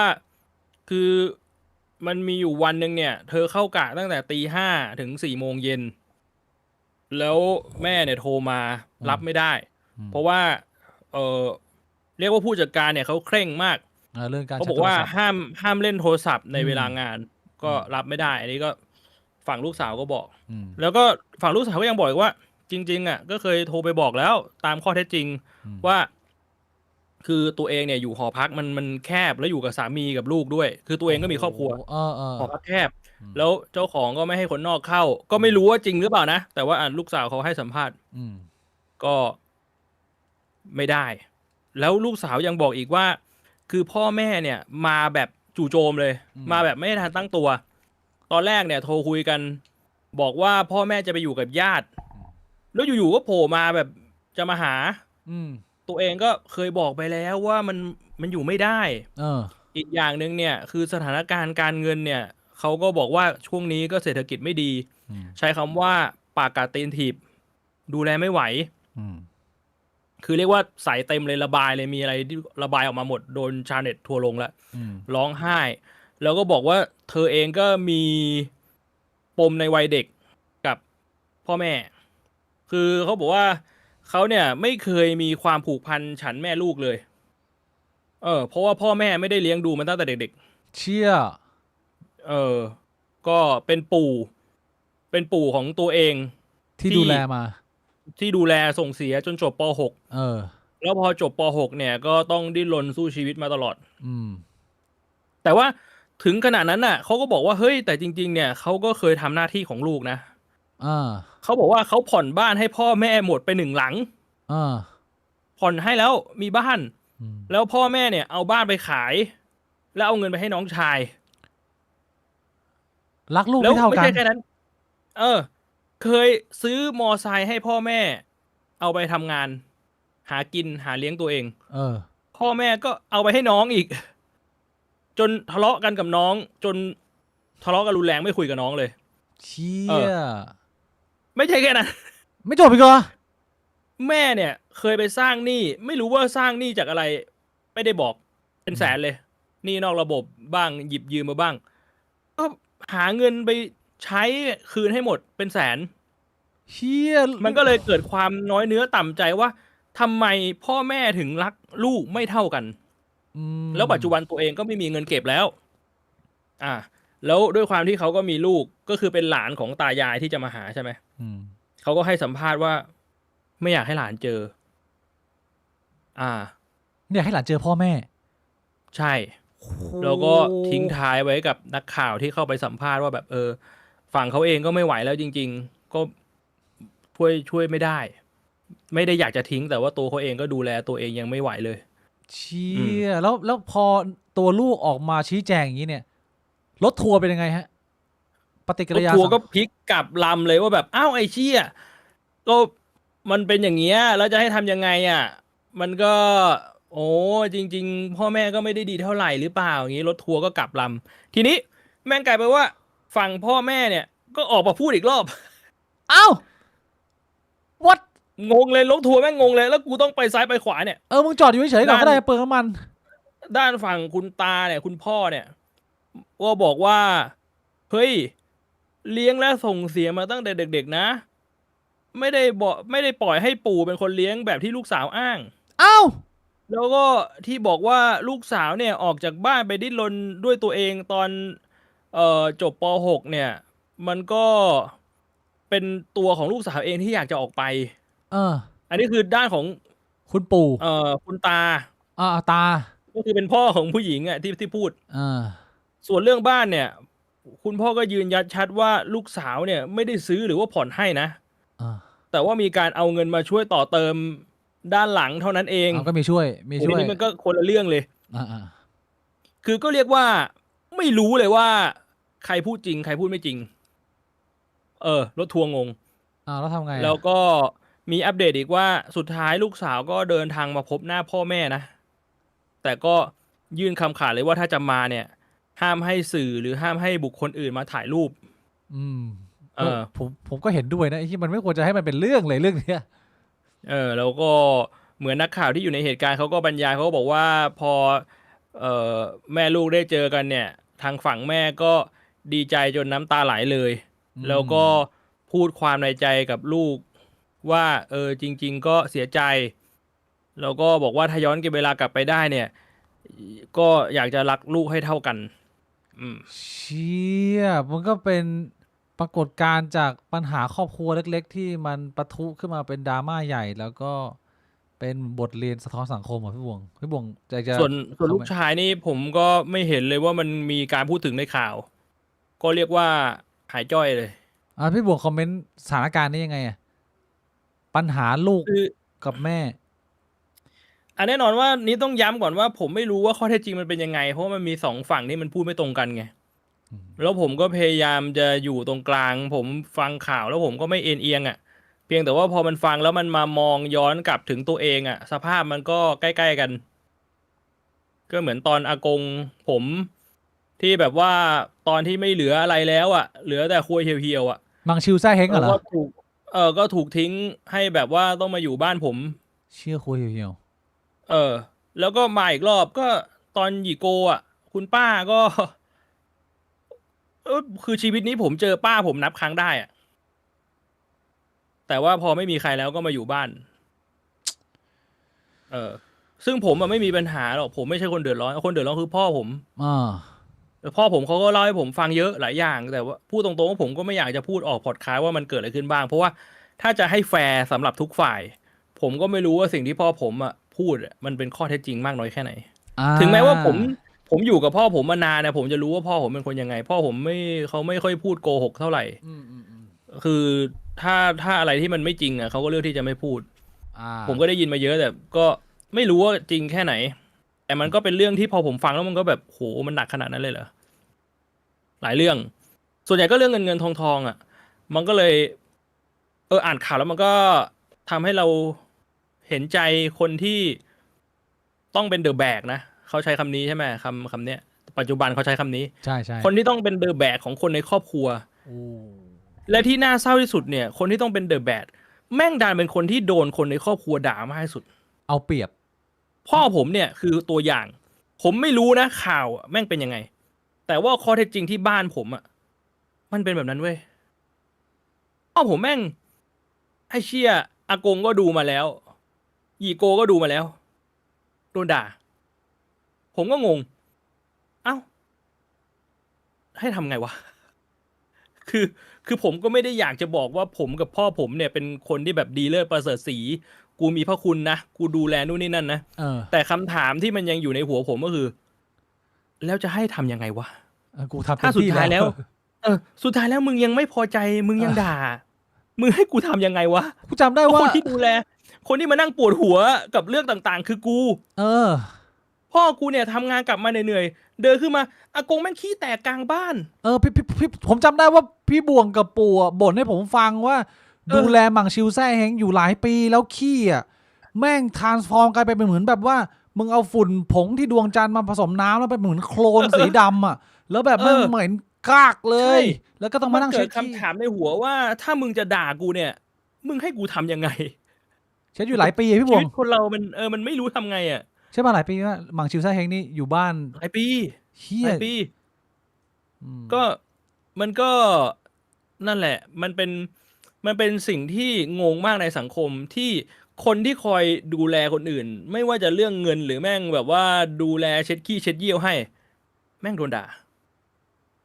แล้วคนที่เอาเปรียบคนอื่นแม่งชิลเลย ถึงเวลาก็ร้องห่มร้องไห้ บีบน้ำตาทำดราม่านู่นนี่นั่น แม่งก็ไม่รู้ทำไง ไอ้ชี่พี่บ่วงไอ้ปัญหาครอบครัวแบบนี้มันเป็นเคิร์สแบบว่ามันส่งต่อไปเรื่อยๆแบบว่ามันจะ break เคิร์สไม่ได้แม่งก็ต้องมีปัญหาไปทุกเจเนเรชันไหมหรือว่าเรื่องพวกนี้มันแล้วแต่รุ่นแล้วแต่คนไอ้เหี้ยไม่เกี่ยว ว่าผมว่ามันแล้วแต่คน นะ คือ แล้วแต่คน มันถึงทำให้ผมมีนิสัยเป็นแบบนี้ไง คืออ ม ผมว่าชอบพูดอะไรที่มันอาจจะฟังดูมันเอ็กซ์ตรีมนะ อืม แบบเกี่ยวกับครอบครัวหรือเกี่ยวกับญาติอะแต่มันมาจากการที่ผมเห็นมาไง ผมไม่ได้โดนกับตัวเอง แต่ผมเห็นพ่อผมโดนมา บางคนเนี่ย ฟังผมพูดแล้วอาจจะแบบเฮ้ยบ่วงมึงแม่งจิตใจโหดร้ายเกินไป มึงใจดำเกินไป มันคือคำพูดแก๊สไลท์ของคนที่ไม่เคยทำเหี้ยอะไรเว้ยผมบอกเลย มึงไม่เคย คำพูดพวกเนี้ย มึงไม่เคยมีชีวิตแบบนั้นคือมึง ตอนอากงขี้แตกอะเหม็นไปทั่วบ้านอะแล้วขี้แม่งเป็นสีดำอะแม่งไม่ใช่ขี้สีน้ำตาลด้วยซ้ำอะมึงอยู่ไหนอะไอ้เหี้ย มึงบอกกูใจร้ายอะไอสัตว์ตอนตี 3นะคนแม่งจะนอนอะ พวกเรา มึงทำยังไงอะ สาวหนอนน่ะได้กลิ่นขี้ก็หนอนเราหดเข้าไปอยู่ในตัวพี่บ่วงแล้วอ่ะ แบบเวลามึงเจอเรื่องแบบเนี้ย มันเกิดคำถามไงว่าแบบมึงไม่มีส่วนได้ส่วนเสีย มึงจะพูดอะไรมึงก็พูดได้เนี่ย อืม แต่ว่าพวกกูเนี่ยมันพูดขี้อะไรมันก็พูดไม่ได้ ขี้มันกองอยู่ตรงหน้า พวกกูต้องมานั่งเช็ดขี้เว้ย ไอ้เหี้ยกูพูดยังไงขี้แม่งก็หลุดออกมาจากตูดแล้วอะ ชี่ย เป็นงั้นอะมันเลยทำให้ผมมีมุมมองที่มันอาจจะดูเป็นคนที่แบบเป็นคนที่ดุหรืออกตันยูซะหน่อยอะ ตอนที่พ่อผมเขาถามผมอะเขาบอกว่าหยีโกจะมาอยู่ที่บ้านเอามาอยู่ดีไหมผมบอกว่าไม่ต้องเอามา อืม แล้วพ่อผมบอกว่าอ้าวแล้วถ้าเขาไม่มีที่ไปอะทำไง ก็ปล่อยให้เขาตายอยู่ในบ้านคนเดียว ผมบอกงี้เลย คือ เชี่ย ผมบอกพ่อผมว่า คือคุณจะปล่อยให้เขาตายไปตามธรรมชาติอ่ะเพราะเขาก็คือมนุษย์คนหนึ่ง หรือคุณจะเอาเขามาอยู่แล้วเขาก็มาตายบ้านคุณแล้วคุณก็แอบตายไปด้วย คุณคิดว่าคุณเป็นพระเจ้าเหรอคุณคิดว่าเขามาอยู่บ้านคุณแล้วเขาจะเป็นอมตะเหรอผมก็พูดกับพ่อตรงๆนะ เชี่ย คือมันอาจจะฟังดูใจร้ายอ่ะแต่ผมถามห เข้า น่ ใจ อยถ้าคุณเป็นคนใจดีอ่ะคุณเป็นพระเจ้าเหรอคุณทำให้เขาร่างกายแข็งแรงได้อยู่เป็นอมตะเหรอคนเรามันก็ต้องดูแฟกต์ในความเป็น ใช่ จริงอ่ะ แฟกต์คือเรา เออ ดูแลเขาได้ไหมถ้าเราดูแลเขาได้เราก็ดูแล ถ้าเราดูแลเขาไม่ได้ ใช่ เราก็ไม่ต้องดูแล อันนี้คือแฟกต์ ทุกวันนี้แม่งอยู่กันยังไม่ไหวเลย อืม มึงบอกว่ากูใจร้าย แต่มึงจะมาให้กูตายไปด้วยเนี่ย อืม มึงไม่ใจร้ายกว่าเหรอวะ ใช่ ในมุมนึงอะ ก็ใช่มันควรจะแยกอะเชี่ยถ้าเกิดว่ามันสื่อสารกันไม่ได้นะเพราะว่าสงสารพ่อก็คือ ทั้ มั ง น ทั้งนี้ทั้งนั้นเนี่ยผมอยากจะให้แยกเรื่องความกตัญญูมันก็ควรมี คนเราผมก็สนับสนุนนะใครทำดีกับเราอะเราก็ควรจะตอบแทน อืม เราช่วยอะไรได้เราก็ควรจะช่วย ผมไม่ได้จะบอกว่าไอ้เหี้ยโลกนี้กูของกูจะไม่ช่วยใครทั้งสิ้นไม่ใช่ อืม แต่ผมพูดตามตรงว่าถ้าพ่อแม่ผมมีปัญหา ผมก็พร้อมที่จะช่วยเหลือ แต่ถ้ามันเป็นคนอื่นที่แบบ ผมแทบไม่เคยเจอนะฮะแล้วเขามาสร้างปัญหาให้เราอะจะให้ผมช่วย แม่งก็ยังไงอยู่ คือเรื่องตายายถูกทิ้งที่เป็นไม่ใช่ตายายก็เหมือนพ่อแม่แล้วกันนะรุ่นเดียวกัน อืม มันทำให้พี่บ่วงสะท้อนกลับมาหรือว่าอะไรเงี้ยมันมาดูชีวิตตัวเองเหรอหรือว่ายังไง ใช่ในมุมนึงอ่ะคือผมไม่สนหรอกว่าไอ้ที่เขาพูดอ่ะใครพูดแม่งจริงไม่จริง แต่มันก็พอทำให้เราเห็นถึงชีวิตตัวเองได้ อืม ว่ามันอะมันแทบจะไม่มีใครหรอกที่มันไร้ญาติอ่ะมันมีน้อยใช่ป่ะคนส่วนใหญ่มันก็ต้องมีญาติ ใช่ มีความ ใช่ ผูกพันกับใครสักคนผ่านสายเลือด หรือเป็นคนกลุ่มคนอ่ะ อืม แล้วผมพูดตามตรงนะ คนที่แทบจะไม่มีปัญหากับญาติเลยเนี่ยโชคดีมาก ส่วนตัวผมเห็นมาทุกทางแล้วผมไม่โทษญาตินะผมไม่ได้จะบอกว่าญาติผมเป็นคนชั่ว เพราะผมเข้าใจว่าธรรมชาติของมนุษย์ทุกคนเห็นแก่ตัวหมด ทุกคนต้องปากกัดเต็มทีหมด ใช่ รวมทั้งผมและพ่อคือผมไม่ได้จะบอกว่าเฮ้ยญาติผมแม่งเฮี้ยเว้ยผมแม่งเป็นคนดีประเสริฐศรีไม่ใช่ อืม ญาติผมก็คน ผมก็คน พ่อผมก็คน อืม ผมแค่ต้องการความแฟร์เฉย อืม ผมแค่ต้องการให้ ผมไม่โดนเอาเปรียบ แล้วผมไม่ไปเอาเปรียบใคร นี่คือสิ่งที่ผมพยายามจะทำกับทุกคน ไม่ใช่แค่ญาติๆด้วยกับเวลาทำงาน แค่เรื่องนี้ก็ยากแล้วให้บวงเป็นเรื่องที่แค่มึงจะแฟร์นะเป็นเรื่องที่ยากนะสังคมนี้มัน ใช่ โอ้โหแต่เป็นสิ่งที่ดีที่ควรจะทำนะ อืม เชี่ยเอ้ยตายาย แล้วพี่บวงคิดจังจำภาพขี้ของมังชิวแซ่เฮงได้ไหมยังอยู่ใน หู ความ พาแม่งติดตา ติดตาเหรอกลินติดตา เชี่ย เคยชิมไหม แม่งแบบกูเพิ่งเคยเห็นขี้ที่แม่งเป็นสีดำเลยครั้งแรกอะแม่งแบบแม่งสีดำแบบนี้เลยจริงๆพี่บิ๊ก เชี่ย เพิ่งออกมาจากตัวคนน่ะ คือรู้เลยว่าข้างในเขาพังหมดแล้วอะ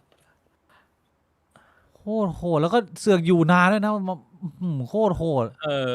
นอนขี้แต่ยังดีนะมีน้องไก่นะน้องไก่ก็คุยเป็นเพื่อนนะ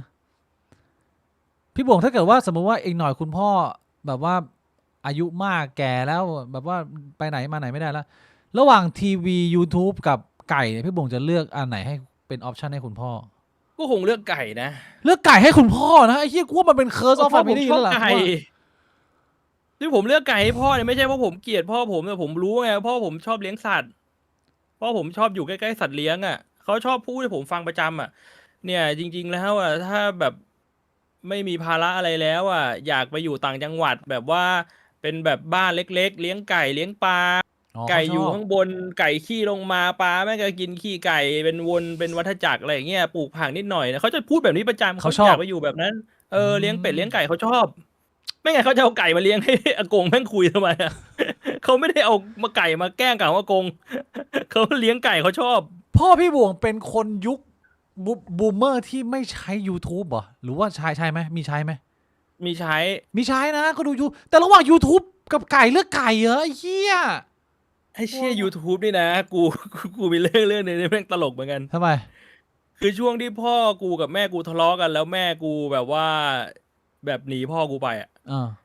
ช่วงนั้นแบบพ่อกูก็ค่อนข้างแซดแล้วก็เปิด YouTube เปิดเพลงแบบเพลงอกหักอ่ะ เชี่ยลิตเติ้ลหัว แล้วกูก็นั่งฟังแล้วกูก็แบบ อารมณ์แบบ ทำไมพ่อกูถึงเป็นแบบนี้วะ แล้วพอกูเลิกกับปิดแล้วกูก็นั่งฟังแต่เพลงอกหักในห้องแล้วกูก็แบบ เชี่ย ไอ้นี่กูเป็นพ่อกูไปแล้ว ลิตเติ้ลหัวอีกแล้วจูเนียร์เชี่ยพี่บวงนั่งฟังเพลงอกหักแล้วพี่บวงนั่งแบบ Cycle of Life นะโอ้โหผมก็ไม่ได้นั่งท่านั้นพี่บิ๊ก ชิพี่บวงโคตรเท่โคตรอันตรายอ่ะพี่บวงฟังเพลงอะไรตอนอกหักอ่ะเพลงเศร้าฟังเหมือนคุณพ่อไหมเพลงเดียวกันไหมหรือว่าคนละยุคละ คนละโอ้โหคนละจอร์ลาเลยผมฟังเพลงอังกฤษ อ๋อคุณ พ่ พ่ อ อ ผมฟังเพลงเนี้ยไม่รู้พี่บิ๊กเคยได้ยินเปล่า อืม เมียพี่มีชู้ จริงเหรอ มึงคิดดูดิ มึงกลับบ้านมา มึงเดินขึ้นมา มึงเห็นพ่อมึงนั่งเปิดเพลงที่ฟังอ่ะ เศร้าอ่ะพี่บวงฟังวนด้วยนะแล้วฟังแบบว่ารีพีท คือพ่อผมชอบ เพ เพล ล ง ง ลูกทุ่งไง พ่อผมชอบเพลงลูกทุ่ง วนไปเรื่อยๆเหรอ ตอนนั้นน่ะกูฟังอยู่เป็นปีเลยไอ้เมียพี่มีชู้อะ เมียพี่มีโอ้ชาวบ้านรู้กันเนี่ยเหรออันเนี้ยเหรอ แต่ เชี่ย กูไม่ได้อินกับเพลงลูกทุ่งไง กูก็ฟังเพลงฝรั่งบ้างเพลงไทยบ้างอะแต่มันเป็นเพลงอกหักอะ แล้วพี่บวงปลอบคุณพ่อยังไง ถ้าเกิดว่าโหมันเจอสถานการณ์นี้ ก็ ทำ ไม่ ไง ได้ปลอบไม่ได้เข้าไปปลอบคือมันก็ไม่รู้จะทำยังไงอะ แล้วมันก็เดินผ่านไปก็ปล่อยให้คุณพ่อ ก็ เขา อินกับเพลงไป เขาก็เปิดเพลง YouTube ไปแล้วเขาก็ เปิด นั่ง เพลงร้องเพลงไป เชี่ยพ่อพี่บวงไอ้สายได้มาก บางครั้งชีวิตมันก็แบบมันก็เล่นตลกกับเรานะแต่ว่าพอเรามองย้อนกลับไปเชี่ยกูกลายเป็นพ่อกูไปแล้ววะ แสดงว่าบ้านปลายชีวิตตอนที่พี่บวงติดเตียงอ่ะก็คือมึงไม่ได้ YouTube มึงได้ไก่แน่นอนกูบอกเลย อืม เ ไม่แต่ก็อาจจะมีเปิดเพลงให้เขาฟังไงเขาอยากเปิดเพลงฟังเพลงอะไรก็แล้วแต่เขา แต่มันไม่ได้หมายความว่าแม่ผมมีชู้นะมันคือเพลงอกหักคุณนึกออกปะมันเหมือนแบบเปิดเพลงอกหักแล้วอัลกอริทึมแม่งรันมา อ๋อมาโดนจังหวะ คือแม่ อัน ผ นี้ ม โดนใจ ก็แบบว่าทะเลาะกับพ่อผมแล้วเขาแบบไม่อยากอยู่ด้วยกันแล้วเขาก็ไป เพลงมันเศร้าเพลงมันเศร้า ก็คือเหมือนเลิกกันอ่ะ เชื่อก็แล้วไอ้ข่าวนางแบบคริสตินที่เขาโดนกู้ภัยลวนลามอันนี้ก็เป็นข่าวดังข่าวใหญ่มากพี่บวงน่าคุยมากแต่อันนี้ผมไม่ได้อ่านรายละเอียดฮะผอ่ะเดี๋ยวมเห็นหัวข้อข่าวแต่ไม่ได้เข้าไปอ่านรายละเอียดเดี๋ยวผมมาเล่าให้ฟังแต่ว่าผมปวดฉี่แล้วพี่บวงฉี่ไหมพี่บวงยังไม่ฉี่เลยปวดฉี่เหมือนกัน ข่าวนางแบบคริสตินนะไปฉี่เออ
ข่าวนางแบบนี้ยังไงพี่บิ๊กเฮ้ยพี่เป็นอะไรทำไมไออ่ะไม่สบายเหรอเป็นหวัดนิดหน่อยเป็นหวัด หวัดลงคอหวัดลงคอผมเป็นหวัดนะเนี่ยไม่ชอบออกกำลังกายเนี่ยร่างกายอ่อนแอพี่บิ๊กขอบคุณคุณอัลสโตนะฮะสำหรับดาวเหลืองเมมเบอร์6 เดือน ขออภัยครับช่วงนี้คอผมอาจจะมีคันๆบ้างเล็กน้อยนะฮะนางแบบดาราสาวคริสเตนผมไม่เคยเห็นหน้าเขามาก่อนเลยนะพี่บวงอันนี้ผมขออภัยนะแต่ผมต้องขอชมเลยว่าผมจะไอ ผมขอชมเลยว่าสวยเป็นคนที่สวยมากนะก็เป็นผู้หญิงร่างเล็กตัวเล็กเท่าที่ผมเข้าใจเนี่ยก็คือก่อนที่ผมจะเล่าเรื่องนี้หรือคุยเรื่องนี้นะก็ผมมีเพื่อนเป็นกู้ภัยผมเคยนั่งคุยกับเพื่อนกู้ภัยเคยได้ผ่านประสบการณ์ชีวิตได้ฟังเรื่องราวชีวิตของกู้ภัยผมต้องขอชื่นชมเลยว่ากู้ภัยเป็นอาชีพหนึ่งที่ยากแล้วก็แต่ละสิ่งแต่ละอย่างที่เจอเนี่ยมันกดดันแล้วก็เครียดอยู่พอสมควรนะมันรีควายคนจำนวนหนึ่งที่จะต้องไปทำแต่ไม่ใช่เคสแบบนี้อันนี้เป็นเคสเรียกว่าแปลกแล้วก็เฮียในระดับพอสมควรแต่ว่าระดับไหนเนี่ยผมให้พี่บวชเป็นคนตัดสินคุณคริสตินกุลสตรีท่านนี้เนี่ยก็เป็นนางแบบตัวเล็กตัวผอมร่างกายก็อาจจะไม่แข็งแรงมากวันดีคืนดีก็อาจจะมีผมไม่รู้อะประเด็นสำคัญมันไม่อยู่ที่ว่าเขาป่วยเรื่องอะไรคือเขาอาจจะมีหมดสติหมดแรงก็เลยขอให้เพื่อนเนี่ยติดต่อกู้ภัยให้หน่อยทีนี้พอกู้ภัยมาถึงเนี่ยแทนที่จะช่วยอะไรต่างๆนานากลับกลายไปว่ามันมีจังหวะกู้ภัยคนหนึ่งแอบฉวยโอกาสตอนที่เหยื่อเนี่ยเขากำลังสลึมสลือแล้วก็หมดสติเรียกว่าลวนลามอนาจารทั้งข้างบนและข้างล่างใช้มือทำแต่ผมไม่รู้ว่าทำเยอะแค่ไหนแล้วจบด้วยสุดท้ายก็คือกู้ภัยเนี่ยถ่ายรูปบันทึกเอาไว้แต่ว่าเหยื่อผู้เสียหายเนี่ยคือตอนที่ตัวเองกำลังจะหมดสติไปแล้วเนี่ยลืมตาเบลอลางๆเห็นไอ้เด็กเฮี้ยนั่นมาจับมาถ่ายรูปเนี่ยแต่ว่าไม่ได้ตอบโต้เพราะรู้สึกว่าตัวเองสู้ไม่ได้แต่ก็ตั้งใจว่าถ้าเกิดว่าตัวเองได้สติเมื่อไหร่เนี่ยจะรีบนำเรื่องนี้ไปดำเนินคดีมีการปรึกษากับแพทย์เล็กน้อยว่าอันนี้มันเป็นกระบวนการของเขาเหรอทำไมกู้ภัยต้องทำแบบนี้มันดูแปลกมากเลยเนี่ยมึงเช็คเคี้ยอะไรเนี่ยมันแปลกๆนะก็พอได้ความแล้วว่ามันไม่ใช่ procedure ของการปฐมพยาบาลละก็เรียกว่าหลายๆคนชื่นชมว่าเป็นหญิงกล้าหญิงแกร่งและตัดสินใจได้ดีไม่อาบน้ำไปทั้งสภาพนั้นนะที่มึงโดนลวนลามหลักฐานที่ยังอยู่บนร่างกายมึงหรือเสื้อเนี่ยไปแจ้งความเป็นข่าวใหญ่โตว่าโอ้โหเชี่ยคนป่วยคนหมดสติมึงทำขนาดนี้นี่มันแบบไม่รู้ผิดกี่กระทงอะ เลวแบบคูณขั้นสุดอะเก็บหลักฐานถ่ายรูปเขาไว้ด้วย ไม่ว่าเขาจะเป็นดาราหรือไม่เป็นดาราต่อให้จะเป็นพี่บ่วงคุณก็ทำแบบนี้ไม่ได้ไอ้เฮียมันคือเกินเส้นของ privacy ไปเยอะมากมันทำไม่ได้พี่บ่วงว่าความเฮี้ยและความเลวหรือว่าสิ่งที่เกิดขึ้นนี่มันพี่บ่วงจะติชมมุมไหนฮะก็เรียกว่าแม่งหนักนะสังคมแม่งน่ากลัว คนที่จะมาช่วยเราแม่งดันเป็นคนที่มาทำร้ายเราอย่างเงี้ยก็แต่ก็ต้องบอกว่าตัวตัวผู้หญิงเขาก็กล้าหาญนะ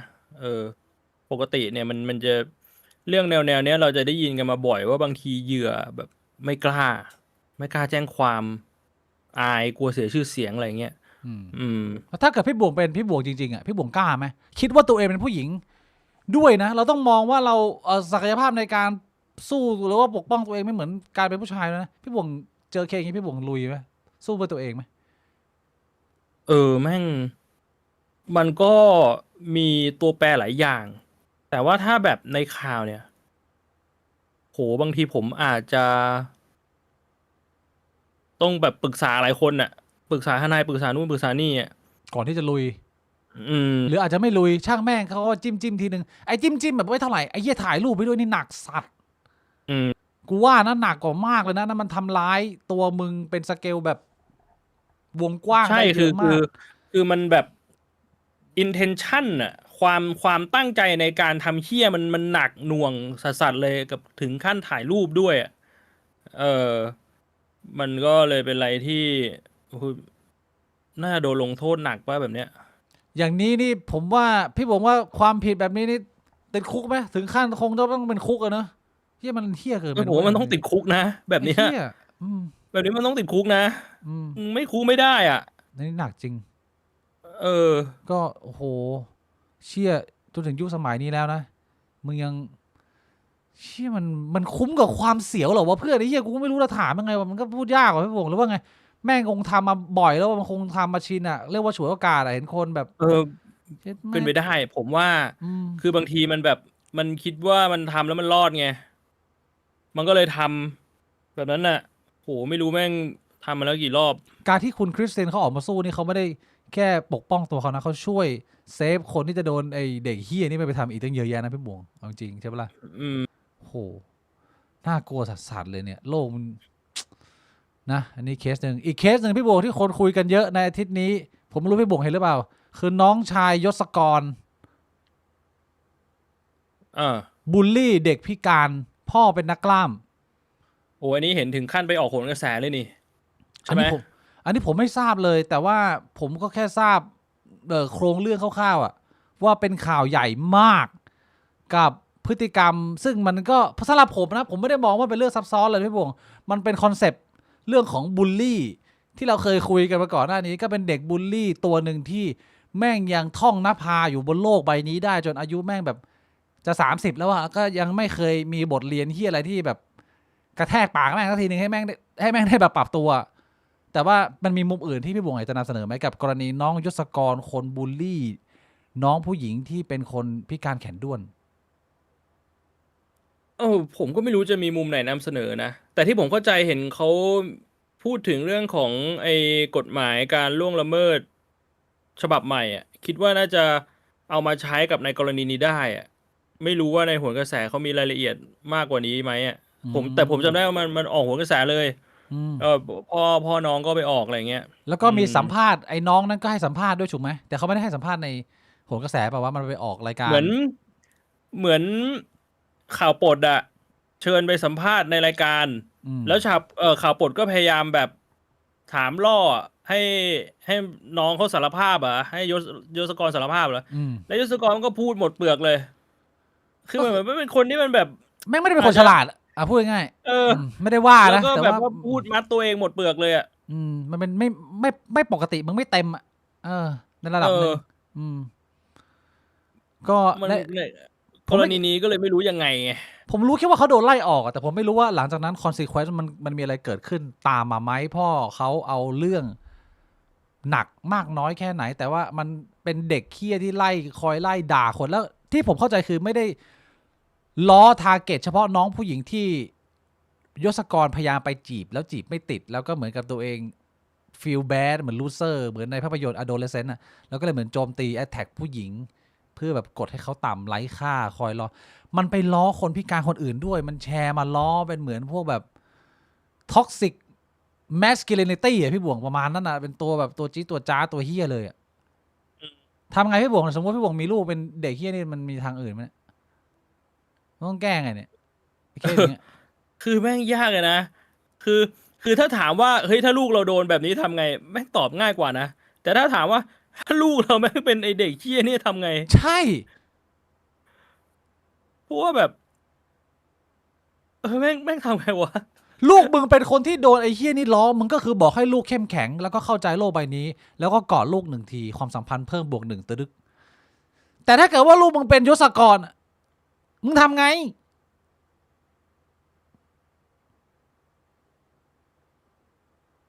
อืม ยากนะเชื่อ มันไม่มีอะไรสำหรับผมอ่ะก็คือ ถ้าเกิดว่าคุณเป็นคนนั้นอ่ะแล้วฟังอยู่อ่ะมันต้องเข้าโปรเซสทางการแพทย์ก่อนเลยมึงไปเช็คก่อนว่าแม่งโอเคไหมไอ้เฮียเนี่ยมันฟังก์ชันไหมเนี่ยในสังคมอ่ะหรือว่ามันเป็นนิสัยก็เอามาดัดเอามาให้ความรู้อะไรกันว่าไป1 2 3 4พี่บวง คนประเภทนี้ไม่เป็นคนที่พูดแล้วมันไม่ฟังอ่ะพี่บิ๊กมันเป็นประเภทที่แบบ ที่ผมเคยบอกไงว่าบางทีความรุนแรงมันก็อาจจะไม่ใช่ทางออกแต่มันอาจจะเป็นคำตอบของคำถามบางคำถามอะ แล้วคนก็จะบอกว่าแบบคุยกันได้มันคุยกันได้ ผมบอกว่าคนประเภทนี้มันคุยด้วยไม่ได้เว้ยมันไม่เข้าใจภาษามันไม่เข้าใจเหตุผลอะ พี่บวงได้ไป ไม่ ดู งั้นมันไม่มาทำเชี่ยอะไรแบบนี้เป็นปีหรอก พี่บวงได้ดูไปดูเขาสัมภาษณ์ด้วยแบบฟังน้ำเสียงการให้คำตอบหรือให้เหตุผลเขาอะไรอย่างงี้ไหมในรายการ เข้าไปดู Talk แค่แป๊บเดียวเองเห็นแบบ10 วิเอง ผม ผม รู้สึกว่ามันแบบไม่ได้ตามอ่ะช่วงนี้ผมง่วงนอน ผมเข้าใจถูกไหมว่าไอ้เคสเนี่ยปลดเป็นคนเปิด แล้ว ไม่ ดังไปถึงโขนกระแส ไม่ชัวร์แต่คิดว่าไม่น่าใช่นะ ไม่ใช่นะครับไม่อาจจะแบบ ต้น เป็นมาจากโพ ต้ ส น ต์อะไรอ ต่อย่าง มัน งี้ น่า ใช่ไหม จะมาจากตัวน้องเขาแหละ อ๋อ หรือตัวพ่อของน้องอ่ะ ที่โดน เปิ บู ด ล ก่อน ลี่แล้วนี่ก็คือ บอก ไป ว่าแบบ สัม เฮ้ย ภาษณ์ มึงหยุดทำแบบนี้ดิเฮียประมาณนั้นอ่ะ เหมือน อืม เหมือนตัวน้องเองหรือพ่อน้องอ่ะน่าจะเป็นแบบนั้น อืม แล้วก็จนหาตัวเจอแล้วปลดเขาก็เลยแบบว่าชวนมาคุยด้วยอะไรเงี้ย อืม แล้วก็ล่อซื้อจนมันแบบพูดมัดตัวเองหมดเลย แล้วพูดถึงอะไรกับน้องผู้หญิงที่เขาต้องเผชิญเรื่องนี้หน่อยพี่บวงเด็กผู้หญิงตัวเล็กๆคนหนึ่งที่โดนล้อปมด้อยชีวิตที่ตัวเองไม่ได้เลือกที่จะต้องเป็นแบบนี้ไม่มีใครอยากเป็น โดนนั่งจี้นั่งจิ้มนั่งล้อแล้วโดนตามมาเป็นปีไอ้เฮียพี่บวงโหเราเข้าใจเราเคยผ่านช่วงเวลาการโดนล้อมาแต่ว่า ในมุมของมึงเป็นน้องผู้หญิงด้วยแล้วมันน้องผู้ชายไล่แบบเนี้ยแบบที่มันเป็นเรื่องที่เราต้องทำใจยากไหมพี่บวงให้กำลังใจน้องเขาหน่อยอะสำหรับคนที่โดนล้ออยู่ด้วยเผื่อคนทางบ้านเด็ก ก็สมัยนี้มันก็ยังดีนะที่โซเชียลมีเดียแม่งใช้เป็นพลังอย่างหนึ่งได้ในการแบบเรียกว่าทวงคืนความยุติธรรมเหรอถึงแม้ว่าอาจจะไม่ได้รับกลับมาแบบ100%น่ะแต่ผมว่าเราก็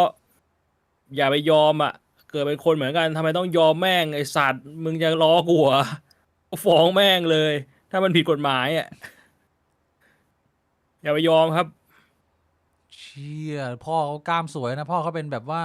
พี่บวงมีพ่อเขาเป็นไอดอลมาแล้วตอนเนี้ยเล่นแบบเอาแบบพ่อเขาเลยปะไหวปะ โอ้โหเรียกว่าพ่อเขากล้ามสวยจริงนะ พี่บวงต้องการแบบนี้ใช่ไหมผมเข้าใจถูกไหมผมว่าผมเดาใจพี่บวงไม่ผิดหรอกประมาณนี้เลยพี่บวงอยากได้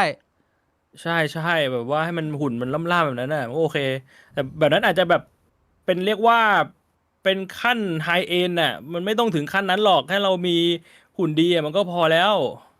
พี่บวงไปถึงจุดนั้นได้นะ ผมบอกเลยว่าค่าตัวพี่บวงมันจะแพงมากพี่บวงจะน้ำพี่บวง ใช่เหรอ มันจะมีราคา What the fuck ไม่น่าขนาดนั้นหรอกมั้ง ต่อคิวนะแล้วช่วงนี้เป็นไงพี่บวงอัปเดตอันนี้ที่คุยเรื่องของเคสกรณีของน้องเขาจบแล้วนะก็เป็นกำลังใจให้น้องเขานะแล้วก็ยศกรแล้วก็เด็กเฮียอีกจำนวนมากที่ฟังอยู่แล้วเป็นแบบยศกรนะไอหมักไอสัตว์กูบอกมึงเติบโตให้มันไวๆอย่าเป็นคนเฮี้ยๆแบบนี้นะฝากไว้ ใช่คืออยากให้ลองนั่งคิดว่าแบบว่า มึงทำไปทำเหี้ยอะไรวะทำแบบนั้นอ่ะ มันไม่ได้ประโยชน์อะไรบอกว่าคือเอาเวลาไปชักว่าวยังดีกว่า ไม่ ถ้าเนี่ยถ้าเกิดว่าให้ผมอธิบายแบบเหมือนพอจะเข้าใจนะพี่บวง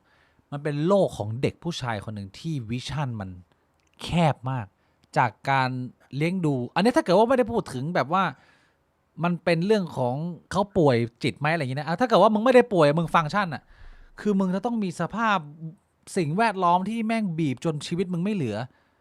วิชั่นหรือวิสัยทัศน์ในการเข้าใจโลกอะไรเลยแล้วมึงเติมเต็มความยอมรับตัวเองการยอมรับตัวเองผ่านการกดคนอื่นผ่านการบูลลี่อะไรโง่ๆเนี่ยคือแบบเชี่ยคือถ้ามันแบบมึงก็วัดปริมาณการคิดมึงได้อะสเกลมึงเหมือนสัตว์เลยมึงตอบสนองกับเฮียอะไรที่แบบมันพื้นฐานมากๆมึงไม่ได้เป็นคนที่มีความลุ่มลึกทางความรู้สึกซึ่งในมุมหนึ่งจะว่าจะด่าก็ได้แต่ในอีกมุมหนึ่งมันก็คือความน่าสงสารด้วยมันไม่มีใครมันอยากมีชีวิตแบบยศกรหรอกชีวิตที่มึงจะต้องมานั่งเอนจอยอะไรกับแบบเนี้ยมึงถามว่ามันเป็นเพียวลี่ความสนุกจริงๆเหรอเราก็พอจะเข้าใจได้ไงว่ามันก็มาจากปมในชีวิตที่แม่งก็ไม่รู้จะรักษาไงเหมือนกันนะมันก็เป็นเด็กที่ broken คนหนึ่งไอ้ยศกรใช่ปะล่ะ มีคนบอกว่า30 กว่าแล้วเด็กไม่เด็กแล้ว คือสำหรับผมเนี่ยถ้าเกิดว่าแม่งต่ำกว่า40เนี่ยกูมองเป็นเด็กมาเลยไม่รู้เป็นปัญหาอะไรกูก็จะชอบ refer ประมาณเนี้ยแต่ก็นะก็คือถ้าจะให้พูดกันตามตรงก็ในมุมหนึ่งผมเข้าใจในเรื่องของจิตวิทยาการเป็นมนุษย์มันต้องการยอมรับ ซึ่งวิธีการที่มันจะทำให้คนมันยอมรับได้ง่ายที่สุดในมุมของสัตว์ตัวหนึ่งอ่ะมันคือการกดคนอื่นผมเข้าใจเป็นวิธีที่ง่ายที่สุดแต่ว่าเราต้องดูกันในบริบทของสังคมของมนุษย์ที่มนุษย์มันก็ไม่ยอมรับการกระทำอะไรแบบนี้เท่าไหร่คือถ้าคุณเป็นสัตว์แต่มันคนละเรื่องถ้าคุณเป็นหมาเป็นแมวเงี้ยมันก็อยู่กันแบบนั้นแหละพูดตามตรงนะหมาแมวมันอยู่กันแบบนั้นเว้ยแต่มันเป็นมนุษย์เนี่ยว่าคือคุณต้องทำความเข้าใจก่อนว่าคุณทำตัวแบบเนี้ยสักวันหนึ่งอ่ะคนอื่นมันก็จะไม่ยอมแล้วผลเสียมันก็ตกกับตัวคุณผมถึงได้พยายามบอกเสมอผมไม่ได้พูดเพื่อจะเอาหล่อเชี่ยอะไรเลยมันคือความเป็นจริงของมนุษย์ที่ว่าในปัจจุบันมนุษย์มันไม่มีทางเลือกในการที่จะทำให้ตัวเองสูงขึ้นไปด้วยการกดคนอื่นเว้ยมันด้วยสภาพสังคมมันเลือกมาให้แล้วมันบังคับมาให้แล้วว่าไม่ว่ามึงจะเป็นมนุษย์คนไหนอ่ะสิ่งที่ดีที่สุดสำหรับมึงในระยะยาวมันคือการพัฒนาตัวเองเท่านั้นเว้ยนี่มันคือไม่ใช่เรื่องความเอาหล่อพูดเอาหล่อที่อะไรทั้งสิ้นเนี่ยพูดกันแบบตรงๆคุณอยากจะเป็นคนที่แม่งได้รับการยอมรับในสังคมซึ่งมันคือทุกคนน่ะคุณไม่สามารถปฏิเสธได้หรอกว่าคุณไม่อยากมันก็คือคุณแค่ต้องพัฒนาตัวเองแค่นั้นอ่ะไม่ว่าจะเรื่องอะไรก็ตามอ่ะที่ผมเคยบอกอ่ะที่แบบการไขว่คว้าพลังเอาไว้อ่ะก็คือแบบคุณพัฒนาตัวเองในด้านร่างกายก็ออกกำลังกายคุณพัฒนาตัวเองในด้านสมองก็คือหาความรู้เข้าตัวเองคุณพัฒนาตัวเองในด้านจิตใจก็คือแบบเรื่องปรัชญาอะไรก็แล้วแต่มันก็ต้องทำอ่ะถ้าคุณไม่ทำมันก็ไม่มีใครช่วยคุณได้อ่ะตนแม่งเป็นที่พึ่งแห่งตนอ่ะแล้วอันนะพี่บ่วงกรณีนี้ถ้าเกิดพูดถึงเป็นลักษณะของอาการทางจิตที่มีความเกลียดผู้หญิงอย่างลึกซึ้งเนี่ยมันเป็นเคสที่พอจะเทียบเทียมได้ไหมหรือว่าเป็นความเกลียดคนพิการอย่างลึกซึ้งอะไรอย่างเงี้ยเป็นแบบโฟเบียผมพูดตามตรงตะกี้นี้คือเราพูดถึงคนทั่วไปแต่ว่าถ้าเราพูดถึงเรื่องของมีปัญหาทางจิตเนี่ยผมก็ไม่ใช่จิตแพทย์นะผมก็คงไม่สามารถให้คำแนะนำได้อันนั้นน่ะถ้าจะถามผมก็ตอบไม่ได้มันก็ต้องไปถามจิตแพทย์หรือว่าถ้ามันมีความเกี่ยวข้องทางด้านกฎหมายผมก็ต้องบอกตามตรงว่าผมก็ไม่ใช่นักกฎหมายอีกผมก็ไม่ใช่ทนายผมก็ไม่ใช่ศาลผมก็ไม่รู้ว่าในมุมของกฎหมายเนี่ยเขาให้ความหมายให้คำนิยามของคนที่มีปัญหาทางจิตไว้ยังไงที่ว่ากฎหมายจะละเว้นโทษหรือลงโทษไม่หนักอะไรแบบเนี้ยอันนั้นมันก็ไปว่ากันในศาลไปสู้ในศาลผมก็คงจะตอบได้ในส่วนที่ผมตอบได้ส่วนใครจะบอกว่าแล้วถ้ามึงไม่รู้แล้วมึงพูดทำเหี้ยอะไรก็ต้องบอกว่าอ้าวไอสัตว์ก็ตะกี้พี่บิ๊กถามแล้วก็ถ้าผมไม่รู้ผมก็ไม่ได้อวดรู้ผมก็ไม่ได้มั่วมันก็ถูกแล้วหรือเปล่าเหี้ยก็มึงหวังจะให้กูพูดมั่วเหรอแล้วพอกูพูดมั่วมึงก็บอกว่ากูมั่วอีกไอ้เหี้ยพี่บุ๋ทะเลาะใครแล้วตอนนี้กูไม่รู้มันก็ต้องบอกไม่รู้ประมาณนั้นจบนะฮะกับเรื่องของน้องยศกรนะฮะอีกข่าวหนึ่งข่าวต่อไปเป็นข่าวที่เกิดขึ้นที่กรุงเทพนี่แหละเป็นข่าวสยองขวัญพี่บวงมีคนแชร์เข้ามาในกลุ่มบิ๊กบวงอีกแล้วนะผมขออนุญาตเจ้าที่มันเป็นหอพักแล้วก็มีเลือดเต็มหอปะ yes พี่บวงควงกระโดโอ้ยเชี่ยทำไมอ่ะพี่บวงผมเกริ่นก่อนนะผมเล่าให้คนอื่นฟังขออนุญาตเจ้าของเฟซคนสรุปข่าวมานะคดีสะเทือนขวัญนักศึกษา ถูกจึกในห้องน้ำโยงหนุ่มจีนตกตึก มีคนเสียชีวิต2 คนในเวลาใกล้เคียง ถ้าไม่ต้องดูคลิปเนี่ยเอาแบบว่าผมอ่านสรุปให้สั้นๆนะผมเปิดเฉพาะรูปก็พอนี่ มันมีคลิปด้วยเหรอ ไม่ใช่คลิปไม่ต้องอ่านว่าไทม์ไลน์มันค่อนข้างละเอียดง่ายๆก็คือมีเด็กผู้หญิงไทยใช่ไหมถ้าเกิดว่าผิดบอกนะพี่บวงเด็กผู้หญิงไทยอายุประมาณ21เนี่ยคบกับหนุ่มจีนวัย30อยู่หอพักเดียวกัน แล้ว อยู่ดีๆก็มีหลักฐานว่าผู้ชายคนนี้กระโดดตึกเสียชีวิตพอไปสืบสาวราวเรื่องเข้าไปตรวจในห้องก็พบว่ามีศพน้องผู้หญิงอีกคนหนึ่งเสียชีวิตคาดว่าเป็นแฟนแล้วไอ้ที่เขียนอยู่บนกำแพงที่เราเห็นเนี่ยเป็นเหมือนสถานที่เกิดเหตุเนี่ยก็เท่าที่ผมเข้าใจถูกไหมพี่บวงคือ เลือด น่าจะเป็นแฟนผู้ชายคนจีนที่ฆ่าน้องผู้หญิง21เนี่ยแล้วก็เอาเลือดมาเขียนกำแพงแล้วตัวเองก็ไปกระโดดไปกระโดดตึกเพื่อหนีความผิดอะไรประมาณนี้ อันนี้ไม่สรุปว่าเป็นใครทำอะไรแต่บอกว่าเหตุการณ์มันคืออะไรแล้วกัน ก็คือ เพื่อนใกล้ๆห้องพักเนี่ย บอกว่าคู่เนี้ยทะเลาะกันบ่อยในช่วง2 สัปดาห์ที่ผ่านมา ใช่ ก็คืออยู่ด้วยกันทะเลาะกันบ่อย แล้วอยู่ๆมีอยู่วันหนึ่งผู้ชายเนี่ยกล้องวงจรปิดเห็นผู้หญิงเดินคุยโทรศัพท์เข้าไปในห้องแล้วก็ไม่ออกมาอีกเลย แล้วอยู่ๆผู้ชายก็เดินออกมาเลือดเต็มตัว แล้วก็ไปเคาะประตูข้างห้องเปิดออกมาเห็นผู้ชายเลือดเต็มตัวก็ปิดเลยไม่คุย แล้วผู้ชายก็โดดตึก แล้วคนก็เข้าไปดูในห้องก็เห็นแบบมีเลือดเขียนอยู่บนกำแพง แล้วไปเจอในห้องน้ำก็คือเป็นศพน้องผู้หญิง มีแบบรอยแทงที่คอ มีดแทงที่คอแบบปาดที่หัวปาดที่ตัว แล้วก็เลือดเต็มห้อง อันนี้คือสิ่งที่เกิดขึ้น เพราะฉะนั้นแล้วแต่ฟังแล้วก็คิดว่ามันเกิดอะไรขึ้น จะบอกว่ามันเป็นยังไงก็คงไม่ใช่หน้าที่ ผมว่ามันก็เห็นภาพแล้ว ทีนี้ ประมาณนี้ ไอ้คำภาษาอังกฤษที่ผู้ชายหนุ่มจีนเขียนไว้บนกำแพงเนี่ยผมก็พยายามจะไปซูม แล้วก็ถอดรหัสออกมาเพื่อที่จะได้มาประกอบเรื่องกับพี่บงได้มากขึ้นว่ามันเกิดอะไรขึ้นกับเหตุการณ์สยองขวัญอันนี้ สิ่งที่เขาเขียนในกำแพงด้านซ้ายกำแพงทางสีขาวเนี่ยเขียนว่า long live kindness more understanding not only money not only the money แปลว่าความใจดีเนี่ยแหละจะแบบว่าเป็นสิ่งที่ยั่งยืนเข้าใจกันให้มากกว่านี้นี่มันไม่ใช่เรื่องแค่เงินนะอะไรประมาณนี้ผมแปลถูกไหมพี่บวงประมาณนั้น กำแพงตรงกลางกำแพงสีครีมเขียนว่า I used to live in peace I try really hard แปลว่าฉันน่ะเคยอยู่ในช่วงเวลาที่มันสงบนะแต่แล้วฉันน่ะก็ได้พยายามอย่างสุดความสามารถแล้วจริงๆเชี่ยขนลุกเลยพี่บวงมันโคบวงตีความเรื่องนี้ยังไงฮะก็ถ้าสมมุติว่าอ้างอิงจากแค่ที่เขียนอยู่บนกำแพงนะ ก็คือปัญหามันมาจากเรื่องเงินใช่ไหมจนผู้ชายเนี่ยไม่ไหวแล้วก็ขาดสติ คือเรียกว่าเลือกมันพอมันขาดสติแล้วมันเหตุผลอะไรมันไม่อยู่ในหัวแล้วคือถ้าคิดอย่างมนุษย์ปุถุชนทั่วไปก็แบบมีปัญหามึงก็เลิกกันไปดิวะแต่นี่มันคือคนที่เรามีสติไงแต่ว่าพอมันขาดสติมันก็แบบเกิดเรื่องแบบ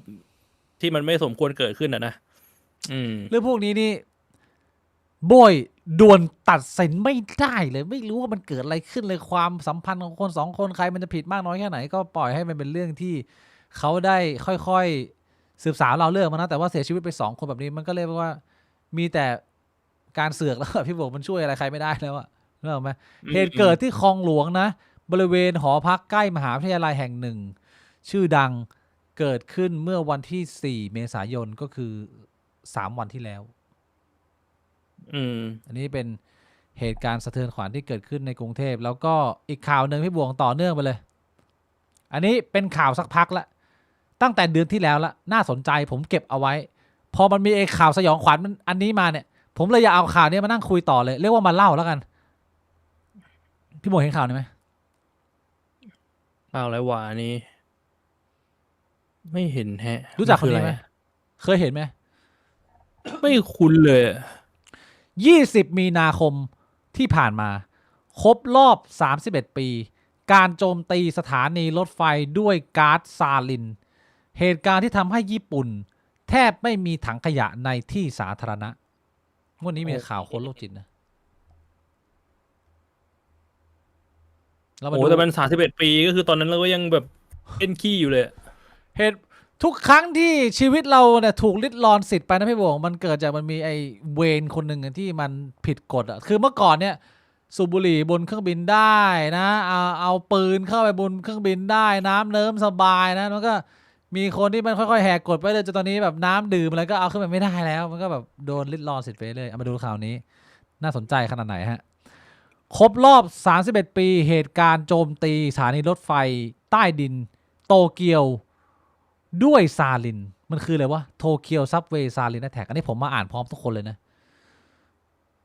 ซึ่งเป็นเหตุการณ์ที่ผู้ก่อการร้ายปล่อยก๊าซพิษซาลินทำให้มีผู้เสียชีวิตและบาดเจ็บหลายคนและทำให้ประเทศญี่ปุ่นลดจำนวนถังขยะลงจำนวนมากประเทศญี่ปุ่นเป็นประเทศที่คนจากทั่วทุกมุมโลกแสดงความเห็นตรงกันว่าสะอาดเรียบร้อยแต่นักท่องเที่ยวสงสัยเช่นกันว่าจะทิ้งขยะที่ไหนอันนี้เรื่องจริงพี่บวงเคยไปญี่ปุ่นไหม ไม่เคยแต่เคยได้ยินว่าถังขยะน้อยมาก เรียกว่ามึงออกจากบ้านถ้ามึงสร้างขยะมึงกำขยะนั้นจนมึงกลับบ้านมึงต้องมีกระเป๋าเอาไว้ใส่ถังขยะของมึงเองเพราะว่ามันหายากมากไม่มีใครเขาต้องมานั่งดูแลกันอย่างนี้แล้วนะฮะแทบไม่เห็นถังขยะอยู่ตามพื้นที่สาธารณะและตามสามัญสำนึกแล้วพื้นที่ที่ปลอดภัยพื้นที่ที่ปลอดขยะควรมีถังขยะอยู่ทุกหัวมุมไม่ใช่หรืออันนี้คือคำถามนะฮะเดิมทีแล้วประเทศญี่ปุ่นนั้นมีถังขยะอยู่ปกติตามหัวมุมถนนเหมือนทุกประเทศแต่จุดพลิกผันสำคัญคือไอ้กลุ่มลัทธิที่ชื่อว่าโอมชินริเกียวนะพี่บงเคยได้ยินหรือเปล่า อันนี้เคยได้ยินนี่ โอมชินริเกียวแปลว่า Supreme Truth หรือความจริงอันทองแท้อันสูงสุดเป็นไง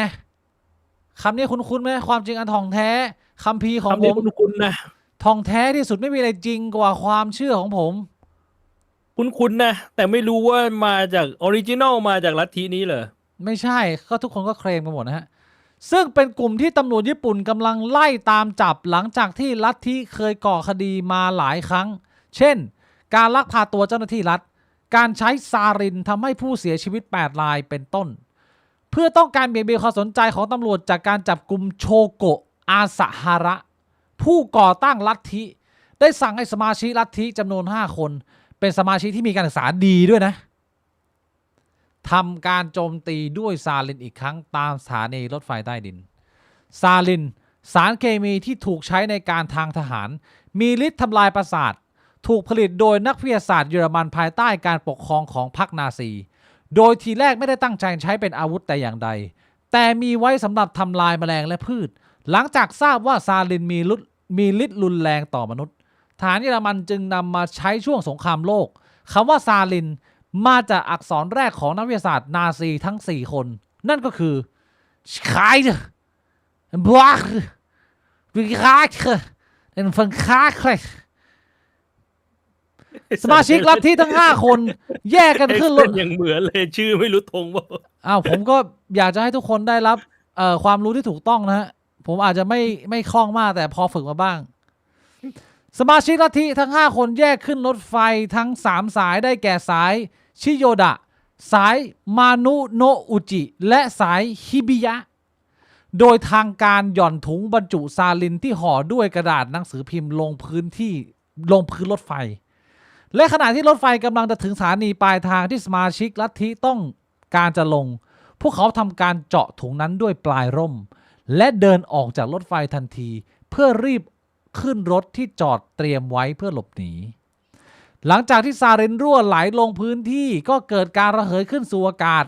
ด้วยประตูที่เปิดอยู่ตลอดเวลาทำให้อากาศหมุนเวียนง่ายไม่มีใครรู้เลยว่าเกิดอะไรขึ้นเพราะซาลินไม่มีกลิ่นไม่มีสีมองเห็นได้ในอากาศผู้โดยสารเริ่มไออย่างรุนแรงสำลักและอ้วกออกมาหลายคนสูญเสียการมองเห็นเป็นอัมพาตและมีฟองฟอดขึ้นในปากไม่มีใครรู้เกี่ยวกับสารพิษนี้เลยจนกระทั่งผู้โดยสารเริ่มล้มตามถนนเมื่อนำส่งโรงพยาบาลถึงได้รู้ว่ามีสารพิษซาลิน ติดตามเสื้อของเหยื่อผู้โชคร้ายมีเหยื่อเสียชีวิตทั้งหมด14คนและอีก 5,000 คนต้องประสบกับอาการป่วยระยะยาวทั้งทางกายและใจตั้งแต่ปัญหาทางสายตา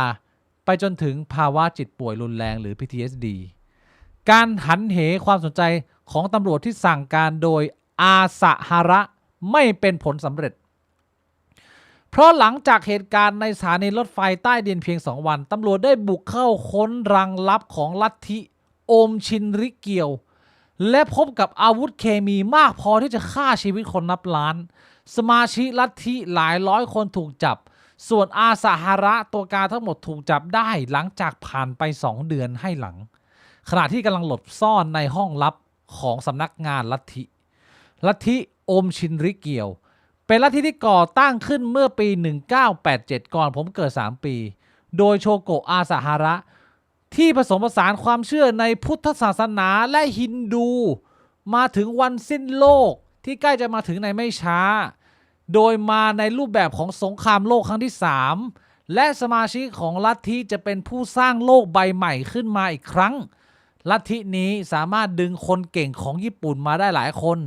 รวมถึงนักศึกษาจบใหม่จากรั้วมหาลัยดังพี่บวง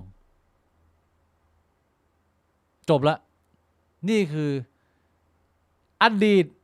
ตำนานอันเรื่องชื่อของโอมชินริเกียวที่หลายคนพูดถึงนะฮะ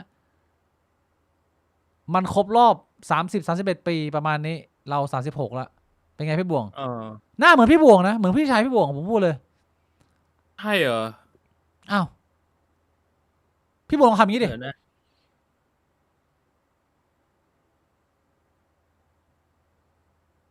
เหมือนเหรอได้เฉยเห็นไหมพี่บวงเป็นไงเคสนี้พอเล่าไปสถานการณ์ภาพมันขึ้นมาในหัวไหมความรู้สึกกับการได้ฟังเรื่องราวแบบละเอียดเป็นไงคือมันเลยทำให้ญี่ปุ่นไม่มีถังขยะเลยเหรอจากเหตุการณ์นี้เพราะว่ามันไม่ควรจะให้มีพื้นที่คือญี่ปุ่นมันเรียกว่ามันตอบสนองต่อทุกๆปัญหาที่เกิดขึ้นเนี่ยมันซ่อมจนทุกอย่างแบบไร้ซึ่งข้อผิดพลาดอ่ะแล้วถามว่ามันดีมันก็ดีนะพี่บวงก็ผมก็ไม่ได้รู้สึกว่าผมเป็นปัญหานะผมใช้ชีวิตที่นู่นอ่ะคำถามคือถ้ามันมีคนอยากจะทำแบบนี้อีกรอบอ่ะการไม่มี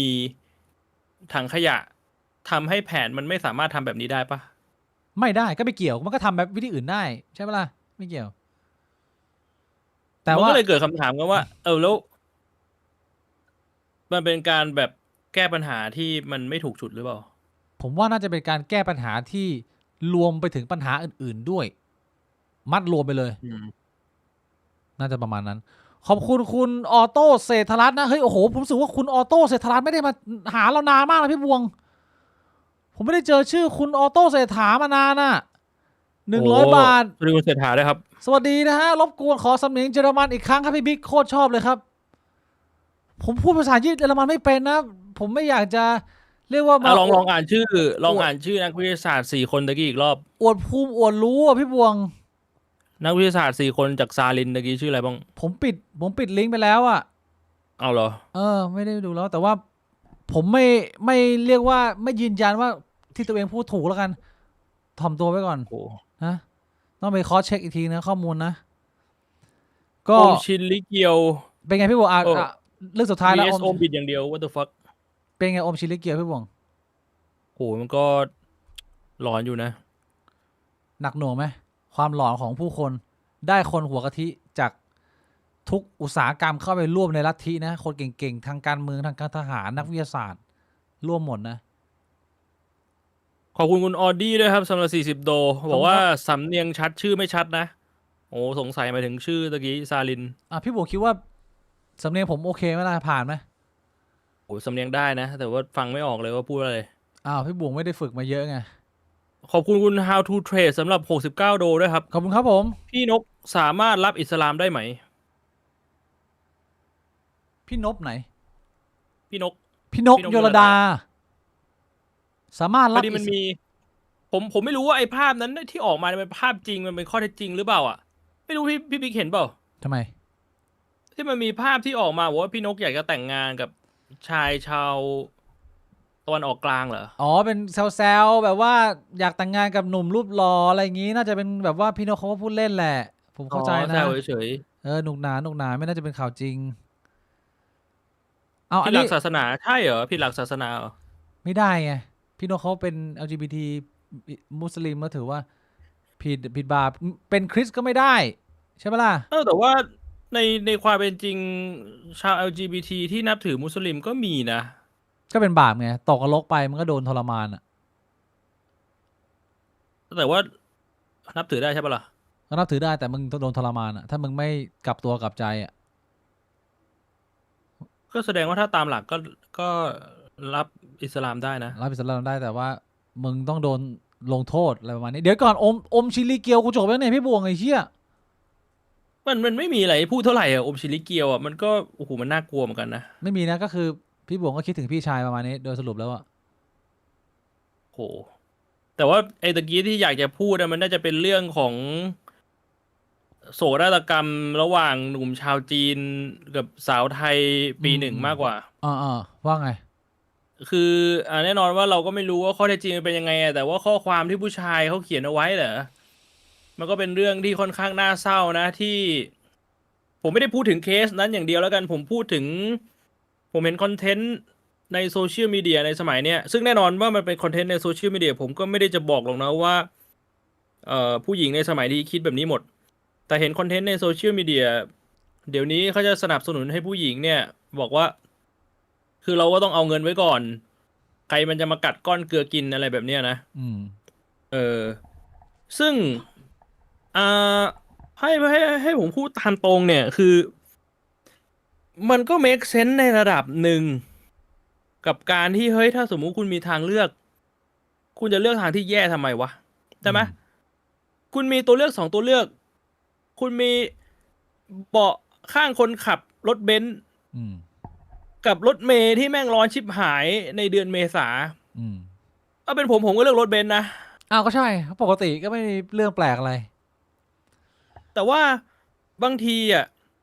อันนั้นมันเป็นความคิดที่มันอาจจะตื้นเกินไปไง ยังไง คือคุณจะคิดแค่ว่าคุณต้องการคนรวย คุณต้องการคนมีเงิน แล้วคุณไม่คิดกลับกันเลยเหรอว่าแล้วไอ้คนมีเงินไม่ต้องการคุณหรือเปล่า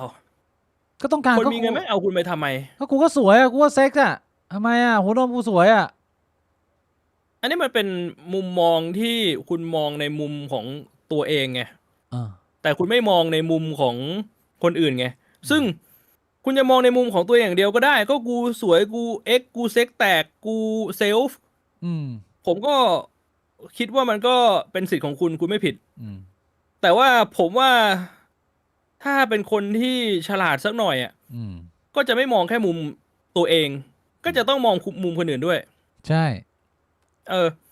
ถ้าจะพูดกันตามตรงเนี่ย ความสาวความสวยเนี่ย มันมีระยะเวลาจำกัดก็ไม่มีใครสาวใครสวยไปตลอด อืม เพราะฉะนั้นน่ะ สมมุติว่าคุณต้องการเงิน แล้วคุณไม่คิดเหรอว่าเขาต้องการอะไรจากคุณน่ะถ้าเขาต้องการความสาวความสวยจากคุณ วันหนึ่งที่คุณหมดความสาวความสวยอ่ะเขาก็จะสามารถไปหาความสาวความสวยจากคนอื่นได้ป่าวะเพราะว่าเขายังมีเงินน่ะแต่คุณไม่มีความสาวความสวยแล้วอ่ะเนี่ยแค่คุณคิดมาอีกขั้นหนึ่งอ่ะมันก็จะเห็นแล้วว่าเฮ้ยไอความคิดที่ว่ากูจะเอาแต่เงินอย่างเดียว มันอาจจะไม่ใช่ความคิดที่มันสามารถทำให้คุณมีชีวิตที่ดีในระยะยาวได้ เชี่ยอธิบายละเอียดขนาดนี้ เพราะฉะนั้นเนี่ยคือผมก็ไม่ได้จะบอกว่าแนวคิดแบบนี้มันผิดแปลกอะไรอ่ะมันก็เป็นแนวคิดหนึ่งที่มันก็มีคนใช้ได้และเห็นผลในระยะสั้นน่ะแต่ว่าผมคิดว่าในระยะยาวมันอาจจะไม่ใช่วิถีทางที่มันดีที่สุดอ่ะ อ้าวอย่างนั้น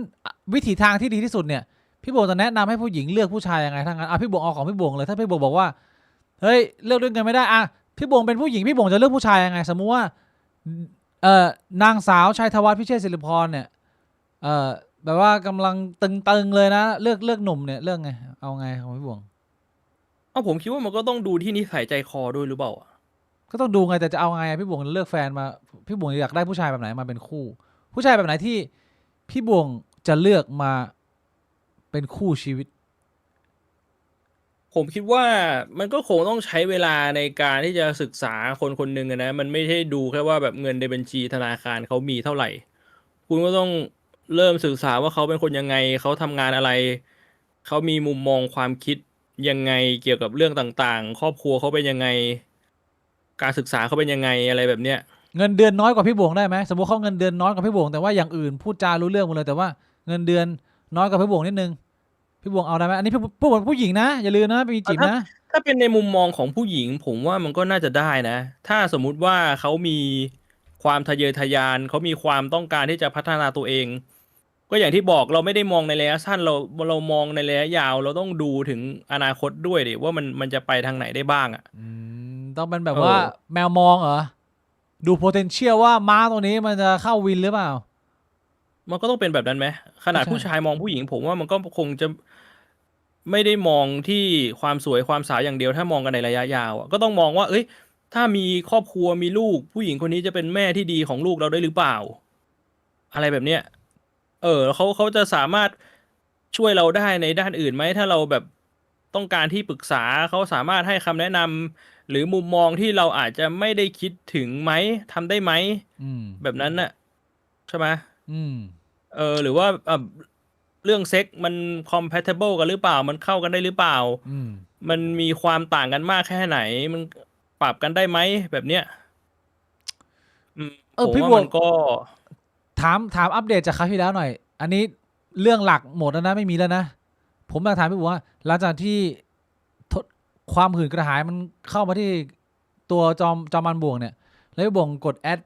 สาวๆที่แบบว่าทรงแบบทรงใหญ่อ่ะ เออ มีอัปเดตเพิ่มเติมบ้างไหมตอนนี้พี่บวงความรักความสัมพันธ์เป็นยังไงบ้างอบอุ่นไหมได้ปลดปล่อยแล้วหรือยังอันนี้สอบถามแบบเหมือนเพื่อนถามเพื่อนแล้วไม่ได้คุยข่าวแล้ว ก็พอมันแบบว่าผ่านไปสักพัก ผมก็รู้สึกว่า มันเหมือนมันก็นิ่งๆนะ เราก็ไม่ได้แบบอยากจะไปคบไปคุยกับใครอะไรเยอะเท่าไหร่อ่ะเราก็อยู่ของเราด้วยความที่ช่วงนี้ผมเข้ายิมด้วยแหละ พลังงานแต่ละวันมันก็หมดไปกับการเข้ายิม ทำงานเยอะด้วยเจอนัดเจอคนนู้นคนนี้ งาน เจอ เยอะ มันก็เลยเหมือน ก็ไม่ได้คุยกับใครนะ พี่บวงจะ เออ แขวนกระดอแล้วเหรอ ก็ไม่ได้ถึงขนาดนั้นหรอกคือปัญหามันคือที่ผมบอกพี่บิ๊กว่า ผมพยายามที่จะลดละเลิกเรื่องการดูหนังโป๊เรื่องการช่วยตัวเองใช่ไหม เออ แต่ว่าพอมันผ่านไปได้สักประมาณ4-5 วันแล้วมันก็เรียกว่ามันเพนอัพอ่ะมันความหื่นกระหายมันก็สะสมอ่ะ มันก็เลยมีวันหนึ่งที่ผมไม่สามารถแบบห้ามใจตัวเองได้อ่ะ แล้วพี่บวง ก็ ทำอะไรลง เปิด ไป หนังโป๊ดูแล้วก็ช่วยตัวเอง ช่วยตัวเองแบบไหน ใช้มือเหรอ แล้วมันแรงไปหน่อยอ่ะมันหนังตรงบริเวณด้านขวาของหำมันฉีกขาด ตอนนี้หับฉีกขาดอยู่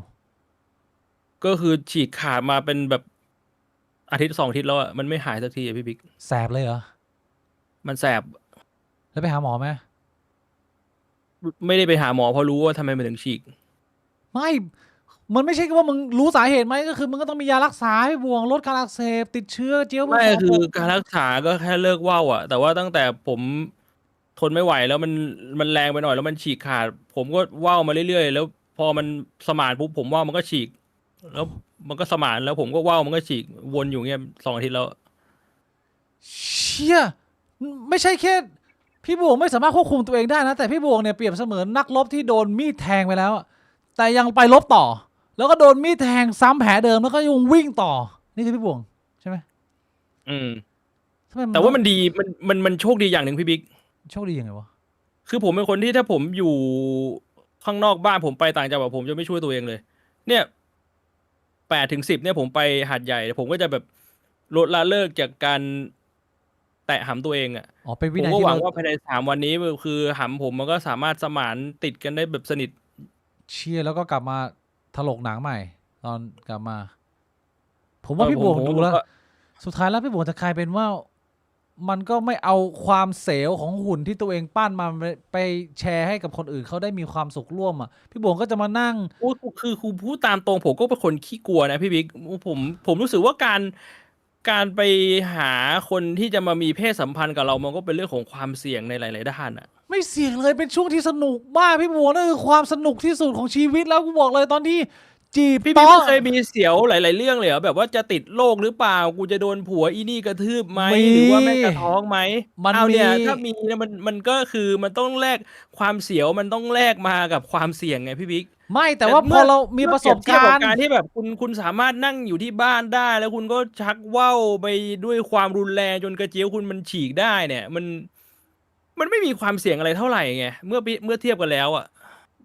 พอเรามีประสบการณ์แล้วเราก็มีลิสต์คำถามที่อยู่ในหัวเราดูคนแล้วก็พอจะดูออกว่าเราต้องเช็คอะไร1 2 3 4เช็คให้มันปลอดภัยมันเช็คได้พูดคุยพี่บวงมึงคุยไปไหมเนี่ยว่ามันจะปี้อย่างเนี้ยไม่ได้พี่บวงไอ้มาไอ้ซัด เสียเวลาพูดคุยอ่ะก็ปกติผมถ้าสมมุติผมจะต้องมานั่งคุยกับมือผม5 ชั่วโมงเพื่อให้มือผมมันกำหำรูดขึ้นรูดลงให้หำผมเนี่ยผมก็คงไม่ชักว่าวหรอกพูดตรง แต่ชักว่ามันก็ดี มันเสียเวลา ก็พ พี่บิ๊ก ผมก็ชอบนะมันก็เพลินดีอะทุกวันนี้ผมก็ยังทำอยู่อะพี่บวงผมก็พูดมากไม่ได้หรอกเฮีย มันก็เลยคิดว่า เราก็ไม่ค่อยได้คุยกับใครมันก็มีคุยนิดหน่อยแต่มันเหมือน คุยแบบเป็นเพื่อนกันมากกว่า คุยถามสารทุกข์สุขดิบอะไรอย่างเงี้ย ถามพี่บวงว่า โอ้ย อยากได้ผู้ชายยังไงมันคงจะเป็นเรื่องยากมากพี่บวงนึกไม่ออกงั้นผมถามพี่บวงแบบอย่างนี้เลยดีกว่าพี่บวงมันยังเหลือไหมความที่ยังอยากมีแฟนอะหรือว่ามันหมดไปแล้ว โอ้โหพี่บิ๊กเอาตรงนะไอ้ปัญหาเรื่องความไว้ใจคนของผมเนี่ยมันเป็นปัญหาใหญ่ที่ เอาจริงๆผมก็อยากจะก้าวข้ามมันไปนะ แต่ว่าพอมันคือพาราดอกในใจผมอะคือผมก็อยากมีแฟนนะ อืม ผมรู้สึกว่ามันก็ไม่ได้เป็นเรื่องแย่ แต่พอเรามีปัญหาตรงที่ว่าเราไว้ใจคนยากเราไว้ใจคนไม่ได้เนี่ย มันไม่รู้จะทำไงเหมือนกันฮะ เชี่ยมันเป็นปัญหานี้เหรอวะมันซับซ้อนแล้วเนี่ยกูก็ไม่รู้ว่าปัญหา อืม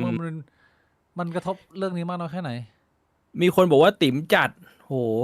เนี่ย คือผมเห็นคนเคยพูดแบบเนี้ย แม่งโดนผัวเขายิงตายเนี่ย อุ้ย พวกแบบเนี้ย คือมันก็บางครั้งผมก็แบบกูติ๋มก็ได้ กูติ๋มกูว่าวอยู่ในบ้านกูเนี่ย กูไม่ได้อยากไปโดนยิงนี่หว่า บล็อกอภิวัตนะบล็อกอภิวิทย์นะผมบอกเลยที่พูดอะ เอ้ยคุณจะห้าวคุณจะเป็นแมนอย่างเต็มตัวโหไม่ว่าเต็มที่เลย บางทีผมแบบ แม่งทำไมเราต้องเอาตัวไปเสี่ยงวะ ก็จริง อะไรอย่างเงี้ นะ ย พี่บวงสุดท้ายแล้ว มันก็แต่ละคนมันก็มีชีวิตเป็นของตัวเองอ่ะผมก็ ใช่ ติ๋มแหละติ๋มอยู่ในมุมของผมอ่ะ เฮ้ยตีไม่รู้อะมึงลองมาเจอจอมานกูซอยแล้วกูบอกมึงไงว่าน้ำตามึงเล็ด บอกเลย ชื่อคำว่ากระต่ายป่าในพงไพ่ไม่ได้มาให้เล่นนะ ผมขออนุญาตตัดเข้า Q&A พี่บวงเราจะนั่งคุยกับเพื่อนคนทั้งบ้าน ก่อนเข้า Q&A มันมีกระแสหนึ่งในอินเทอร์เน็ตเมื่ออาทิตย์ที่ผ่านมาพี่บิ๊ก ว่า ผมจะมาถามพี่บิ๊ก กระแสอะไร กระแสที่ว่าผู้ชายสามารถมีเพศสัมพันธ์กับเพศชายได้โดยที่ไม่ได้เรียกว่าเป็นเกย์ไม่ใช่สาวสองไม่ใช่เฟมบอยไม่ได้เลยด้วยนะพี่บิ๊กคิดว่าไงกับกระแสนี้ ขอคำถามอีกทีนี้ผมว่าตั้งใจคิด พี่บิ๊กสามารถไปปี้กับเพื่อนพี่บิ๊กที่เป็นเพศชายทั้งแท่งมีลูกมีเมียอยู่แล้วพี่บิ๊กไม่ใช่เกย์ อ๋อบทความเรื่องของ situational gay ใช่ไหมเกย์ตามสถานการณ์พี่บวง ไม่ใช่คำว่าเกย์ไม่มีคำว่าเกย์ เอาไม่ ไม่ ใช่ เรียกว่าคำว่าเกย์อะไรทั้งสิ้น ไม่แต่ว่ามันมีคำว่า situational อะไรสักอย่างไหมบทความนี้หรือเปล่าที่บอกว่าบางทีเรา ไม่รู้ว่า situational อะไรก็ดูแต่ไม่มีคำว่าเกย์ แล้วคำถามคืออีกทีนึงนี่ พี่บิ๊กคิดว่าเป็นข้อเท็จจริงไหม ที่ว่าผมสามารถมีเซ็กกับผู้ชายอีกคนหนึ่งได้โดยที่ผมไม่ต้องเป็นเกย์ เขาเป็นผู้ชายทั้งแท่งไม่ได้มีความอยากเป็นผู้หญิง ไม่ได้เป็นเฟมบอยไม่ได้เป็นสาวเผ่านมงูไม่ได้ทำนมก็คือร่างกายก็เป็นผู้ชายแล้วเขาก็เป็นผู้ชายปกติเลยพี่บิ๊กไวปี้เขาพี่บิ๊กก็ดูดจูเขาก็ดูดจูพี่บิ๊กก็เสียบตูดเขาน้ำแตก1 น้ำแล้วเขาก็หันมาเสียบตูดพี่บิ๊กน้ำแตก1 น้ำแล้วพี่บิ๊กก็แข็งใหม่พี่บิ๊กก็เสียบตูดเขาอีก1 น้ำแล้วเขาก็เสียบตูดพี่บิ๊ก1 น้ำแล้วก็ต่างคนต่างใช้ชีวิตไม่ได้เป็นเกย์เป็นผู้ชาย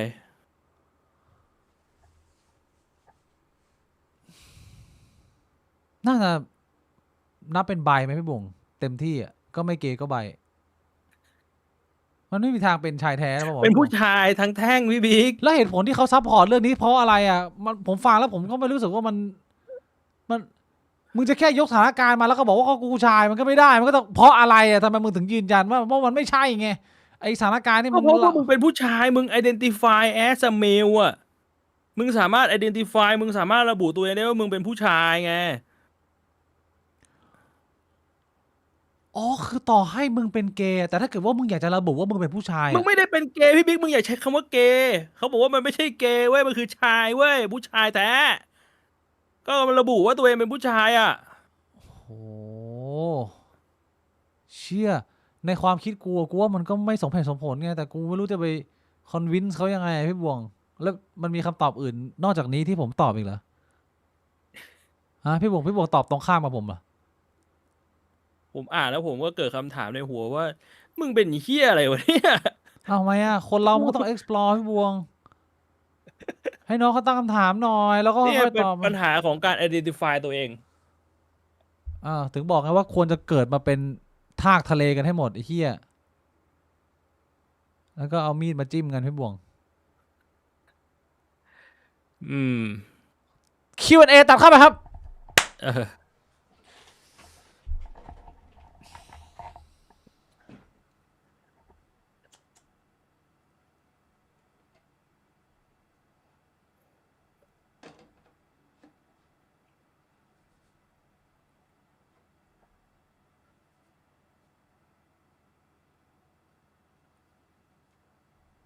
พี่บิ๊กทำอะไรเนี่ยไม่สบายอีกแล้วเหรอ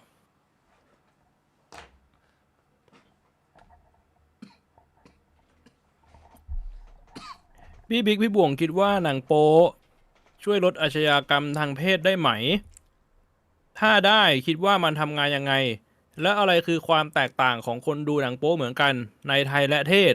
ทำไมอาชญากรรมทางเพศ แต่ละประเทศมันถึงมีปริมาณต่างกัน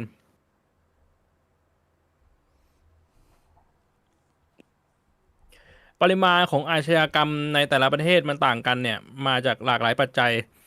ความเข้มงวดของผู้ใช้กฎหมาย วัฒนธรรมใช่ไหมคนในประเทศเนี่ยมีปฏิสัมพันธ์กันยังไง หรือว่าระดับการศึกษา ความรวยความจน ผมว่ามีผลหมด เพราะนั้นเนี่ยดูแค่แนวเดียวอาจจะยาก ใช่ ส่วนถามว่าลดอาชญากรรมทางเพศได้ไหมสำหรับอุตสาหกรรมหนังโป๊ ลดได้สำหรับผมนะ เขาถามว่าถ้าลดได้ในมุมไหนอะ ก็ลดความต้องการและโอกาสที่คนมันจะตัดสินใจคิดสั้นทำอะไรผิดพลาด เพราะว่ามันได้ไขก๊อกออกไปแล้ว เหมือนกับคล้ายๆการทำงานคล้ายๆปากกาโอซิมปิกลดความอ้วนนะพี่บงนางโป๊มันทำงานคล้ายๆตรงนั้น แล้วถ้ามีคนบอกว่า แต่ว่าในอีกมุมหนึ่งหนังโป๊มันก็ทำให้คนมันเริ่มมีความดีเซนซิไทซ์กับเซ็กปกติ มันยิ่งต้องการเซ็กที่มันฮาร์ดคอร์ขึ้นไปเรื่อยๆเรื่อยๆจนมันต้องไปจัดการกับคนจริงๆแล้ว อันนี้จะเป็นปัญหาไหม มันไม่เป็นปัญหาแต่ที่มันเป็นคอนเซนต์มึงเล่นพิเรนไปขนาดไหนก็ได้อะแต่ถ้าเกิดเป็นคอนเซนต์ก็โอเคหมด แล้วก็ไปแก้ปัญหาเรื่องความพิเรนของมึงเอง เป็นปัญหาใหม่พี่บวงที่เกิดขึ้น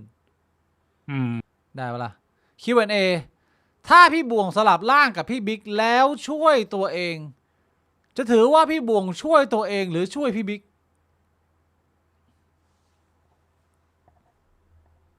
ต้องช่วยตัวเองดิ ก็คนที่ถึงจุดสุดยอดเป็นยังเป็นผมอะใช่ปะ แต่ว่าเวลาพี่บวงมองกระจกก็คือเป็นพี่บวงอะกำลังลูดกระเจี๊ยบผมอยู่ เป็นกระดอยาวๆสีชมพูไม่ใช่ปูป้าสีน้ำตาล เวลา เข้ ผมช่วยตัวเอง ผมไม่มองกระจก ต้องมอง ผมมองจอคอม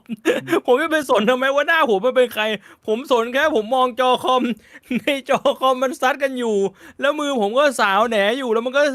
ก็รู้สึกเซลล์ตรงบริเวณหำอะมองหน้าตัวเองทำเชี่ยอะไรล่ะ เอาดูกระจกหน่อยดิ มันก็คือช่วยตัวเอง Empty bot ขอบคุณ Empty Bottle 1 EA นะฮะ ผมจำได้ว่าพี่บิ๊กเคยบอกว่าจะลดการใช้การเพราะกระทบกับอาการซึมเศร้า และพี่บิ๊กได้ลดบ้างหรือยังครับ ได้ลดบ้างแล้วครับ ตอนที่มันหมดอะเล็กน้อย พยายามจะลดให้ได้มากขึ้น นะฮะขอบคุณมากนะครับ Empty Bottle ขอบคุณคุณปื้มด้วยเมมเบอร์4 เดือน Q&A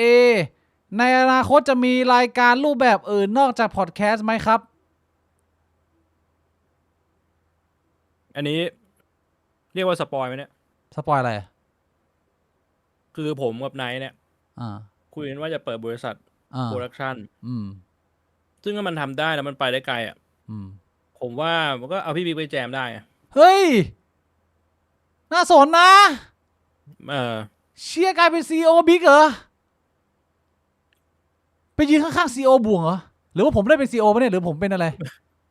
มันมีซีอหลายคนไม่ได้ อ้าวแล้ว ให้ ผม นายเป็นซีอเลย ให้ผมทำตำแหน่งอะไรอะ เอาไม่รู้ว่าเดี๋ยวมันก็ในอนาคตมันก็คุยกันเองอ่ะ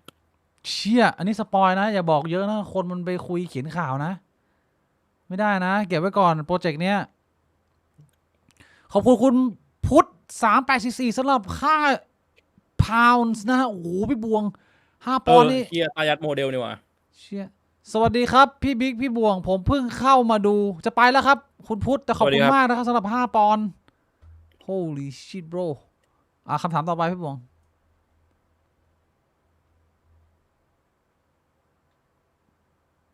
Q&A ไปเล่นสงกรานต์กับแฟน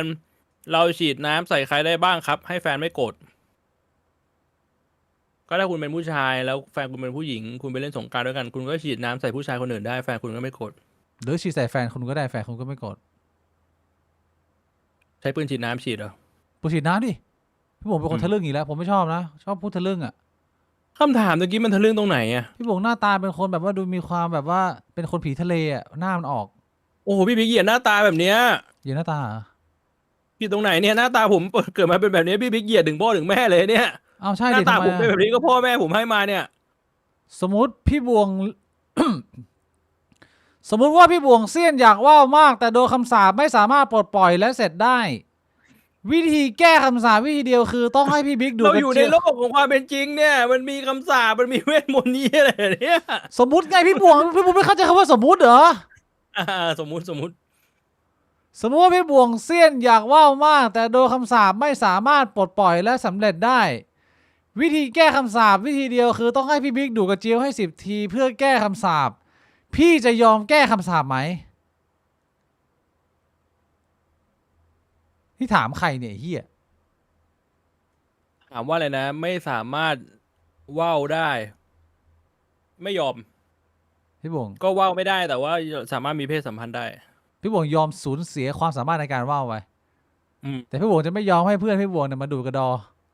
อืม เชียร์เพื่อนที่ดีนะ เชียร์นี่ถือว่าเสียสละนะแพ่ Q&A พี่ว่าบ้านคอนโดในเมือง30 ล้านอัพนี่เขาขายใครครับ น่าจะขายหมั่งชิวไส้เฮงผมว่า คอนโดในเมือง30 ล้านอัพเหรอ อ่า ก็ขายเจ้าของธุรกิจอะ อืม จะผ่อนเดือนละประมาณเท่าไหร่อ่ะ ตีว่าล้านละ7,000 อืม 30 ล้านก็201,000ก็เจ้าของธุรกิจผมว่าก็ได้นะ รายได้เดือนละ500,000 600,000ก็ผ่อนไหว ชนชั้นบนครับ ชนชั้นบน พี่บิ๊ก กินเทา ขอบคุณคุณ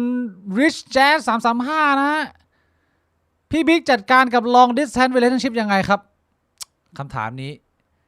เหมือนจะเคยได้แล้วนะ แล้วเคยตอบไปแล้วด้วย ขออนุญาตตอบอีกทีหนึ่ง จัดการโดยการตามหาและสร้างสารสัมพันธ์ของเรากับคู่ของเรา ที่มันเป็น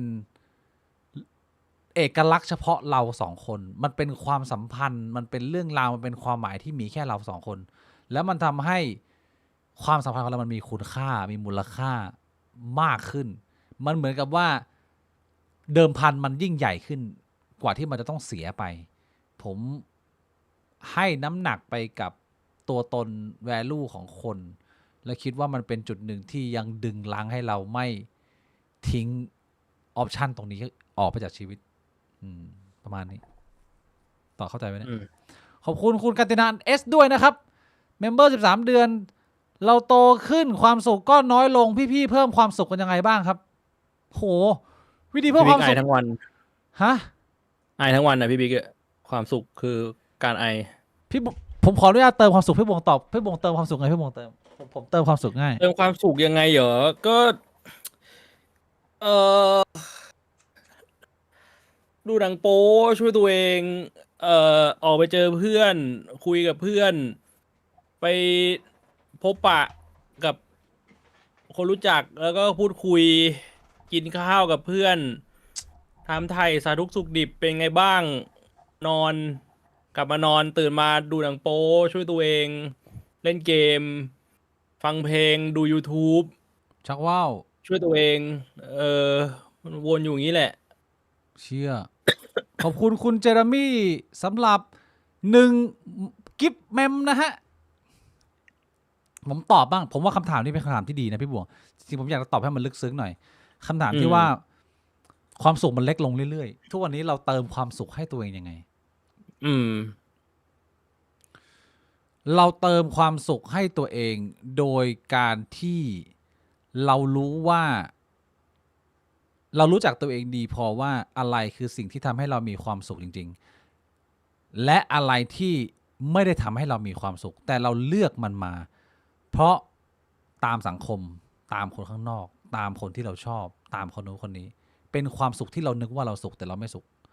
ผมว่าแยกสองอันนี้ให้ได้ชัดๆ เราจะได้โฟกัสได้จริงๆ ว่าอะไรที่เราควรจะเลือกทำให้ตัวเองจริงเราไม่ได้ทำเพื่อโชว์สังคมหรือเพื่อพลีสสังคมตรงเนี้ยผมว่าสกิลตรงเนี้ยโอกาสคนมันจะเข้าใจมันมีน้อย เพราะคนส่วนมากต้องใช้เวลาไปกับการมีชีวิตรอด หาเช้ากินค่ำรับผิดชอบชีวิต แต่มันเป็นโปรเซสของการเหมือนลองผิดลองถูกแล้วมันก็ได้เข้าใจตัวเองว่าอะไรที่มึงมีความสุขจริงหรือไม่นะแล้วมันก็จะคัดสรรได้สุดท้ายแล้วก็เป็นเหมือนที่พี่บุ๋มเคยบอกไงไขว่คว้าอำนาจที่เราจะมี power เหนือการตัดสินใจของตัวเองเป็นเจ้าของชีวิตตัวเองอะไรอย่างเงี้ย อืม คุณโปรโตวีเหรอ8159 โดมา200 โดครับ ถามว่า ถามพี่ๆทั้งสองคน สมมุติว่าโลกในอนาคตเราทำสงครามรบกันระหว่างกลุ่มประเทศ เราใช้ AI เพื่อวางแผนการรบ โดยมีเงื่อนไขคือต้องชนะเท่านั้นไม่สนวิธีการคำถามคือเราควบคุม AI หรือ AI ต่างหากที่ควบคุมเรา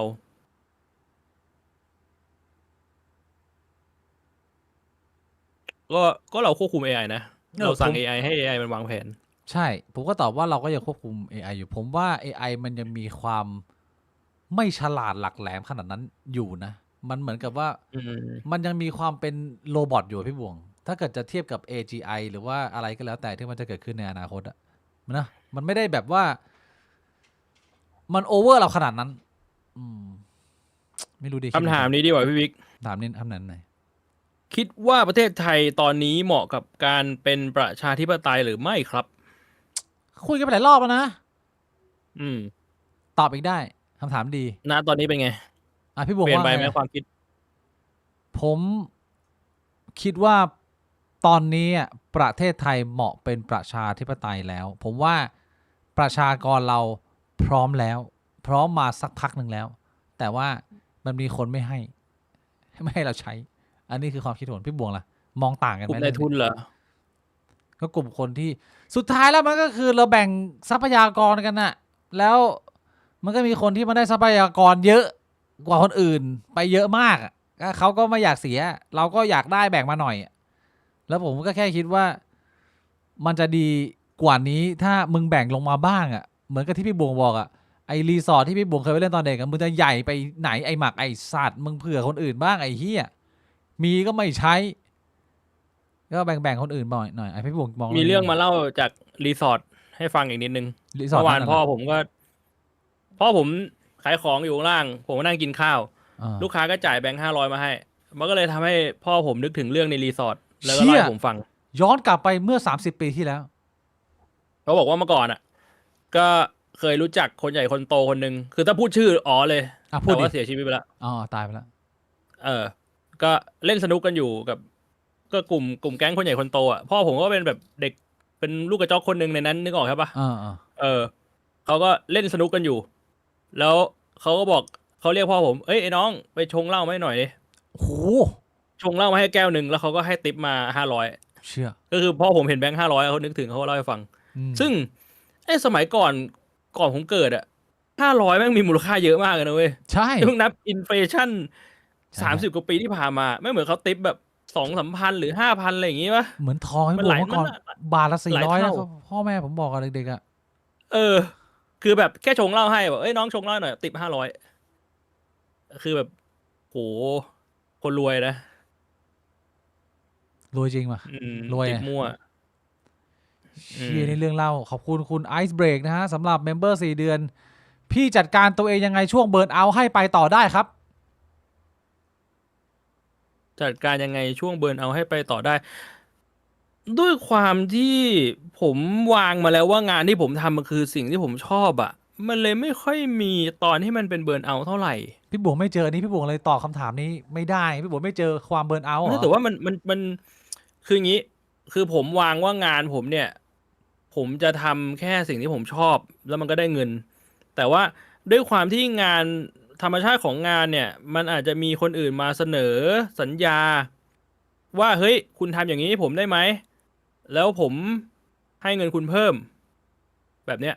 อืม อย่างเช่นสมมติ ถ้าผมทำงานที่ผมชอบไปเรื่อยๆอะเดือนหนึ่งผมอาจจะได้30,000อยู่ๆมีคนมาบอกว่าเฮ้ยผมให้สัญญาคุณ3 เดือน คุณทำเรื่องนี้ให้ผมหน่อย ผมให้เดือนละ100,000อันนี้สมมติตัวเลขขึ้นมาเลยตีต่างขึ้นมาเลย อืม คือไอสิ่งที่ผมต้องทำเพื่อแลกกับเดือนละ100,000เนี่ยมันก็จะเป็นสิ่งที่ผมไม่ชอบแล้ว อืม นึกออกใช่ไหมซึ่งมันจะเจอ เพราะฉะนั้นถามว่าผมจัดการยังไงก็คือ ผมก็จะรู้ตัวเลย เมื่อก่อนผมเคยมีสัญญาที่ผมรู้สึกว่ามันนานเกินไป พอมันทำแล้วแบบผมทำไม่ได้ สุดท้ายมันก็ต้องยกเลิกสัญญา อืม อันนั้นเป็นสิ่งที่ผ่านมาแล้ว ซึ่งตอนนั้นพอมันเบิร์นเอาท์พอมันไม่ไหวผมก็หยุดไปครึ่งปีเลยนั่นก็เป็นวิธีการดีลกับเบิร์นเอาท์ในสมัยก่อนตอนยังไม่มีประสบการณ์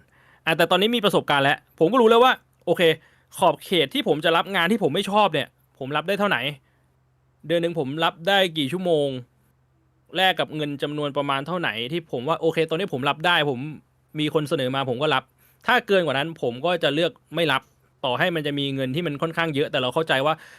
ตัวเรารับไม่ไหวเราทำให้เขาไม่ได้ มันก็ต้องยอมที่จะไม่รับส่วนนั้น อันนี้คือมันมาจากประสบการณ์ส่วนหนึ่ง อืม แล้วก็ด้วยความที่เนื้องานเราเป็นแบบนี้นะ ถ้าให้ผมตอบแบบสั้นๆ กว่าของพี่บวงคือ วิธีการดีลกับเรื่องเบิร์นเอาท์ของผมคือการที่ผมสปอยตัวเอง ผมให้ตัวเองได้มีความสุขกับสิ่งที่ตัวเองอยากมีความสุข เพื่อหล่อเลี้ยงพลังงานต่อไปเรื่อยๆจนกว่าเราจะหลุดออกจากลูปที่มันทำให้เราเบิร์นเอาท์อันนี้คือพูดถึงในกรณีตัวเองถึงจุดที่แบบว่าแม่งเหมือนกับฟิลประมาณว่าไม่รู้ว่ามันจะออกทางไหนอ่ะผมเอนจอยกับความสุขในวัยเด็กในจินตนาการในความทรงจำเพื่อหล่อเลี้ยงให้ตัวเองยังเชื่อและมีความหวังกับตัวเองว่าสักวันหนึ่งกูจะออกจากสิ่งที่มันทำให้กูเบิร์นเอาท์ที่กูเบื่อสิ่งนี้แล้วกูจะได้ค้นพบสิ่งที่ตัวเองทำอยากทำเอนจอยที่จะทำเกิดมาเพื่อทำสิ่งนี้จริงๆเนี่ยอันนี้คือวิธีการดีลของผมซึ่งผมไม่รู้ว่ามันเป็นวิธีการที่ดีไหมหนึ่งในพฤติกรรมที่จะค้นพบได้เยอะเลยนะคนดีลสถานการณ์เบิร์นเอาท์คล้ายๆผมก็คือบางคนจะมีพฤติกรรมชอบดูหนังซ้ำหนังที่เราชอบหนังที่เราเคยแบบว่าชอบมากๆตอนเด็กอะบางทีทั้งที่มึงมีหนังใหม่ที่มึงยังไม่ได้ดูแต่มึงเลือกที่จะเอา Lord of the Ring ขึ้นมานั่งดูซ้ำอีกแล้วมันเป็นเหมือนความทรงจำและช่วงเวลาที่มันฮิวใจเว้ยเพราะว่าตอนเนี้ยโลกปัจจุบันชีวิตปัจจุบันอะมันหมองหมดแล้วแม่งอะไรมันก็ไม่เอนจอยแต่ถ้าเกิดกูได้เปิดโลกแบบว่า Middle Earth ขึ้นมานะกูยังพอได้ยิ้มมุมปากกูยังได้แบบนอนหลับฝันดีบ้างอะไรอย่างเงี้ยนั่นน่ะคือวิธีการหล่อเลี้ยงจิตวิญญาณตัวเองในช่วงเบิร์นเอาท์ของผมในอดีตคุณอนาคิน21โดมา69 บาทขอบคุณครับ ขอบคุณครับ บอกว่าพวกพี่นิยามชีวิตที่ดีว่าคืออะไร ชีวิตที่ดีเหรอ คำถามมาปรัชญามาก ขอบคุณคุณ PPP What the fuck 007สำหรับ10กิฟต์เมมด้วยนะฮะขอบคุณล่วงหน้าก่อนคำถามนี่ยากค่อยๆคิดไปพี่บวง ชีวิตที่ดีคือชีวิตที่เวลาเป็นของคุณ ชีวิตที่โคตรดีเลยคือ คุณมีเวลาของคนอื่นเป็นของคุณด้วย ไม่เลวนี่ ผมว่าอันนี้น่าจะแอพพลายได้กับทุกคน แต่ว่าถ้าถามผมเลยส่วนตัวว่าผมชอบทำอะไรในเวลาของผม ถ้าจะมองว่าโอเค อันนี้เป็นการใช้เวลาที่ดี ก็เมื่อกี้ผมตอบไปแล้วนะ อะไรที่มันทำให้ผมมีความสุขอะอยู่กับเพื่อน คุยกับเพื่อนทำกิจกรรม เนี่ย ไปเล่นสงกรานต์เนี่ย ถึงเวลาไปเล่น เอ้ย ไปสงกรานต์เปล่ามีไปก็ไปเล่น แล้วก็ถ้าสมมุติว่ามันมีแฟนมันมีชีวิตความสัมพันธ์ที่ดีมันก็ดี มันก็จะอัปเกรดจากการชักว่าวเป็นการมีเซ็กที่ดีใช่ไหมเซ็กที่ดีกับเซ็กที่ไม่ดีมันก็แยกแยะต่างกันได้ เราสามารถแยกแยะได้เพราะฉะนั้นมันก็การมีคู่ที่ดีผมว่ามันก็เป็นเป้าหมายหนึ่ง อืม หรือผมเป็นคนชอบวาดรูปอย่างเงี้ยถ้าผมมีเวลาเป็นของตัวเอง ผมมีเงินแล้ว ผมไม่ต้องไปนั่งทำงานเพื่อหาเงินแล้ว ไม่อดตาย ผมก็นั่งวาดรูปมันก็เพลินดี อืม แต่อันนี้สำหรับผมนะมันก็แล้วแต่คน อืม ดูหนังฟังเพลงอย่างเงี้ยผมก็มีเพลงที่ชอบ เวลาผมอาบน้ำเงี้ยเปิดเพลงร้องเพลงในห้องน้ำมันก็สนุกมันก็ดูหนังไปเรื่อยอย่างเงี้ยเล่นเกมที่ตอนนี้รู้สึกติดก็เล่นไปจนเรามีเวลาเราสามารถเล่นจนเราเบื่อได้อะแทนที่ว่าเราจะต้องแบบเชี่ยกูอยากเล่นว่ะแต่เอาเวลาไปทำอย่างอื่น เพราะว่าต้องทำเราก็สามารถเล่นเกมนั้นจนมันเราเล่นจนมันพอใจได้ คือฟังพี่บวงพูดมา ผมว่ามันก็ไม่มีใครปฏิเสธหรอกว่ามันก็เป็นคำตอบที่ดีอันหนึ่งแต่ว่าผมฟังพี่บวงพูดไปผมอยากจะบิดอีกนิดนึงผมรู้สึกว่าชีวิตที่ดีในมุมผมคือชีวิตที่คุณมีออปชันที่เหมาะสมกับชีวิต และคุณมีศักยภาพพอในการแบบว่าใช้ออปชันนั้นหรือไปเอาออปชันนั้นมาให้ตัวเอง ผมว่ามันมีเรื่องของ expectation กับการ meet your expectation ประมาณนี้นั่นคือชีวิตที่ดี คือมันไม่จำเป็นต้องหรูเลิศแต่ว่าถ้าสิ่งที่คุณต้องการในหัวแล้วคุณก็เอามันมาได้เหมือนที่คุณต้องการผมว่ามันก็คือคุณได้ขุดศักยภาพตัวเองแล้วก็ไปเอาสิ่งที่ตัวเองอยากได้มาคือคุณมีออปชันในชีวิตอย่างที่คุณปรารถนาอันนี้คือชีวิตที่ดีแล้วมันแอพพลายใช้กับคนต่างจังหวัดคนจนคนรวยคนไม่ได้ไหนก็ตามเหมือนกับกะหรี่พี่บวงเหมือนยังไงพี่บิ๊กเอ้าที่ผมเคยบอกไงจริงๆแล้วว่าอาชีพโสเภณีอ่ะมันไม่แย่มากนะเว้ยถ้ามึงมีออปชันอ่ะสิ่งที่มันพลิกระหว่างอาชีพที่ดีที่สุดในโลกกับอาชีพที่แย่เกือบที่สุดในโลกมันคือว่ามึงมีออปชันในการเลือกสิ่งที่มึงทำหรือเปล่าและนี่แหละเป็นตัววัดว่าชีวิตมึงจะดีหรือไม่ดีคือออปชันแต่ว่าคนที่ทำอาชีพโสเภณีเขาก็ไม่ค่อยมีออปชันนะนั่นไงก็คือมันเลยไม่ดีไงแต่ถ้าเกิดว่าพี่บ่วงโดนปี้จากคนที่พี่บ่วงชอบแล้วพี่บ่วงยังได้ตังค์จากเขาเนี่ยพี่บ่วงว่ามันเจ๋งขนาดไหนอะถ้าเกิดว่าพี่บ่วงจะมีเซ็กกับอาสาอาคิระแล้วพี่บ่วงจะได้ 70,000โดยได้ไม่เสียภาษีมันก็ดีดีไหมล่ะชีวิตมีความสุขไหมมีความสุขคือโอเคตะกี้ผมพูดถึงเรื่องของเพื่อนผมคนหนึ่งให้ฟังเกี่ยวกับเรื่องนี้แหละคือผมไม่พูดชื่อแล้วผมก็จะไม่พูดว่าเขาทำอาชีพอะไรอย่างนี้แล้วกันมีวันหนึ่งเพื่อนผมโทรมาปรึกษาแต่ผมบอกได้เลยว่าเพื่อนผมคนนี้ก็ประสบความสำเร็จในด้านการงานมีงานที่ดีเงินเดือนเยอะแล้วก็ชีวิตครอบครัวก็ดีก็เรียกว่าเพิ่งมีลูกทุกอย่างกำลังแฮปปี้เขาโทรมาหาผมแล้วเขาก็ปรึกษาผมบอกว่าบ่วงกูเบื่อ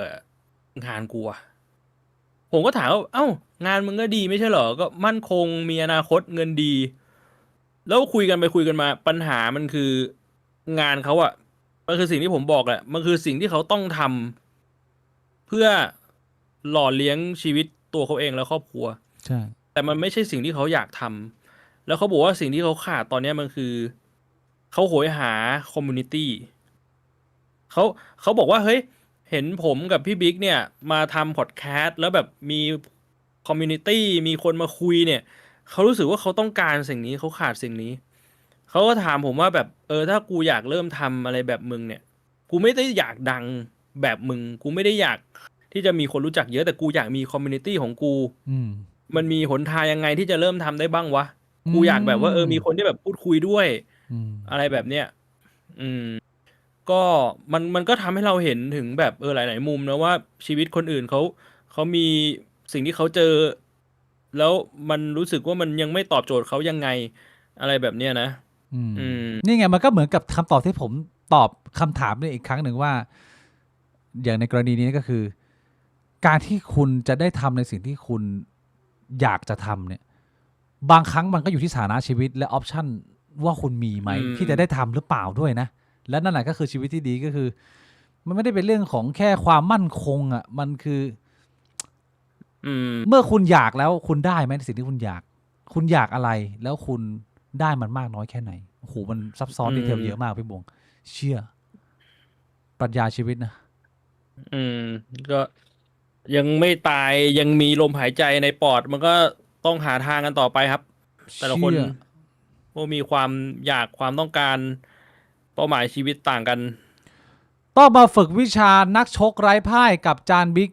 ให้ได้เท่าพี่บวงก่อนนะครับ ฮะ ยังไงนะ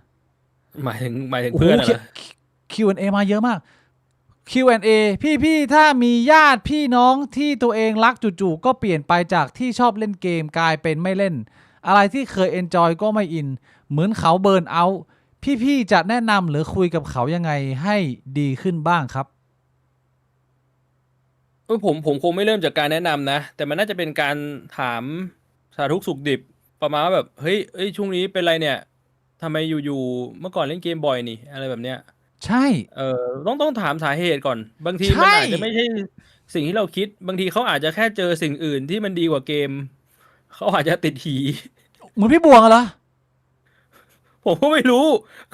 คือ possibility มันมีเยอะ มันต้องคุยก่อน โอเค ปัญหามันอาจจะไม่ได้มีเลยด้วยซ้ำแต่คุณเข้าใจผิด ต้องถามก่อนว่าเกิดอะไรขึ้น ผมบ พี่ อก น้อ เล ง ยว่า ติดหีเนี่ยคือเรื่องจริง คือผมไม่ได้พูดมั่วซั่ว คือบางคนเรามันติดหีพฤติกรรมมันเปลี่ยน ขอบคุณพี่พิษรัตนานะฮะ ยังไม่เจอกันนะพี่พิษกูใกล้กราบแล้วนะกูบอกเลยพี่เป็นสายไหนแล้วครับ ระหว่างทำอะไรจนเชี่ยวชาญ กับทำอะไรได้หลาย ๆ อย่าง แล้วข้อดีข้อเสียเป็นยังไงครับ ผมไม่ได้คิดว่าผมต้องเป็นแบบไหนนะ เพียงแต่ว่านิสัยผมมันน่าจะเป็นประเภทที่ทำอะไรไปเรื่อยๆ อย่างเดียวอ่ะ พี่บวงไม่ได้เป็นคนทำเรียนรู้หลาย ๆ อย่างเป็นเป็ด ไม่พี่บวงเป็นสาย แบบว่าลงลึก ใช่ เออ ผมเป็นสายแบบว่าผมเชี่ยวชาญด้านนี้ก็คือ ไม่รู้จะต้องไปดูอย่างอื่นยังไง อะไรเท่าไหร่เพื่ออะไรแบบนั้นอ่ะ แล้วข้อเสียของการเป็นสายลงลึกแบบพี่บวงคืออะไรฮะ มันก็จะรู้แค่เรื่องของที่เรารู้เราก็ไม่ค่อยรู้เรื่องอื่นเท่าไหร่มั้งเรื่องอื่นเราก็ต้องไป ถ้าอยากรู้เราก็ต้องไปศึกษาเพิ่มอีก เสียเวลา แล้วข้อดีอ่ะ ข้อดีคือในฟิลนั้นๆ เราก็จะเป็นผู้เชี่ยวชาญเลยไง ข้อดีของการเป็นผู้เชี่ยวชาญในแต่ละฟิลเนี่ย มันก็อย่างที่เห็นนะครับ ทุกอาชีพมันมีคนที่ประสบความสำเร็จหมด ซึ่งคนที่ประสบความสำเร็จมันก็คือ คนที่มันอยู่เหนือคนอื่นในสายอาชีพของเขาอ่ะ อันนี้เป็นข้อดีของการไปด้านใดด้านหนึ่งแบบสุดโต่งแต่แน่นอนก็การแข่งขันมันก็จะสูงนิดนึง พี่บวงเป็นสายลึกนะ แล้วถ้าผมให้พี่บวงประเมินเนี่ยผมไม่รู้จะประเมินตัวเองยังไงพี่บวงประเมินว่าผมเป็นสาย ยาวชมพูหรือว่าป้านหัวแหลม น่าจะป้านหัวแหลมนะ ก็ดูประสบการณ์พี่บิ๊กก็แบบลองอะไรมาเยอะ พี่บิ๊กหูเคยไปอยู่ต่างประเทศ ตั้งหลายเดือนป่ะใช่ไหมไปอยู่ป่า ลองทำธุรกิจ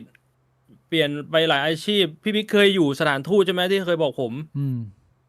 เคยทำงานในธนาคาร ผมว่าพี่บิ๊กก็ทำอะไรมาหลายอย่างมากกว่าผมเยอะ มันก็น่าจะบอกได้คร่าวๆไหมว่าพี่บิ๊กเป็นคนแบบก็ทำอะไรหลายอย่างเรียนรู้อะไรหลายอย่าง พี่บวงรู้สึกว่าผมเป็นสายเป็ดมากกว่าเป็นสายลึก แต่จริงๆอ่ะพอกูว่ามึงเป็นคนที่พอแบบ ถ้าอยากเรียนรู้อะไรก็เรียนรู้เรื่องนั้นจริงจังนะ มันเลยพูดยากไงคือถ้ามึงชอบเรื่องเนี้ยมึงก็จะเรียนรู้แต่เรื่องเนี้ยณตอนเนี้ยแต่ว่าพอมึงมีเรื่องอื่นปุ๊บมึงก็จะไปโฟกัสเรื่องอื่น กูก็เลยไม่รู้อ่ะว่าจะบอกว่ามันเป็นสายไหน ชี้นี่มันเป็นสถานการณ์เดียวกับพี่บวงเป็นเหมือนหมวกแยกบ้านเหรอแล้วพี่บวงตัดสินใจไม่ได้ว่าพี่บวงจะโยนผมไปบ้านไหนอะระหว่างฮัฟเฟิลพัฟหรือกริฟฟินดอร์ ลิสลิน สรุปผมเข้าบ้านไหนเนี่ย ลิฟินดอร์เหรอ ผมเข้าบ้านไหน พี่บวงยังไม่ เข้าบ้านไหนเหรอสลิทลินแล้วกันสีเขียว ไม่ใช่ก็พูดถึงไอ้เหี้ยลงสายลึกสายเป็ดเนี่ยมันต้องอันไหนมึงตอบกว้างๆรวมๆอย่าง ก็ เงี้ย ไม่รู้ไงก็คิดว่ามันเป็นเป็ดแล้วกันได้ไหม พี่บอกว่าผมเป็ดมากกว่านะอืม เชื่อพูดยากผมก็ไม่รู้ว่าตัดสินยังไง พี่บวงคำถามสุดท้ายแล้วไปนอนไหมเพราะว่าพรุ่งนี้พี่บวงเดี๋ยวต้องออกเดินทางไปหาดใหญ่ขึ้นเครื่องเพราะใช่ไหมหรือนั่งรถบขสไป ไม่คือขึ้นเครื่องแต่ว่า อ่า เครื่องอะมันออกตอน5:45 5 โมงเย็น 5 โมงเย็นเพราะฉะนั้นจริงๆก็ควรจะไปถึงประมาณสัก4 โมงครึ่งอะถ้าเซฟอะก็ตีว่าออกอย่างนี้บ่าย 3มันก็คือออกบ่ายอะมันไม่ได้ออกเช้า อ๋อกินข้าวสบายๆนะ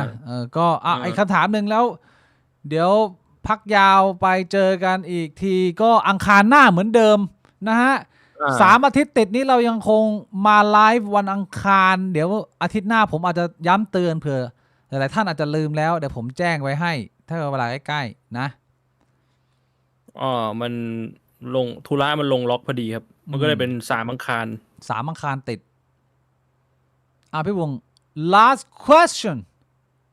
โอ้จากเทรนเนอร์นะจากจันมิงนะ จันมิงเหรอสวัสดีครับจันมิง ก่อนที่พี่บิ๊กพี่บวงจะจากโลกนี้ไปอยากให้คนบนโลกนี้จำพี่ๆทั้ง2 คนด้วยคำว่าอะไรครับ สั้นๆคำเดียว โหยคำถาม เชี่ยตอบเล่นมันก็ทิ้งขว้างอะแต่ตอบให้ดีก็ดูมีพลังอยู่ 1 คำสำหรับสิ่งที่อยากจะทิ้งเอาไว้เหรอ ไม่คือคำเดียวคือเลยพยางค์เดียวเลยเหรอหรือเป็นประโยคก็ได้หรือให้กูแบบอ๋ออย่างเงี้ยทีเดียวมันก็ไม่ใช่ปะวะ อาจจะไม่ใช่พยางค์ก็ถือเป็นคำ 1 คำอาจจะหลายพยางค์ก็ได้อย่างแบบกระดองเงี้ยก็เป็น1 คำแต่ว่า อ๋อ 2 อันนั้นคือ พยางค์ 1 คำเอาไว้ทิ้งคำเดียวด้วยเหรอวะ 1 คำ เชี่ยทิ้งคำว่ากระผมคงทิ้งคำว่า swerve curve เป็น1 คำเหรอ swerve curve อันนี้1 คำนะ ผมนึกว่า swerve curve คือ1 คำ swerve curve คือ1 คำ ไม่ swerve curve กับ swerve curve เนี่ยมันเป็น1 คำแต่ว่าบางทีมันก็แยกใช้กันได้ มันเป็นคล้ายๆกับ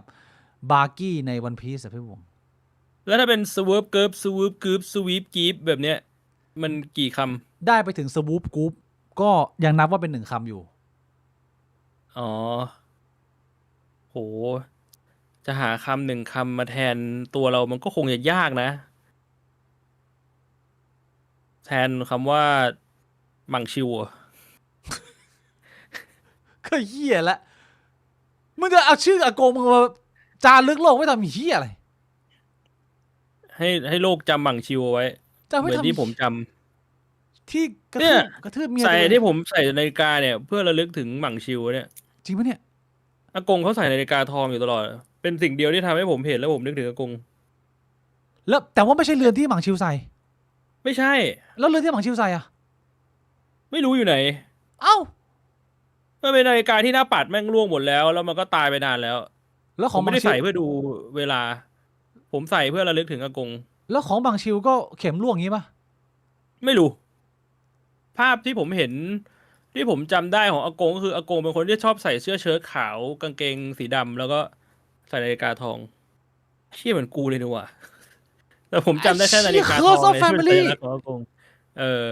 เชี่ยสรุปว่ามันไม่สามารถเปลี่ยนได้ มันเป็ นะ น คนเราอะ คืออากงผมอ่ะมีเรื่องแย่อย่างหนึ่งก็คือเรื่องผู้หญิง คือเขาเป็นคนเชี่ยเรื่องผู้หญิงมาก แล้ว อันนี้มันเป็นเรื่องเตือนใจสำหรับผมอะว่าผมเห็นนาฬิกาก็คือผม ไม่อยากทำเชี่ยกับผู้หญิงอะ เชี่ย นี่เป็นสาเหตุที่ผมเลิกปิ่นแล้วผมรู้สึกว่า ถ้าจะทำเฮี้ยกับผู้หญิงเนี่ย เลิกกันดีกว่า อยู่เป็นโสดดีกว่า อย่าไปทำร้ายคนอื่นเลยขังปีศาจตนนี้ไว้เถิด นาฬิกาเนี่ยมันคอยเตือนผมไว้เอาจริงๆผมใส่เพื่อเป็นแบบสัญลักษณ์ เชี่ยคำตอบดีจัดพี่บวง นี่แหละ อยากให้ทุกคนจำหมั่งชิวไว้ว่าแบบเขาเป็นคนเฮี้ย ตอบคุณมิกนะชัด ซ้อม เจน เมีย นะ ตัวเองแพ้ไปหลายลูกนะ เชี่ย แล้วก็แบบ เมียคนข้างบ้านแม่งก็เอาอะ หมัง โด ชิวน กระทืบอะ เชี่ยหมังชิวแซ่เฮงอะนะ แล้วแบบเมียแบบออฟฟิเชียลที่อยู่ด้วยมี3 คน ก็คือเมียหลวงก็เป็นแม่ของพ่อผมใช่ปะแล้วก็ไปอยู่กับเมียคนที่2แบบก็ทิ้งเมียหลวงไป ไม่รู้ว่าเมียคนที่2เลิกหรือตาย แ แต่ตอนนี้ผมจำความได้แล้วคือเขาอยู่กับเมียคนที่ 3แล้วเรียกว่าอาซาม่าแบบเนี้ยซาแปลว่า3ใช่ไหมซาม่าคืออาม่าคนที่3ตอนนี้ผมรู้จักอากงคืออากงอยู่กับเมียคนที่ 3แล้วก็ทำธุรกิจด้วยกันสุดท้ายก็ป่วยแล้วก็เมียคนที่3ฮุบสมบัติหมดแล้วก็ทิ้งอากงก็มาอยู่บ้านผม ชิมนควรจะมีนิ ก็ ยา คือย เรียกว่า เรื่ กร อ รง มตามทันอ่ะ บ้านมึงนี่มันควรจะเป็นแบบมหากาพย์เป็นซีรีส์อ่ะพี่บวงแบบอยู่ใน Apple Plus อ่ะ เอาจริงบ้านผมอ่ะผมเกลียดอากงน้อยที่สุดแล้ว เชี่ยจริง เมื่ ปะ อก่อน เนี่ย เมื่อก่อนคือน้องชายผมว่าแบบอากงแม่งเขี้ยชิบหายเลยสัตว์เอามาอยู่ที่บ้านทำไมวะ อ่า แบบเนี้ยเพราะว่าพ่อผมมาเล่าให้ฟังตลอดว่าอากงทำอะไรกับพ่อไว้บ้างแบบเนี้ยกับแม่ ผมก็แบบแม่งก็คนเฮี้ยคนนึงแหละแต่ว่ามันก็แก่แล้วอะช่างแม่งเถอะ คือดูสภาพมันก็รับกรรมอะผมคิดงั้นนะผมก็เลยใส่นาฬิกานี้ไว้เป็นเครื่องเตือนใจ พี่บวงตอนเวลาเห็น ว่าถ้าผมทำตัวแบบอากงผมก็คงจะเป็นแบบอากง ถ้าเห็นตอนเห็นอากงอ่ะมันมีภาพสะท้อนเราไหมมันมีความหน้าคล้ายทรงเราไหมเพราะว่ามึงกับหน้าพ่อมึงเหมือนกันมาก แต่ว่าอากงมันมาทรงนี้ป่าวะหรือว่ามัน คือ คนละ หน้า สาย กูกับหน้าอากงมันไม่เหมือนกันแล้วเว้ย อ๋อ อากงกับพ่อกูอะหน้าคล้ายกัน พ่อกูกับกูอะหน้าคล้ายกัน อ่ะ แต่มันเหมือนมันแบบ1 มา 2แล้ว2 มา 3นึกออกปะคือ2มันก็ใกล้กับ1 3มันก็ใกล้กับ2แต่3กับ1อะมันไม่ได้ใกล้กันแล้ว โอเคเข้าใจแล้วเออ เชี่ยชัดเจนนะคุณมิ้งเดี๋ยวเจอคุณมิ้งไม่เจอคุณมิ้ง3-4 วันนะแจ้งคุณมิ้งยังว่าไม่ได้เล่นนะพักผ่อน บอก นะ แล้วก็ บอกแล้วนะ วันนี้เขาเลยจัดเต็มไงเขาบอกเอ้ยพี่เดี๋ยวพี่ไปแบบพักผ่อนเลยเดี๋ยววันนี้ผมจัดเต็มให้ แล้วเป็ ป น ก ไง ติจะเล่นแบบแค่ขาหรืออกหรือหลังวันนี้คือทั้งอกทั้งขาพรุ่งนี้ก็คือกูเดินไม่ได้กูขยับแขนไม่ได้ ขอให้พี่บวงเดินทางโดยสวัสดิภาพ แล้วก็ขอให้ทุกคนอยู่รอดปลอดภัยดูแลสุขภาพกันเยอะๆนะฮะเจอกันใหม่อังคารหน้าเป็นอังคารพิเศษอีก1 ครั้ง1 ทุ่มตรงบิ๊กบวงควงกระดอวันนี้ขออนุญาตไปนอนก่อนครับราตรีสวัสดิ์ สวัสดีครับ สวัสดีครับ